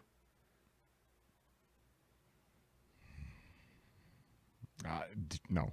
My Put it short. mom, No, I don't. I believe I could be off by like a year or so, but I believe my mom was like 22, 23, and my dad was like 25, 26. Yeah. So right out of college, like immediately, very young, younger than I am right now, and I don't even have a fucking girlfriend. Like, you know what I'm saying? Yeah. Like it's crazy to me. Yeah. Just crazy to me. And you people mean more to us than anything else. Like what else can we say? Like, you know what I mean? Like it's insane. It's insane. So we can never thank you enough for being on. There is no possible way for us to express what you mean to us in terms of supporting us, raising us, teaching us, and ultimately, you know, your parents raised you the way they raised you. My parents raised me the way they raised me. And ultimately that brings somehow it's like chemistry. Somehow that brought us together. And without them, this never happened. Yeah. So this is a very, very special episode for us, without question. But we are not done yet. We got one more segment for you guys. And this one is a Lost in the Dark veteran, probably the most reoccurring guest on this podcast. My sister Catie, checking in, finally getting home from her work. Fuck, I can't remember the name of the organization right now, but it's Allie's Place? No. Something different? No, that's Detroit. Okay. That's what she came home to. Okay. It is something different. I can't remember the name. You're about to hear it multiple times. But she goes down to the Bahamas, stays at a key that got hit especially hard by Hurricane Dorian. And she spent the last 3 months like rebuilding a couple schools. And she actually ended her, and this is a bit of a spoiler, she actually ended her trip by reopening one of the schools, giving them the keys back, totally reopened and remodeled after everything. So that's how she got to end her trip with complete success. That's insane. Yeah. It is. Like, really? You're about to hear a lot about all of that. So yeah, here it is, everyone. Let's do this. My sister Catie back on the show. Cheers to Catie and all the fucking amazing work that she has done and all the crazy shit she has been through. You're about to hear. If you're familiar with the podcast, you know that back when she was doing this sort of shit back in New Zealand, she went to New Zealand to do some of this shit. She got the devil's grip. She got the sickness, the devil's grip is what they call it. Oh. And then this time she has another crazy medical experience. So buckle up, and here it is. My sister. Sorry, I jumped ahead. No. I just kept going. My sister Catie back on the podcast talking about her adventures in the Bahamas from the last 3 months. Here it is, everyone. Enjoy. You go. What the fuck is up, everyone? Welcome back. What's up? And we got, you know what? I'm just going to start calling these episodes, Where in the World is Catie San Diego? I love it. uh, I'm gonna change my name. yeah. Every time you're on, it's because to talk about some recent crazy ass adventure you've been on. I did actually hear earlier though that our sister Grace is she was on a couple weeks ago and she was currently stationed in Montana. She's still there, but I believe like maybe already actually she's on like a 2-week break or something like that, where they'll be back in Sacramento, and then from there she's going to be in Los Angeles. Yeah, starting tomorrow. She's on break. Oh. They're driving back on Sunday. Oh, you heard about it? Yeah. All right, nice. Yeah, she's going to be in LA and she's going to be doing a bunch of crazy shit out there. Hopefully she stays safe. Did you hear what she's doing? Yes, I did. She's doing Are like, you upset? a little bit. Yeah, me too. A little bit. But mom said it means that she might get, because she's working with she's doing something with the frontline workers with the COVID at a testing site, like at the stadium or something out there. Dodger Stadium. Yeah. Hope mom said she might get the fucking vaccine though. So you know, I didn't think so, but possibly. I mean, if she's that could, they're trying to get frontline people in first, and she's not technically a medical personnel, but still, maybe, hopefully, that'd be great. So, Grace, if you see this, we're thinking of you. We love ya. But we're here to talk about you and your most recent adventure. You left the mainland during COVID times. Now before we start, I just want to point out that I am not eating during this podcast. I frequently am when you interview me. And so I was very intentional. I don't even have any snacks out. I have a drink and that's it. So for the record, I think this is my fifth time on. It took me 5 times. Well, I also have on my Lost in the Dark t-shirt. Oh shit. You can't even get those anymore. Which is apparently vintage because you can't get it anymore. Yep. So I'm 100% prepared. We're trying to work on some new designs actually right now. Oh, cool. Got a couple in the works, but yeah. So you went down. Who were you working with again? What was this? Peace Corps? What was this? So it's very funny because it's an This is too big. I was with an organization called All Hands and Hearts, and it's actually the same organization that Grace, our sister, will be working with in Los Angeles. Wow, that's like your guys' trips keep lining up. It's so coincidental. So they're a nonprofit and they do disaster relief response work all over the world. And then they're also responding to COVID, which is like interesting to watch too. But yeah, I was down south in the Bahamas. Yeah, in the Bahamas. Now, but what island? Great Abaco. Great Abaco, and this is one of the places that was hit really hard by a hurricane. I understand. Yeah, so Hurricane Dorian hit last year. I mean, yeah, by the name you remember, right? Yeah. It's one of the bigger ones. Interesting. I didn't know this before I got there, but hurricanes that are so destructive, they retire the names. Like they have this naming system for hurricanes. So some of them, like Katrina, is certainly retired. Dorian, I don't believe is retired yet because it's only been a year, but is in the process of retiring it. And it was a Category 5, but a lot of people down there that we spoke to, they like when they tell us their stories, they say it was a Category 6, which doesn't exist, but that's how bad the winds were and the destruction was. So yeah, so Dorian was last year, September 2019. And the organization I was with, All Hands and Hearts, was on the ground a few weeks after the hurricane hit, doing evaluation of the area, and they got a program up and running, I want to say about a month after Dorian. And so they were there from maybe October into March of 2020 of this year. And then when COVID hit in March, all operations ceased. Everyone was sent home. And they just restarted programming when I went this year in September.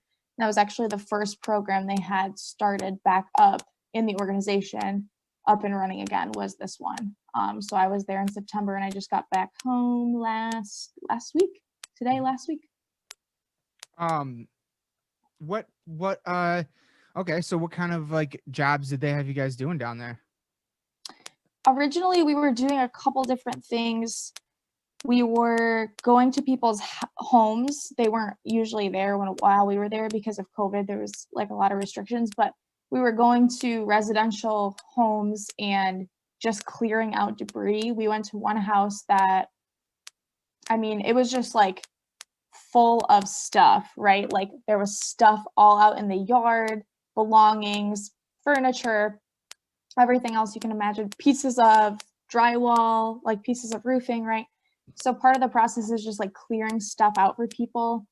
Another part of the process is putting together roofs and putting roofs back on houses that will withstand high winds and hurricanes.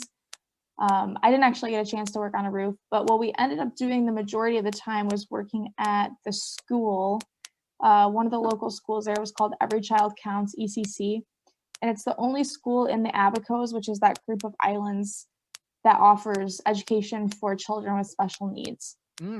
So kids from the surrounding islands come to this school to get an education because they otherwise would just be thrown into a regular classroom and not potentially be as successful. And their school, right? And their school had like five buildings. And our goal toward the end of our time there, like the second half of our time, was for all of us to just be working on those 3 of those 5 school buildings and to get those completed to a point where we could hand over the keys to the school staff, which we ended up doing, which was awesome. On our last day there, we had a little ceremony and we actually gave the keys back to the ECC staff. So that was really cool. That's awesome. Yeah. That's awesome. That's crazy because like the people that live down there, you know, these are people who have, if they've lived down there their whole lives, then they've probably experienced way more than one hurricane. And so if the people on the ground are saying, if this was not a category 5, I've never seen anything like this before, that's crazy. Like they would know. Like, yeah, it is. And like, we didn't get a chance to talk to a huge number of people because of COVID, but we did have a few interactions with folks that we were able to like bring in and sit with 6 feet apart, mask and all of that, you know, and they were able to share with us a little bit about their experience. And that was one of the questions that some of our people asked, was like, why, you know, they said it in a nicer way, but basically like, why didn't y'all leave? Like, there were warnings, like, why was it that some people stayed and some people didn't? And a lot of them said, like, we live here. We go through hurricanes all the time. Yeah, we thought this was like, we like, boarded things up and prepared in the way we normally would, but no one expected the level of devastation that occurred. Yeah. And, also to their credit, like, there's been plenty of times where everybody was sounding the alarm and then it wasn't really that bad. You know what I mean? Like, so there's that too, right. And there's like a financial cost. There's many costs, but like there's a huge financial cost to leaving for a false alarm. Leaving for not a false alarm, but like, you have to leave your job, you have to move your kids if you have family, whatever. And then to like transport yourself somewhere, it's not cheap. And things there in general are not cheap. It's an island. Like, so many things are imported. So even just going to the grocery store, like, we were really lucky to be very, very close to one of the major grocery stores there that was still open. And a bag or Oreos, this was the big thing that we always got. Like, Oreos here cost maybe like $3, like $4. A pack of just like the same Oreos there was $8. Wow. And like, you're not living off Oreos, but that just gives an example of the cost and just how much things cost there. So the choice to pick up your family and leave every time there is a hurricane is like so so financially huge. Now, so you didn't really get to so there were COVID cases on the island. That's why you guys couldn't like interact with people. They had COVID down there. Yeah, they did. Definitely not as bad as here though. Before we left, actually, we had to go and quarantine. Yeah. Tell me about the travel process of it was, because I think you go from here to Florida and then down there. Yeah, and like Florida's not the best place to be, but we were in an Airbnb that we pretty much didn't leave. Right, you were quarantining. Yeah. Yeah. So, and some of this is the Bohemian regulations and their government regulations of how they're letting in, like, we're tourists, basically. That's like our classification for travel. Part of it is also the organization I was with and their requirements for how they wanted to handle COVID. But for us, we were all flying in. Normally, this organization opens the door to people from any country. Like, if you want to go serve in the Bahamas, you can be from Nepal, right? Like, it doesn't matter. For this particular project, they only accepted American volunteers just because of COVID. They were trying to reduce, that whole thing. So all of us came in to Florida and we were put into 4 groups immediately. And these were called our bubbles. So there were 4 Airbnbs, and whichever bubble you were in, that's the Airbnb you stayed at, and you were there for 1 week. Before we got there, we had to have a COVID test that was negative, and we had to like bring proof of that. And then once we were there in the Airbnb, the first day that we were there, they brought in someone to test us all again. So we were in the house, we're all there, everyone's negative there, but we're making sure we didn't get on the plane. Everyone, magically, I'm quite surprised, in all 4 of the houses, everyone tested negative again on the second go around, which is what we needed to send to the Bohemian government to get our visas to travel there approved. So you had to have a negative test within a certain number of days of travel. That was the requirement. So that's why we did the second test. That worked. And then we flew there. And then once you fly there, at least this was the requirement. It may have changed a lot even while we were there. You had to quarantine for 2 weeks while you were there, which was fine for us because we were in our base, which was very secluded. And we were working at the school I mentioned, which was, our base was here. It was like literally right next door. Like, we were tapped up next to it. So we were able to work there and still be quarantined. Nice. So yeah. And then what about home though? What about, did you have to like quarantine and get tested to come back and all that stuff? No, because the US doesn't have like those rules, right? So like that was just to get us in. It varies state by state, but for Michigan, it's recommended that you do, and I am for the quarantine, but it's not even. Have you gotten tested out? Have you gotten tested since you got back? No, I will be getting tested before Christmas, but I've literally just been in one place, so I haven't. Yeah. Wow, that's crazy. That's a crazy time. It's for everybody. Now, so like you were putting back together, like how badly damaged was the school? What did you like have to? I saw I was following you on Instagram and your story, and I saw you putting up like drywall and chopping wood with saws, and you looked jacked. Your arms looked huge. That's the dream. So is that what you were? Is that the kind of stuff? Mostly like construction kind of stuff? Yeah, it was a lot of construction. So toward the end, like I said, our goal sort of transitioned into finishing those 3 schools because that became priority. Yeah, that became priority, and also became something where it seemed like we could easily finish. And then I think too, part of it was like further mitigating our risk. So even if we're out in the community at a home, even if homeowners aren't there, it's just more potential for exposure. Right. So with those 3 buildings, it was a lot of finishing work, meaning just like putting the finishing touches. So it was we did a ton of painting and baseboards and caulking and like putting in doors. I built a couple stairs. Like, We worked on a ramp, like a handicap ramp for this, for one of the buildings, things like that.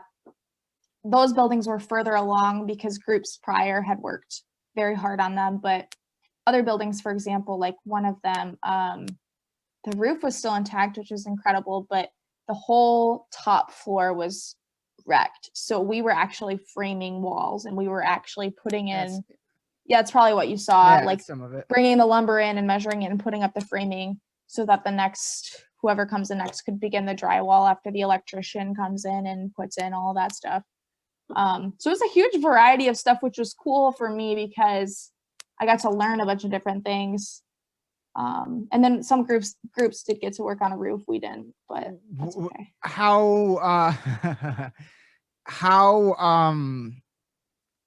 How much experience have you had doing this kind of stuff before you went down there? I mean, pretty much zero. Like, okay. Yeah. I I've mean, never heard of you. Well, yes and no. I mean, I've never. I'm always breaking walls down. So, like when I was in AmeriCorps, we did. Well, it's hard to say because when I was in AmeriCorps, we did similar work. Like I worked with Habitat for a few months, so similar things to that. That training was coming back, and even just basic of how to use power tools and like miter and jigsaws and different things.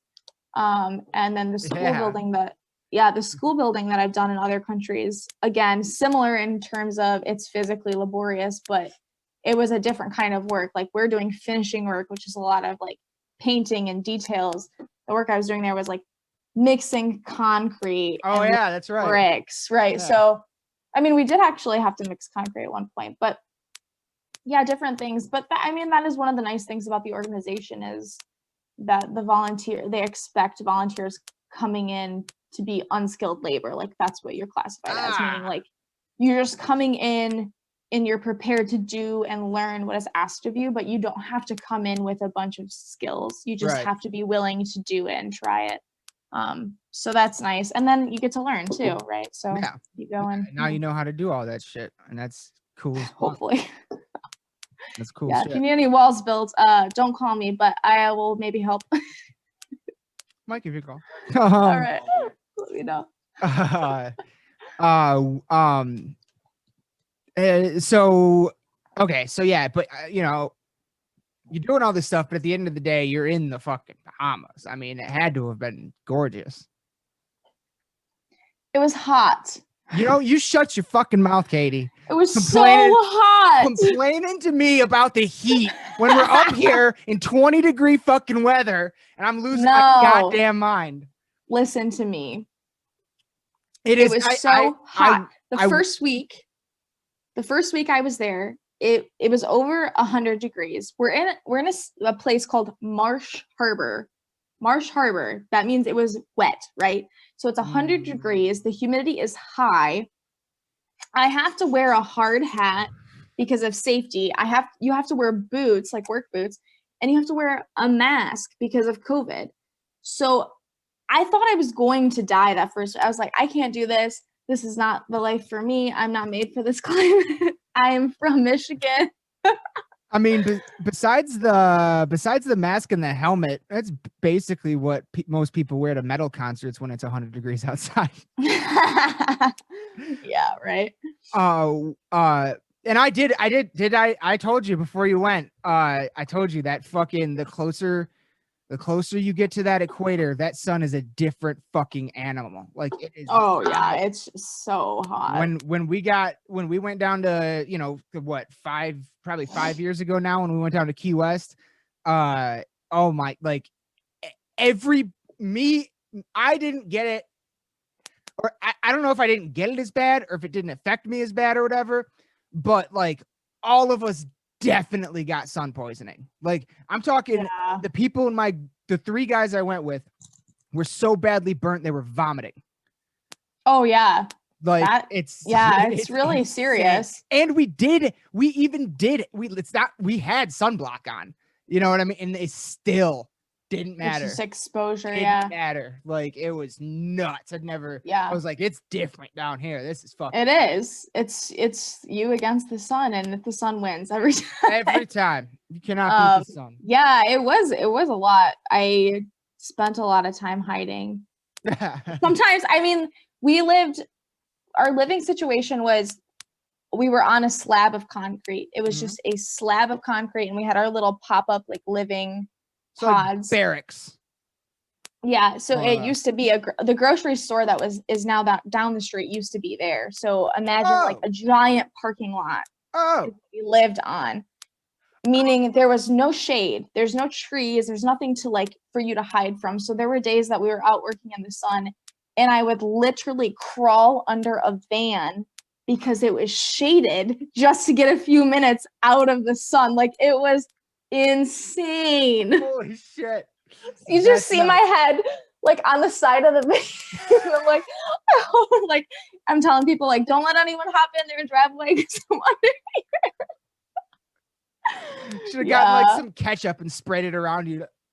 Just yeah. It was what about now, see, Bahamas. Okay, so I think you and Preston are the only people I've ever known to have gone to the Bahamas, but Preston was on a cruise, so it's a little bit, you actually stayed on an island for an extended period of time. You just stayed on the one island, right? We were in the Abacos. No, so I did get a chance to go to a couple different islands. Oh, no shit. So you took a boat? Yeah, we were able to ferry to other places eventually. The restrictions there changed a lot based on the rates. So, and it was almost island by island. So if your island had high rates, you were shut down. But if this island had high rates, they were shut down, so you couldn't go to them, kind of a thing. So the region we were on, Great Abaco, the region we were in was the Abacos. So we were able to go to those different keys, like Key West is of Florida, right? Like, so there were different keys of Great Abaco that we were able to go to, which was awesome. And also really interesting to see how badly the area we were in was hit compared to other places too. Like, to see the difference of even like the closest one we went to was Elbow Key, and Hopetown is like the big city there. Did you say Elbow? Yeah. Like Elbow Lake? Yeah, exactly. Awesome. Elbow Key is a 20-minute ferry ride from where we were, so very, very close. And even the amount of vegetation you saw from there to where we were in Marsh Harbor, because like trees were taken out and things like that, right? So there's not a lot of greenery where we were, and then we went across there and you see like trees and plants and bushes and things like that. Yeah. Even on the island we were on, we drove to the southern point, and it's one road. Like, you take that straight down to Sandy Point, and it's about a 45-hour ride. And just driving down there, you see the line of where 45 hour? No, 45-minute drive. Oh, you said hour. 45 to an hour. Okay. And there's a line where you can see like where the hurricane stopped, basically. Like, it goes to a point and it's like, that's it. And then you begin to see the regrowth, and it's really crazy. I've seen that with thunderstorms before. And actually fucking the craziest one that I remember like that is the year that we had that insane fucking ice storm here in Michigan. Snowpocalypse. Yeah. And that the night it happened, because it was like right before Christmas, and I was out at Preston's parents' house in like by Sinclair Shores and all that shit, where they live now. And so we're all the way over here, right? And then it was literally like 40, 45 degrees outside. Me and Preston were out in the car smoking a joint, listening to the radio in t-shirts. Like, we were like, but we were doing that, and we were on our phones, and we were on, Facebook, and all of our friends in Flint and Lansing are like, this shit is crazy. Oh my God, I hear trees breaking and blah, blah, blah, blah, blah. And like, and we're sitting there in t-shirts out in the car. Like, what are these people fucking talking about? And then it hadn't made it yet. It never did. The next day we woke up, drove back to Flint, and we're driving. Everything's just there's no snow. Everything's normal and green, but dead. You know, it's winter. We're driving and we're driving and we're driving. Then all of a sudden, both like we're not like, you know, we're paying attention, but like kind of, you know, whatever. And then all of a sudden, like Preston was driving, and then we both feel like the car shake, and then we like look around. Everything is ice. Everything is white. Like it was literally right at the moment where that storm stopped. Is what we found. It was fucking nuts, dude. That's crazy. Oh man, that shit. Yeah, that shit. So to see that on a hurricane level would be fucking insane. Like, oh my god. Yeah. Oh my god. Yeah. What? It was wild. So did you have any like? Are there? Besides Oreos, are there any like what's some Bahama, like, do you try any Bahama cuisine? Any traditional Bahama? They have meals. They have like a type of food down there. It's like Caribbean food. Okay. We actually had, I think normally how these programs work is they have like it's pretty self-sustained. Like the volunteers make food and make like large community meals, and people share, and you alternate tasks and chores. But because of COVID, they didn't want that, so they actually hired local cooks to come in, and they cooked breakfast and dinner for us, and we just made like sandwiches for lunch. Local cooks, you said? Yeah, so like people that live there. Hell yeah. And so they cooked some stuff for us that was really cool. It was like a lot of rice, like we had a lot of plantains. They also like tried to make some American things, which was really sweet. Spaghetti for breakfast is a Caribbean thing, which is interesting because I've had spaghetti for breakfast before in other places too. So I don't think it's just Caribbean. Huh. I've never heard of that. Frozen? Wait, you are. Hold on. Can you hear me? Here we go. It's doing the thing, people. I'm sorry. It'll come back in a second. Just 1 second. It'll come back. Just 1 second. Don't do anything. Just give it a second. Shit. Sorry. Wait. Oh, no. Oh, no. Where are you?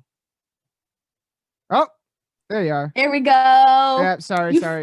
Yeah. It's Zoom's been doing this to me. We'll just like, it'll You're freeze. still a little frozen on me. Oh, no. Not frozen, maybe just a little chilled. Can you hear me? Nah, you're frozen now. Fuck. Well, if we're still recording, all you lost in the dark podcast listeners. Shit, I've never seen it do this. All right. Fuck it. Real soon. You there? Oh, yeah. Are you there? Yeah, I'm here. I'm here. Okay. Yep. Yeah. It's been doing Cool. this. It's been doing that weird shit to me. I don't know what the fuck that is. All good. I just did a little commercial for you, so if we were still recording. We were. Okay, good. Cool. So yeah, you were saying like a lot of like, so like, but the closest like I guess like the closest like cuisine I'm familiar with to Bahamas in terms of physical location might be Cuban. Okay, I love Cuban food. I fucking love Cuban food. Like lots of rice and eggs and meat and, you know, stuff like that. I love that. Did you have anything? Yeah, it's similar. Okay. Yeah, it's a lot of rice-based stuff and with like a meat. Yeah. Hell yeah. Very similar. I love that. I love that stuff. Out of all the places you've been so far, who had the best like traditional cuisine? What one was your favorite? Cause fuck, you've been in New Zealand, you've been to Africa a few times, Bahamas, South America. That's such a hard question. Fucking Scotland. It wasn't Scotland. High tea. Granted, delightful. Granted, Scotland's the only time I've ever been out of this country besides Canada, but I will say, you cannot get fish and chips here like you can get there. Like I miss every fucking day. I miss those fish and chips. Like, oh my God, that shit was so good. Do you really? Oh, that's so good. You should go to Ireland. Oh, I want to so bad. I've been watching a lot of, I've been watching a whole lot of Conan O'Brien stuff lately. And I watched the thing where he went to Ireland a few times and yeah. He had that show that he goes to different. Yeah. Conan Without Borders. I watched that on a plane. I love that show. I watched the episode where he went to Cuba. It's That's so my favorite funny. one. That's yeah, my favorite one. He's so funny. I mean, he's funny, but yeah, it's a cool show. I kind of want that job. Oh yeah, Cool. the Cuba one is my favorite because when he goes to the place where they make rum, I am in tears every time. It's so goddamn funny. But also my second favorite one is but everybody else's favorite one is probably the one where he goes to Italy because he's got this this guy that works for him, like an associate producer or something like that, named Jordan Schlansky. And this man is just dead inside. Like he is just the most shark-eyed. He might be a serial killer. Like he's crazy, but he loves Italy and like is obsessed with it, like on a ridiculous level, like over the top. And so Conan and him go to Italy, and Conan just fucks with him the whole time. It's incredible. I don't think I've seen. I'm gonna have to go back and watch that. Yeah, it's on. I think it's all on Netflix. It's all on. Is Netflix. it? Okay. Yeah. But yeah, they're great. They're great. But yeah, I'd love to go to Ireland. But so yeah, you don't know. You can't pick up a favorite. I don't. No. Did anybody? Did any? Are there any? Are there any weird things? Different places. What's the weirdest? What's the weirdest? Or top 2 or something. Alpaca. Whoa! Alpaca in where? New Zealand? In Peru. Oh, okay. How's that taste? Ugh. It was nasty. I was a vegetarian for 2 years after that. Oh, it made me sick. Like, I don't know. It made it just.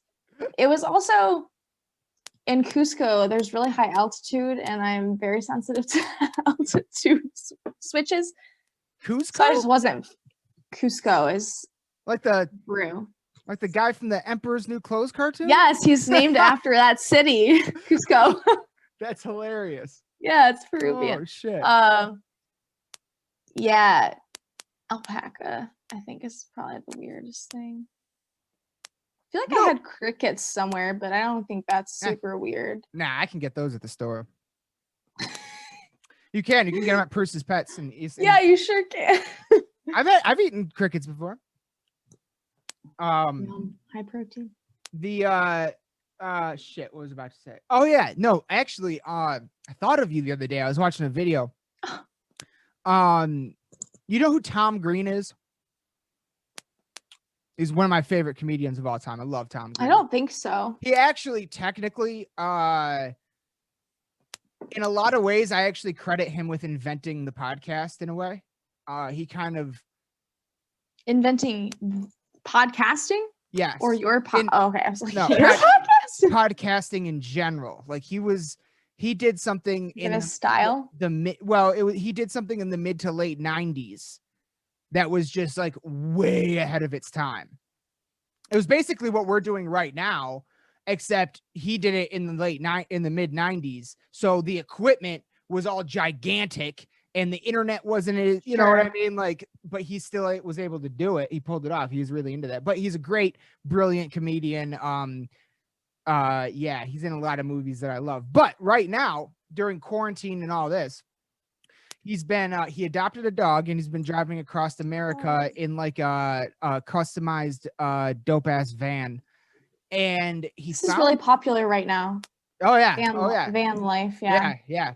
And he found this fucking place that because it made me think of you because I know you went to Machu Picchu. Mm-hmm. And he found these ruins in like Arizona or New Mexico, somewhere out west in the desert. And literally, like, he like the roads he was driving on to get there, he basically had to off-road. Like they are not kept up at all. And he goes to these fucking ruins that look like should not even be, like, I didn't know stuff like that existed in America. Like I didn't know ruins like that, like thousands of years old, actual buildings. Like I'd never heard of anything like this. And that's what he kept saying in the video. He's like, I can't believe this isn't like a giant tourist attraction.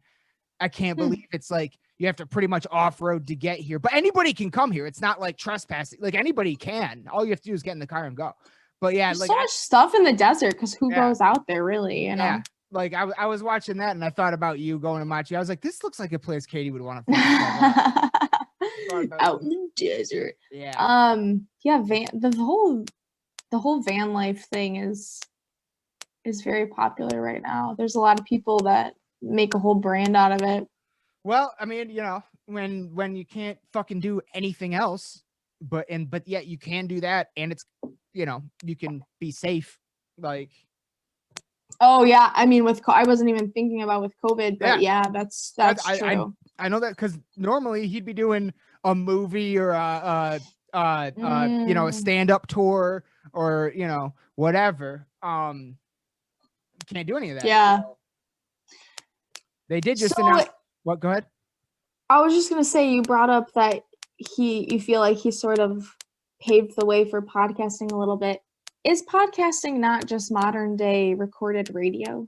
It's basically talk radio. Yeah. Right? Like, It is basically talk radio, but the reason why podcasting is more popular than talk radio ever was is because we have no rules. We can do right. There's no regulations yeah, on it. It's free form. we can say, do, and show whatever the fuck we want. The only regulations come down to when you're dealing with private individual companies like a YouTube or something like that. And you have to follow their guidelines if you want to post on their platform. But Right. But if you have a website and a host, a podcast host, then you can, you know, you can still do your normal, like right now, if we were to like, I don't fucking know, start doing something crazy that YouTube doesn't allow, I could just snip this part out of the YouTube, but leave it in the audio and then post it to my host, or even post the video still to my website directly. Just edit it out. Right. Censor it basically. Yeah. For YouTube specifically. So they can take it down. But everywhere else you can do whatever you want. So yeah, I think that's why it's just, you know, it's a combination of a better avenue for creation and freedom in creation, and also it's accessible. Not just that, but we live in a world now where all you fucking need to do it is a cell phone. You don't need this fancy light, microphone, mixer, camera, laptop. You don't need any of this shit that I have. All you need is a fucking camera and a microphone, and you can start a goddamn podcast. And all it takes is sitting down and saying the first words, and then you're rolling. Like, so many people get so bogged down in like being worried, and then they record something, they get nervous, they don't want to put it out. That's true. Starting is the hardest part for some people. 100%. But what I always say is, fuck it, just do it. And then Nike. But the biggest part of it for me at least is I mean, it's kind of a joke, but be selfish. Like, do it for yourself, not the views. Don't give a fuck about don't give a fuck about the views. Just like, if you like doing it, just do it. And as long as you don't, if you put out a video and only gets 2 views, fuck it. You still put out the video. That's what matters. Yeah. You did your thing. Who fucking cares how many? You're doing it for you. Who fucking cares how many people look at it? Yeah. I'm doing this because one day when I'm fucking old, I'm going to want to go back and watch these episodes with my sisters and my friends. And you know what I'm saying? There is definitely a selfish shout out to future us. Right. Shout out. There's definitely like a selfish side of that motivation of like, I want to capture this stuff for myself for the future. And if I'm going to do it, why not put it out? So. Yeah, I think the word selfish could also be passionate. I mean, I was watching something today about a guy who he did a podcast and has a YouTube and is like very successful doing that, whatever. And he talks about getting started, and he talks about long-term, I think he called it the 3-year rule, but it could be any number. It could be 5 to 10 years. The idea of like, if you say like, for you, if it's for you and you're podcasting and you're like, I'm going to do this for 5 years and I'll make adjustments along the way, but after the 5-year mark, if it's not fulfilling for me or successful in the way I need it to be, like the input and the output, then I'll stop. But I'm going to commit to the 5 years, and how that changes the mindset, because then it's not like, oh, I'm super worried about this tiny detail or this tiny thing, because it's like, oh, we made a mistake in episode 6, but we're on episode 120 now, and it doesn't actually matter in the grand scheme of it. Right? I don't even remember episode 6. So that's what. What episode are we on? We're close. This will be 168. 168. I thought we were 168. We'll be. When did you start? What you started? It was about. This Well, actually, I got this around email. this time too. No, we started. I know we started. The first episodes were released the first week of March, either 2 or 3 years ago. I think it was 2, like 2018. I got YouTube. Oh, 3 almost. YouTube sent me a year in review thing. It says I joined YouTube 1,049 days ago. So that's got to be 3 years. So it'll be 3 in March. Yeah. Yeah, but you That's enjoy the cool. process, and that translates. Like when people listen. That's the other part. Is that's why I like your podcast, and like other people do this too. It's like you just sound like you're having a good time, and that makes it enjoyable to hear. You know, like that is part of it. It's the coolest part about it is the long-term process. Is in what I mean by that is the change. Like it's gonna start as one thing, and then it's gonna change. Like at some point, organically, it's going to evolve. So whatever you start with is not what you're. Yeah, it's whatever you start with is not what you're going to end up with. You were a Charmander, now you're a Charizard. Yeah, I'm not there yet, but I forgot what the middle one is on that. Anyway, Charmeleon. How you remember that? I don't know. Fucking nerd. But that's the thing though. That's because one of the things that I did when I started this one was I went back and I watched episode 1 of all my favorite podcasts of Joe Rogan, of Kevin Smith, of all the people I was watching at the time. So I went back and watched their very first episode to see like, okay, where'd these guys start? And Joe Rogan's first half hour of his first podcast is pretty much his forehead right here, trying to figure out if the fucking camera's on. Like it's like, so I'm like, okay, well, if the most successful podcaster in history started there, and he's on episode 1,000 or something, I'm not too worried about where I'm starting. You know what I mean? Like I could not at all. There. Like it's that. And yours already has evolved a lot. Oh my God! Like especially during. Like this was, like especially in the last 10 months, I can't believe everything that's happened. Yeah, like how many people you've had on and like all that stuff. Like, it's cool. Like I think back on it, I'm like, is that a dream? Was that real? And then I get on YouTube, oh shit, that was real. Okay, we actually did that. It's here. Yeah. What the fuck? Like it blows my mind. It blows my mind. Yeah, it really like I don't know. I don't know how we got this far. Got but bottom, now we're here. So how do people order t-shirts? We got a new t-shirt line. What's going on? Well, no, we got new designs, and we're still trying to figure out how to do like the if we're gonna do just put more stuff on Amazon, or if we're actually gonna try to have like a merch company, work with a merch company or something. We're still figuring that out. But we do have. I don't know. We got the new we got a new logo going, especially for the Dark Reflections episodes. You can see it in the thumbnail. Preston I think it's our new profile thing on Facebook too. But yeah, that's the new logo we all like really like right now. Preston made that. He makes all of them. He makes all the stuff, right? Yeah. Yeah, Aaron does a handful of the thumbnails now too, because he got Photoshop, but yeah, Preston does most of everything in that front. But yeah, so hopefully we're gonna have some new t-shirts soon. I need some new stickers. I'm almost out of stickers. And now we have I'm still working on the fine details, but we do have a podcast host. So hopefully we will be back on like iTunes and maybe even Spotify and Google Mute shit and all that shit. Oh, nice. Soon. Hopefully it won't just be YouTube. You need to start sending me with a stack of stickers when I go places. Actually, yeah, I could do that. It's probably a really good idea. And then I can just hand them out and also put them up in international locations. That would be sick. Oh, fuck. I should have thought of that. Damn it. That's a good Hashtag idea. Yep. found in the dark. Oh! And then you can be a scavenger hunt. Oh my God. That is I'm here for you. fucking genius, Catie. I'm unemployed, but I am your marketing guru. I'm here for you. That was phenomenal. Yes, I'm all in on that. But I mean, hey, speaking of that, what is next for Catie San Diego? Oh God, that's a great question. Well, unemployment is here, and well, I know it's a you tough market. Well, but I mean, I know you had plans for the Peace Corps going somewhere else crazy, didn't you?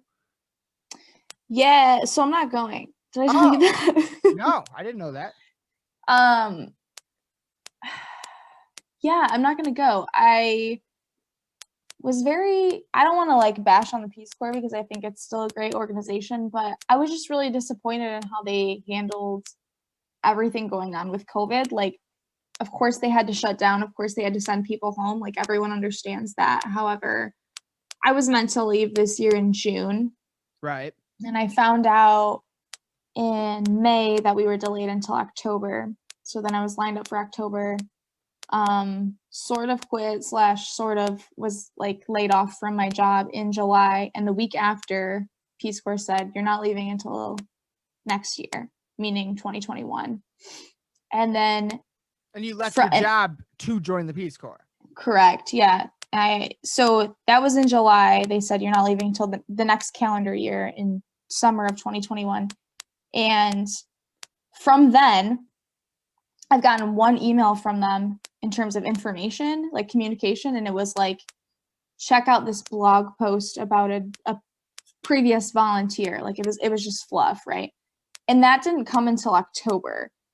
So there was just huge gap of time where there was just nothing. And I won't get into the full details, but the process of applying and being accepted into the Peace Corps isn't just like a job where you interview and you go. You have to be medically, dentally cleared, psychologically cleared. If you've had any history of mental illness, you have to be evaluated. Like, it is a huge process that costs money because you have to go to the doctor, you have to go to the dentist. I had to get full dental x-rays sent to them. I had to get all this blood work done. I had to get vaccines, right? So it's like this huge thing that you do. And I had all of that completed, but all of that expires within a 1-year time frame. So if I were to go again next summer, I would have to redo that whole process.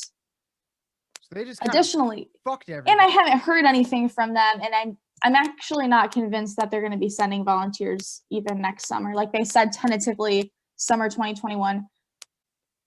I understand that they said that and they're trying to keep people, but I just don't believe that they will, and I don't think it's their fault. I just think safety wise, like, they won't be able to.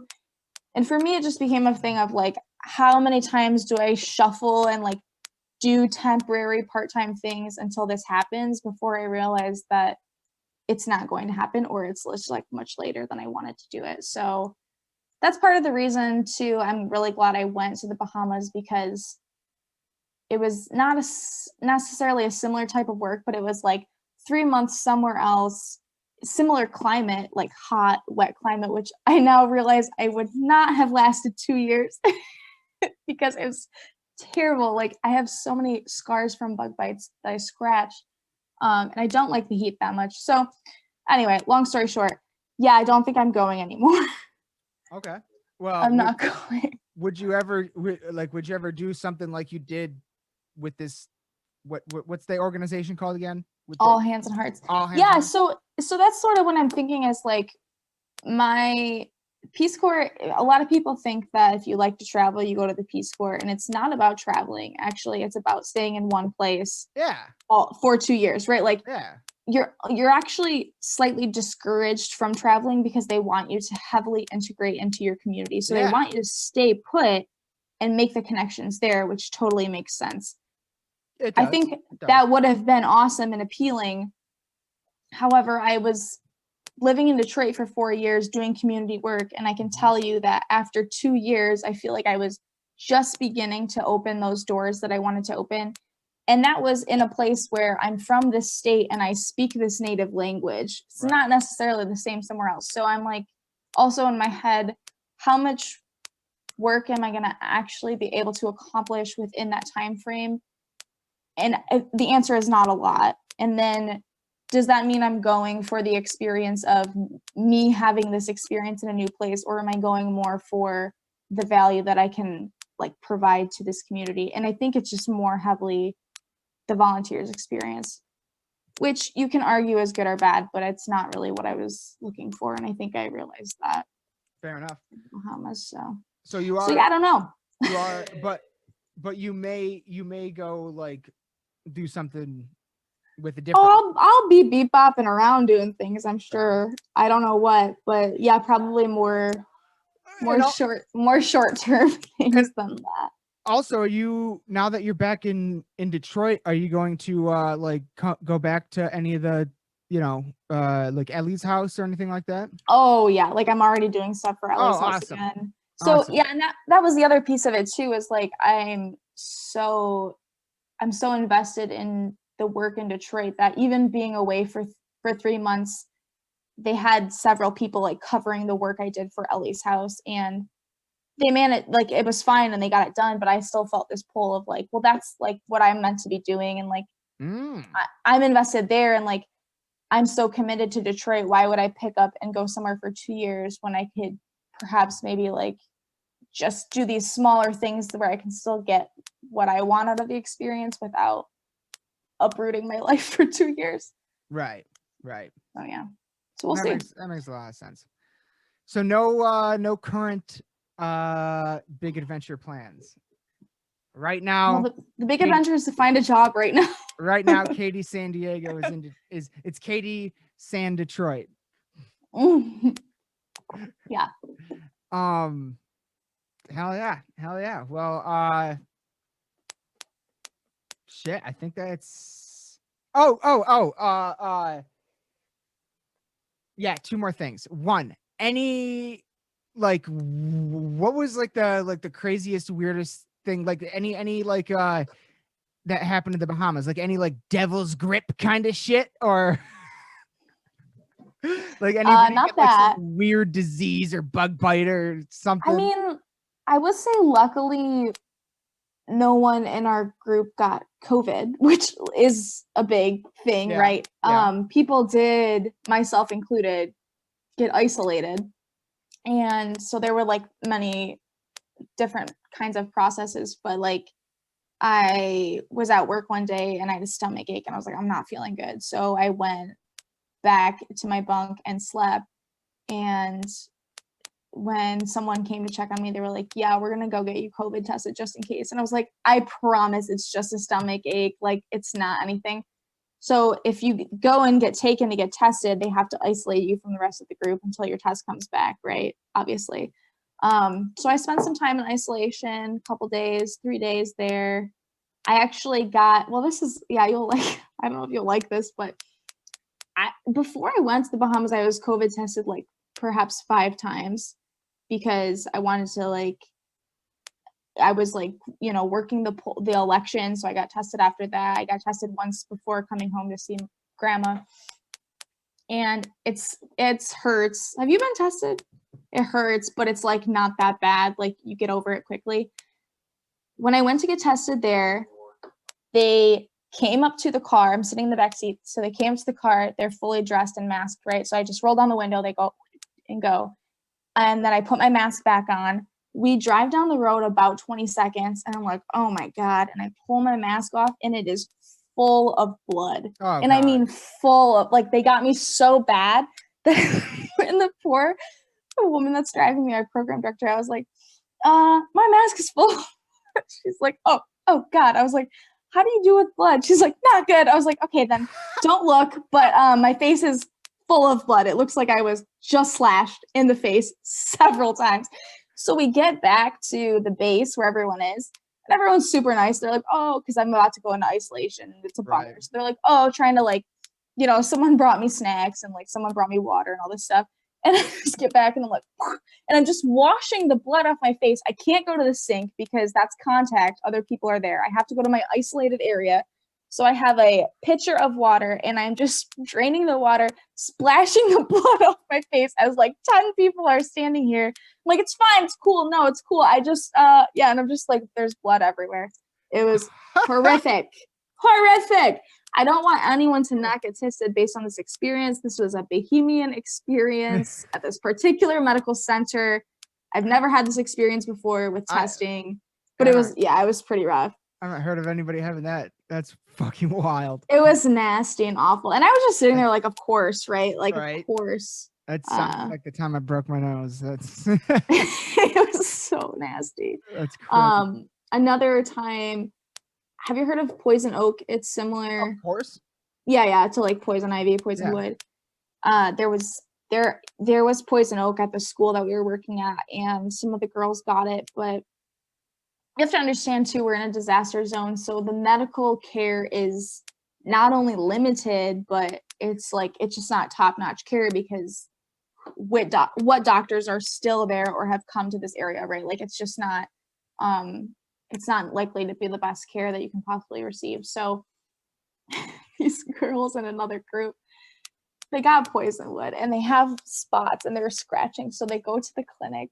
And the medic at the clinic is like, well, it could be poison wood or it could be the chicken pox. So we're going to send you guys back with this and monitor for a few days. Like, these are grown women. Like, this is not the chicken pox. They were in vegetation. Like, they know it was so funny. So that was the on-running joke. It was like, oh, don't get the chicken pox. So that was weird. Oh, wow. Otherwise, though, I will say, pretty uneventful medically, which is great. Someone cut their hand and had to get a few stitches. It wasn't me. No big deal. Like we're working with power tools and stuff, like that's bound to happen, but beyond that, very minor stuff. So thankfully, and no COVID, which I still think is amazing.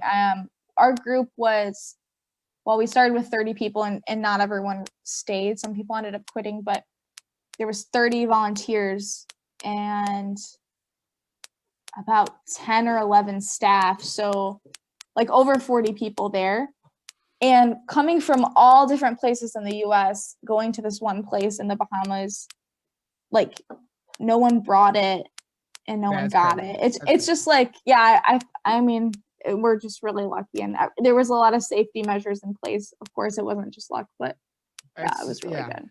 It's so wild how it seems like such a, shit or miss. Like it's just so weird how it like affects people differently and travels differently. And it's just such a fucking bizarre thing. Yeah.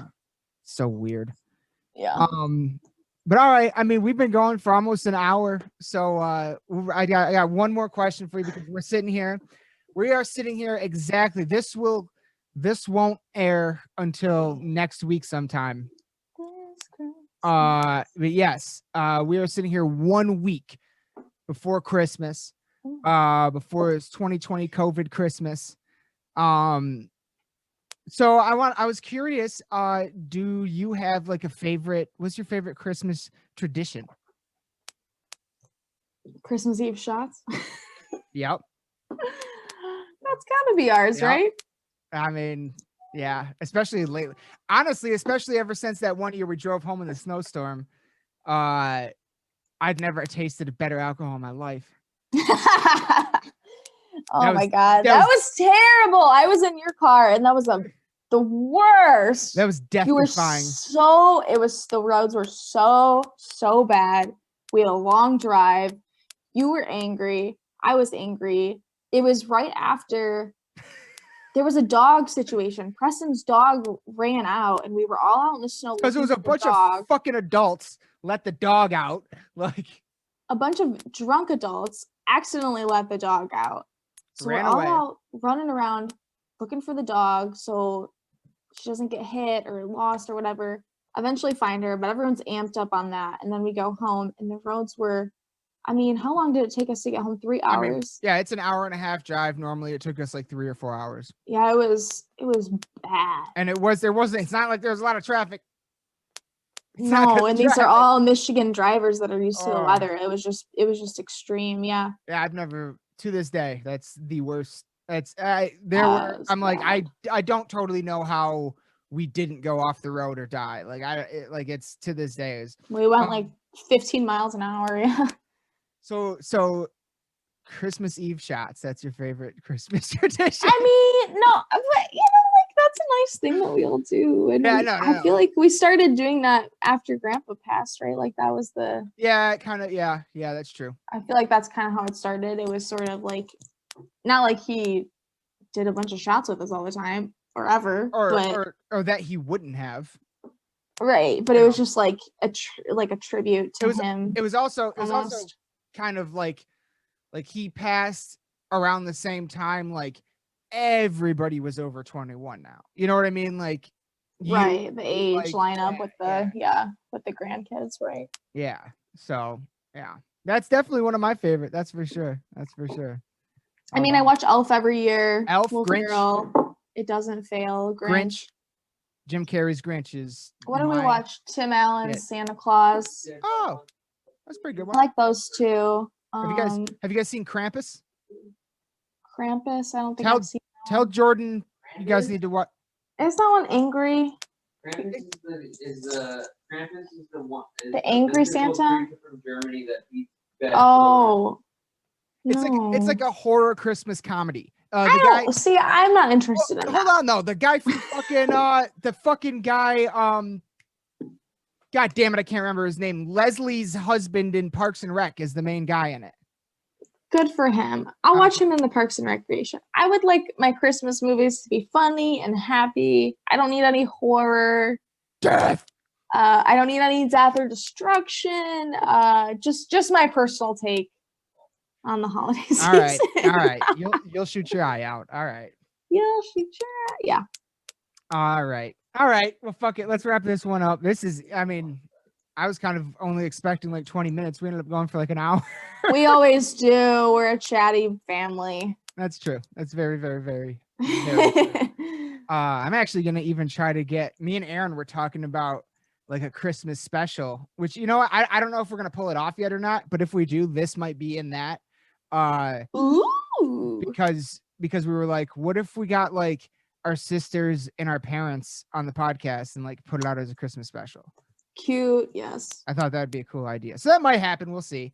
Aaron's actually coming over tonight, and so we'll probably talk about it. One of our favorite bands, Black Dahlia Murder, is doing Detroit's own baby.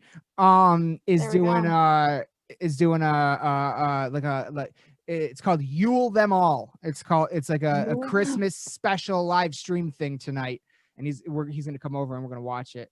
I think TSO is doing a live stream tonight, yes, too. they are. Yes, they are. That's true. That is true. I kind of want to see it.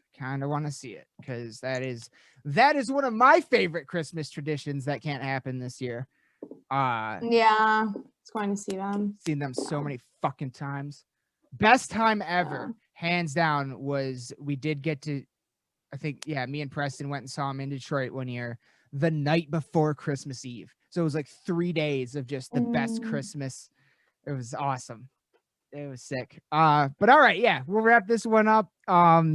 Everybody watching this right now, thank you so much for watching. We hope you have a wonderful fucking Christmas. Make it the best you can, but don't give your grandma COVID. Don't do it. Don't be that guy. I know people that like went and saw their family for Thanksgiving, and then a week later they tested positive, and I'm like, oh shit, like that's holy fuck, like that's exactly what we're trying to avoid. A good person. Yeah. So but yeah, all right, Catie. Here I'll end this recording. Thank you, everybody. Thank you all for watching. And Merry Christmas. Merry Christmas, every heavy fucking metal Christmas. And we'll be back again very soon, as always, with a lot more. Thank you all so much for watching. Good night.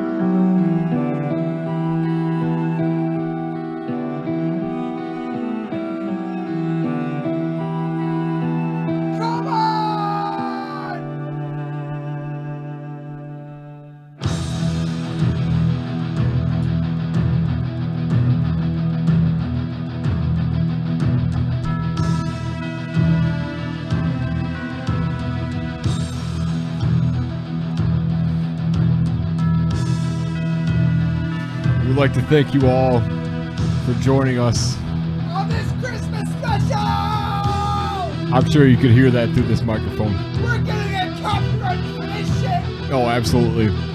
But we're not making any money off this because we already paid tickets to see this band. I'm sure he did multiple times.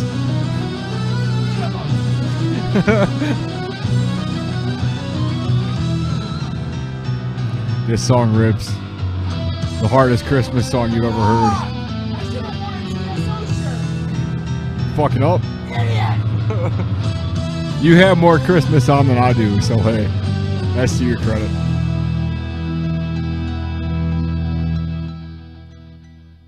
There it is. Man, And there it is. Man, like, The Christmas special Lost in the Dark 2020, everyone. There it is. You just got it. like, man, I know we talked about it a few times. I know drinks have been flowing. I know shit's been going, but I honestly want to say, like, you know, we made some strides this year, and we made a lot of shit happen this year, and it was cool to have extra, you know, if you were, and I guess this is kind of, I didn't know if we were kind of getting ready to go into this. I'm sure we'll probably touch on it as far as like the, you know, the end of the year list goes on. I know we talked about it. I feel like it's kind of fitting though right now to me. You know, anybody that was on the show, anybody that, like, you know, any guests, anybody that we were into, anybody that hit us up to be on the show, like, we are, like, from me to BJ to anybody, like, man, we're just thankful for the fact that, like, you wouldn't even take the time to, like, sit with us two nerds and hang out and talk about metal and talk about just anything else. Like, you know, it's, I know I'm usually the quiet one on the episodes in a lot of ways. I know I'm usually, like, you know, but I guess coming from me, I would like to say that, like, you know, it's just, it just means a lot to me to kind of see, like, you know, the fact that we've, you know, we kind of started this as a very, like, you know, almost in, like, kind of a selfish manner of, like, let's just, you know, like, I mean, you've said it multiple times tonight as far as, like, you know, just, like, starting it as just something to just have us, you know, to, like, to be able to show, you know, to give back to the metal community, to give, you know, to give back to the, you know, to what we love and, you know, the things that we enjoy and stuff. And the fact that there's other people, there's other bands, there's other, you know, just, you know, anybody else would even want to be, you know, on this and want to be a part of it and stuff. Like, we, you know, we talk about it all the time, just how crazy it is that, like, you know, anybody saw this and was like, you know, shit, like, you know, I would actually want to kind of be a part of that when, you know, want to talk to them and stuff. And like, I don't know, it's just like when we first kind of, you know, got into the whole, like, you know, the earlier episodes, you know, obviously being off camera and stuff, like, there's a lot of stuff that I feel like we've taken kind of, like, next steps of it. And I think that, you know, without, like, it was kind of the one thing that, like, you know, the whole, like, shutdown and the whole thing, like, because it kind of all started with, you know, I was like, you called me a couple of times and you're like, yeah, I'm gonna do like an episode, or like, and I'm gonna, like, have you as a guest on or whatever, like, I'm gonna, like, you know, like, use the phone and, like, put it next to the thing. And I was like, you know, what if we use, like, video, like, what if we did, like, Skype, what if we, and, you know, that kind of, like, you know, got the ball rolling from there and stuff. And, like, ever since then, you know, like, out of all this, out of everything that's happened, you know, we've kind of been able to keep it rolling into, you know, like, I just, like, it's insane that, like, and that's why sometimes I kind of find it hard to, like, you know, to be as, like, involved as, like, you know, I just, like, it's just cool to me, like, and I don't really know how to, like, express it in a lot of ways. So, like, just, I don't know, I guess just thank you. You know, if you ever, you know, if you were on it, if you were, you know, I'm sure we'll get more into, like, the bands and stuff. I don't know, I'm rambling quite a bit, but we'll get more into that in the year end. But without question, unbelievable. Like, anyone from our families to bands to anybody that's ever been on this podcast, anybody that's ever watched a single episode or anything we've ever done. Mm. That too, yeah. Just know that, like, you mean the world to us, and Your support means everything, and it's crazy. It's still blowing our minds right now, 168 episodes in, that anybody watches this besides us. Like, it almost doesn't even make sense to us. So, because we're totally just like two fucking metal nerds, and that's all we do is nerd out about metal, essentially. So the idea that anybody like watches this is absolutely insane. The guests we've gotten blow our minds. We can never thank any of them enough. We can never thank Keith from the Convalescence enough for hooking us up with the bands that he hooked us up with. It's everything. It means the world. And but also at the end of the day, I could have never done this without Preston and without you. And while I did kind of fuck up a little bit earlier, I do have a Christmas gift for you. Oh, damn. We're doing this all right? Yep. We're doing this on camera. And I know you'll be able to figure out what it is. Oh, shit. Yeah, I saw it upstairs. Dude, fuck yeah. Oh, man. I'm so psyched right now. Yeah. And it comes with a holster and a dude. stand forged in is- cast iron. Oh, my God. I got us some drinking horns, people. Dude. Fuck yes. From shout out to Grim Frost. Yes. I saw we were just talking about this. I saw this upstairs and I was like, man, I didn't know if they had anything like this. When you saw it, I went, fuck. Like, I gotta do it Dude. tonight. I got you, me, and Preston Oh. some drinking horns. Oh man. Hopefully Preston doesn't see this before I see him next. How do you But they all have holsters man and little like stand Oh. cast iron stands where you can like put it in and have it standing. Yeah. But yeah, Oh, thank you, man. dude, thank you. Thank you for everything. It does. Hold on. Let's do this. For the record, I have not taken a drink out of this. Okay. So let's take our first sips. Dude. We're not gonna be able to fill this. Right. Because we've already. Yeah. Just a little sip. Little sip. Oh, dude, I'm so hyped right now. That's awesome. Cheers. Hey, cheers. Lost in the dark, man. To Odin. Yeah. And to Christmas. Yes.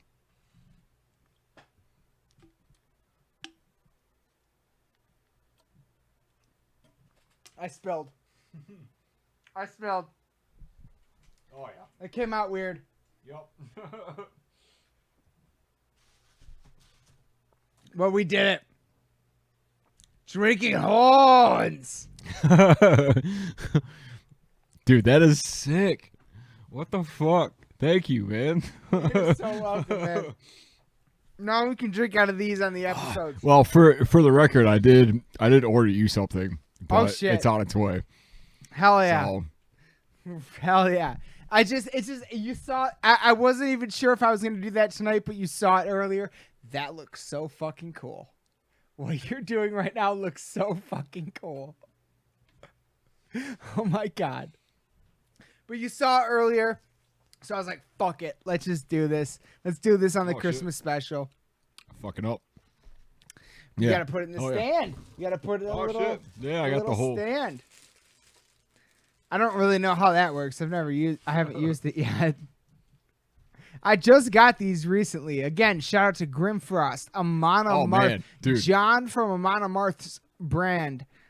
This is the most metal drinking horn you can get. There it is. I don't know if that's how it goes. That's got to be it. That's got to be it. That makes sense. Oh man. Here, I wonder if you gotta take the thing off first. Nah. It's probably fine. Like, we've been talking about these for years. I know. Like, we've been like. I was like, I gotta get us some fucking. There we go. What if Lost in the Dark podcast drinks some drinking horns? Sick. Look at that, dude. Oh yeah. So sick, dude. Thank you, man. You're Hey. so welcome, brother. Hey. You're so fucking welcome.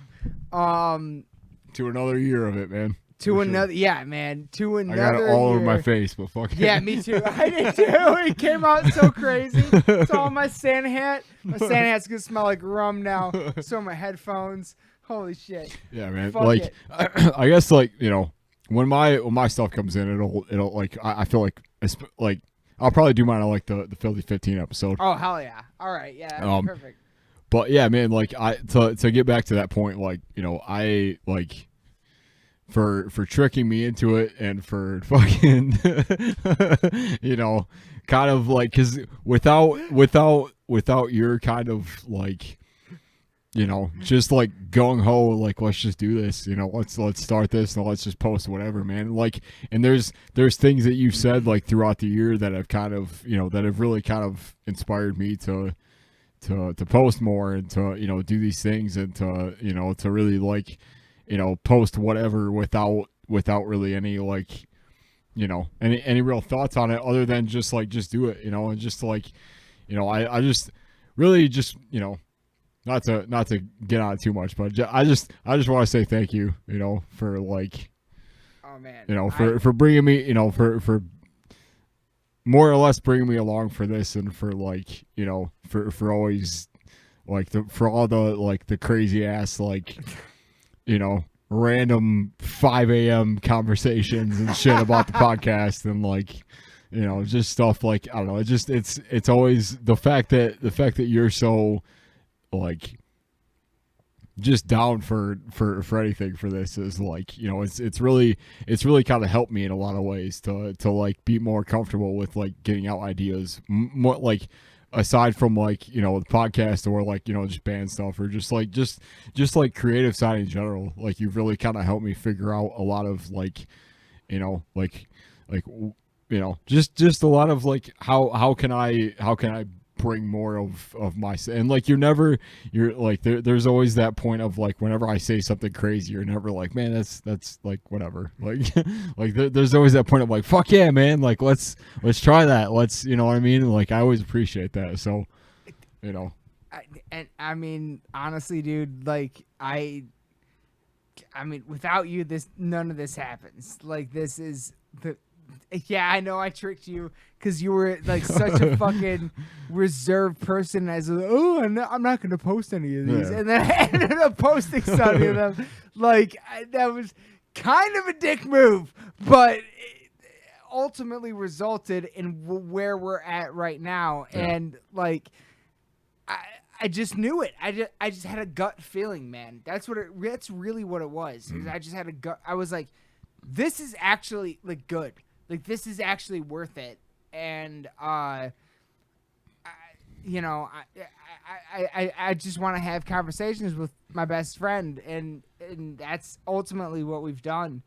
And I like the fact that like I was like, oh, I'm not gonna post any of this stuff, and then I did, and then you still kept being my co-host.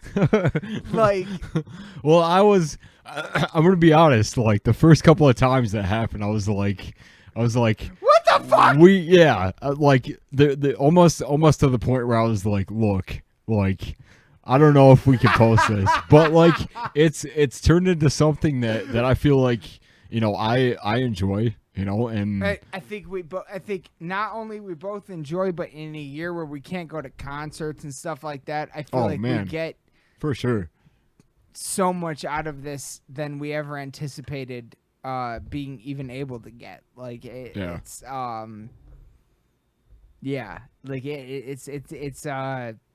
this has been, especially during this year, especially being able to have a come up by like figuring out the video and everything like that. Like this has been very special. Yeah, man. Very special. Yeah. Very special to me. And we'll get into it more on the year-end Filthy 15 episode. Yeah. But which is also like I think I don't know if you're kind of feeling the same, but like it's hard for me to like, because I don't know really at this point what this is turning into. Like it's almost like end of the year part one. Right? In a way, like, and especially like with how like bipolar this year's been. Like, Yeah. I think it's, you know, there's a lot of things that I think we could really, like, you know, fit into the end of it and stuff. And like, I don't know, it just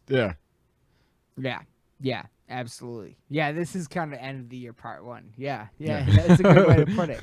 That's a good way to put it. Sorry if this is so like random and so like, you know, all over the place. This is what we You know, do. Hey, yeah. If you've been watching this for any amount of time, like This is what we do. Yeah. So, yeah, we don't have, but in any case, yeah, trying to wrap this up. yeah, let's wrap this one up. I thank you. I thank. Oh, man. all, Thank all- you. All of Like- the guests we've had on, our family Yes. that we've had on tonight. You guys are everything to us. You guys are our inspirations. You guys are why we do this. You all made this happen. Think about that. Think about that. You all, everybody that we had on tonight, without any of them, this never happens. So we brought to you on this Christmas special the existence of Lost in the Dark podcast. So we can never they are the reason for everything. We can never thank them enough. And I got nothing else. I feel like there was a little more in this. I gotta finish it. Finish it. Finish Yes. it. Raise your hearts, Yes. raise them up Dude, to I'm the sky. I'm so psyched on this. Yeah. You This is- will This drink to all to you guys, man. glory tonight. Hey, cheers, man. Drink All that right, brother. shit. There it goes. From the horns. From the horns. You don't know how long I've been wanting one of these, honestly. I know I'm so happy. I know we've been talking about it for a long time, but like, that's crazy. I love it. But yeah, Let's wrap this one up. This was the Christmas special. What a great dude. Like, we had so much fun on this. yeah. Like, this was outstanding. And Look I at know- these decorations. I know that Like- I know that we're like, you know, it's the 23rd or whatever, but like, I think honestly, like, this is the thing that I needed to get me into the Christmas spirit. Yes! Dude, that's exactly what I was about to say. Yeah. I'm so fucking into Christmas right now after this episode. Yeah. And then now tomorrow we actually get to do these interviews. Like, this is gonna Yeah. be amazing. Like, Yeah. this is gonna be so much fun. And again, like, you know, thank you, like, family, friends, anybody. Like, you know, it's beyond words, really, at this point. Without Like, you, this is not possible. Yeah. Without you, none of this is possible. So we can never thank any of them enough. Anybody that was on this episode enough. Anybody that has ever watched anything we've ever done. We can never thank you. Pardon me. Pardon me. I burped. It's late. We can never thank you. It's like 3 a.m. right Yeah. now. We can never fucking thank you enough. We are Lost in the Dark. Thank you guys you. are the best. Thank you. And Thank you. yeah, we get, yeah, man. Hey. Like, that's what this is about. That's what this fucking show is about, is talking about what we love and fucking expressing thanks for everything that makes it possible. So, and that's what we did tonight. That's what Christmas is all about. And we can never fucking thank you all enough for watching. Even that guy right there. Even that guy. Even that guy. Right there. He's watching. That guy right there. Hey, lay off the chips, man. Lay off the chips. Maybe give some more beef jerky in there. I love chips. Maybe some jerky. You know, hey, who doesn't? Late at night, you know, hey, maybe it's 3 a.m. where you're at. It's hey, hard. You know, It's hey. hard not to dude. eat chips at 3 a.m. It Yeah, is hard. man. Just You gotta resist. when you want, it's like that Mitch Hedberg joke about rice. Like, when you want a lot of things, but you want like a bunch of it. Like, it's like rice. You know, when you want a lot of it, like a lot of small things, but you want like a bunch of it. You know what I mean? Like, I used to smoke weed. I still do. But I used to too. Yeah. Like, that's my favorite music. Anyway. Anyway, let's wrap this one up. Hang on. Give me some Christmas music, Aaron. Oh, man. Give me some Christmas music right now so we can do this outro. What is your absolute favorite Christmas song? And why is it not the Last Christmas version that Cattle Decapitation and Black Dahlia and Allegiant did the other day? Do that. Okay. Do that. Do that right now. I don't give a fuck. Let's outro on some Christmas music for the end of a Christmas special where we had our family on. We talked about fucking our favorite Christmas music, our favorite Christmas movies. We didn't actually talk about our favorite Christmas music. Yeah, we did. In the first one. We talked about Trans-Siberian Orchestra. Oh, yeah. Yeah. Yeah. I guess we did. Yeah. We talked about that. That was more so about just TSO than it was about. Kinda. But I will say, if you like that song, simply having a wonderful Christmas time, then you need rehab. A wonderful Christmas time. Is that the one you're talking about? Yeah. You need rehab because that is a terrible song. But what is you hate that song? Yeah. Oh, dude, I can't stand that song. That one from the guy from the Beatles. What's the dude's name? I don't know. Yeah, well, that version of it. I know there's somebody out there that's like shaking their fist at me, and that's like, you know. But what is your all-time favorite Christmas song? Like, what's your? I mean, because to me, and I guess had to put it on one, it might be Carol of the Bells, Trans-Siberian Orchestra. That's fair. Like, it would definitely, it would like either be a Trans-Siberian Orchestra song, or it would be You're a Mean One, Mr. Grinch. Okay. Yeah. You really are an eel. So You're let's as cunning as a crocodile. Like so, I love the Grinch. So we are going to leave you on Last Christmas. Give me some Carol of the Bells. Give me Carol of the Bells. Yeah, let me give it Carol of the Bells. Okay. Let's end on Carol of the Bells, Trans-Siberian Orchestra. We're probably gonna get copyrighted. I don't give a fuck. Fuck all of you. It's Christmas. Santa! It's Christmas! Like, it's the holidays. Let's put out there what we love. Dun dun dun.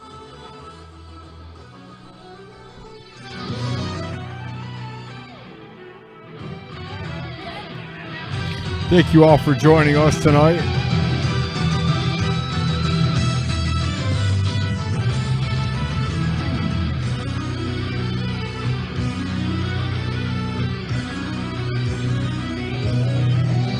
Love you all. Thank you, friends and family. Oh my God! Thank you, everybody.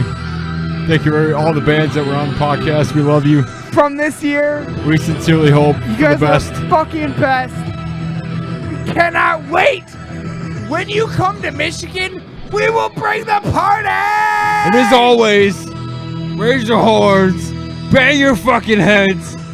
We love you all to death. Good night. Good night.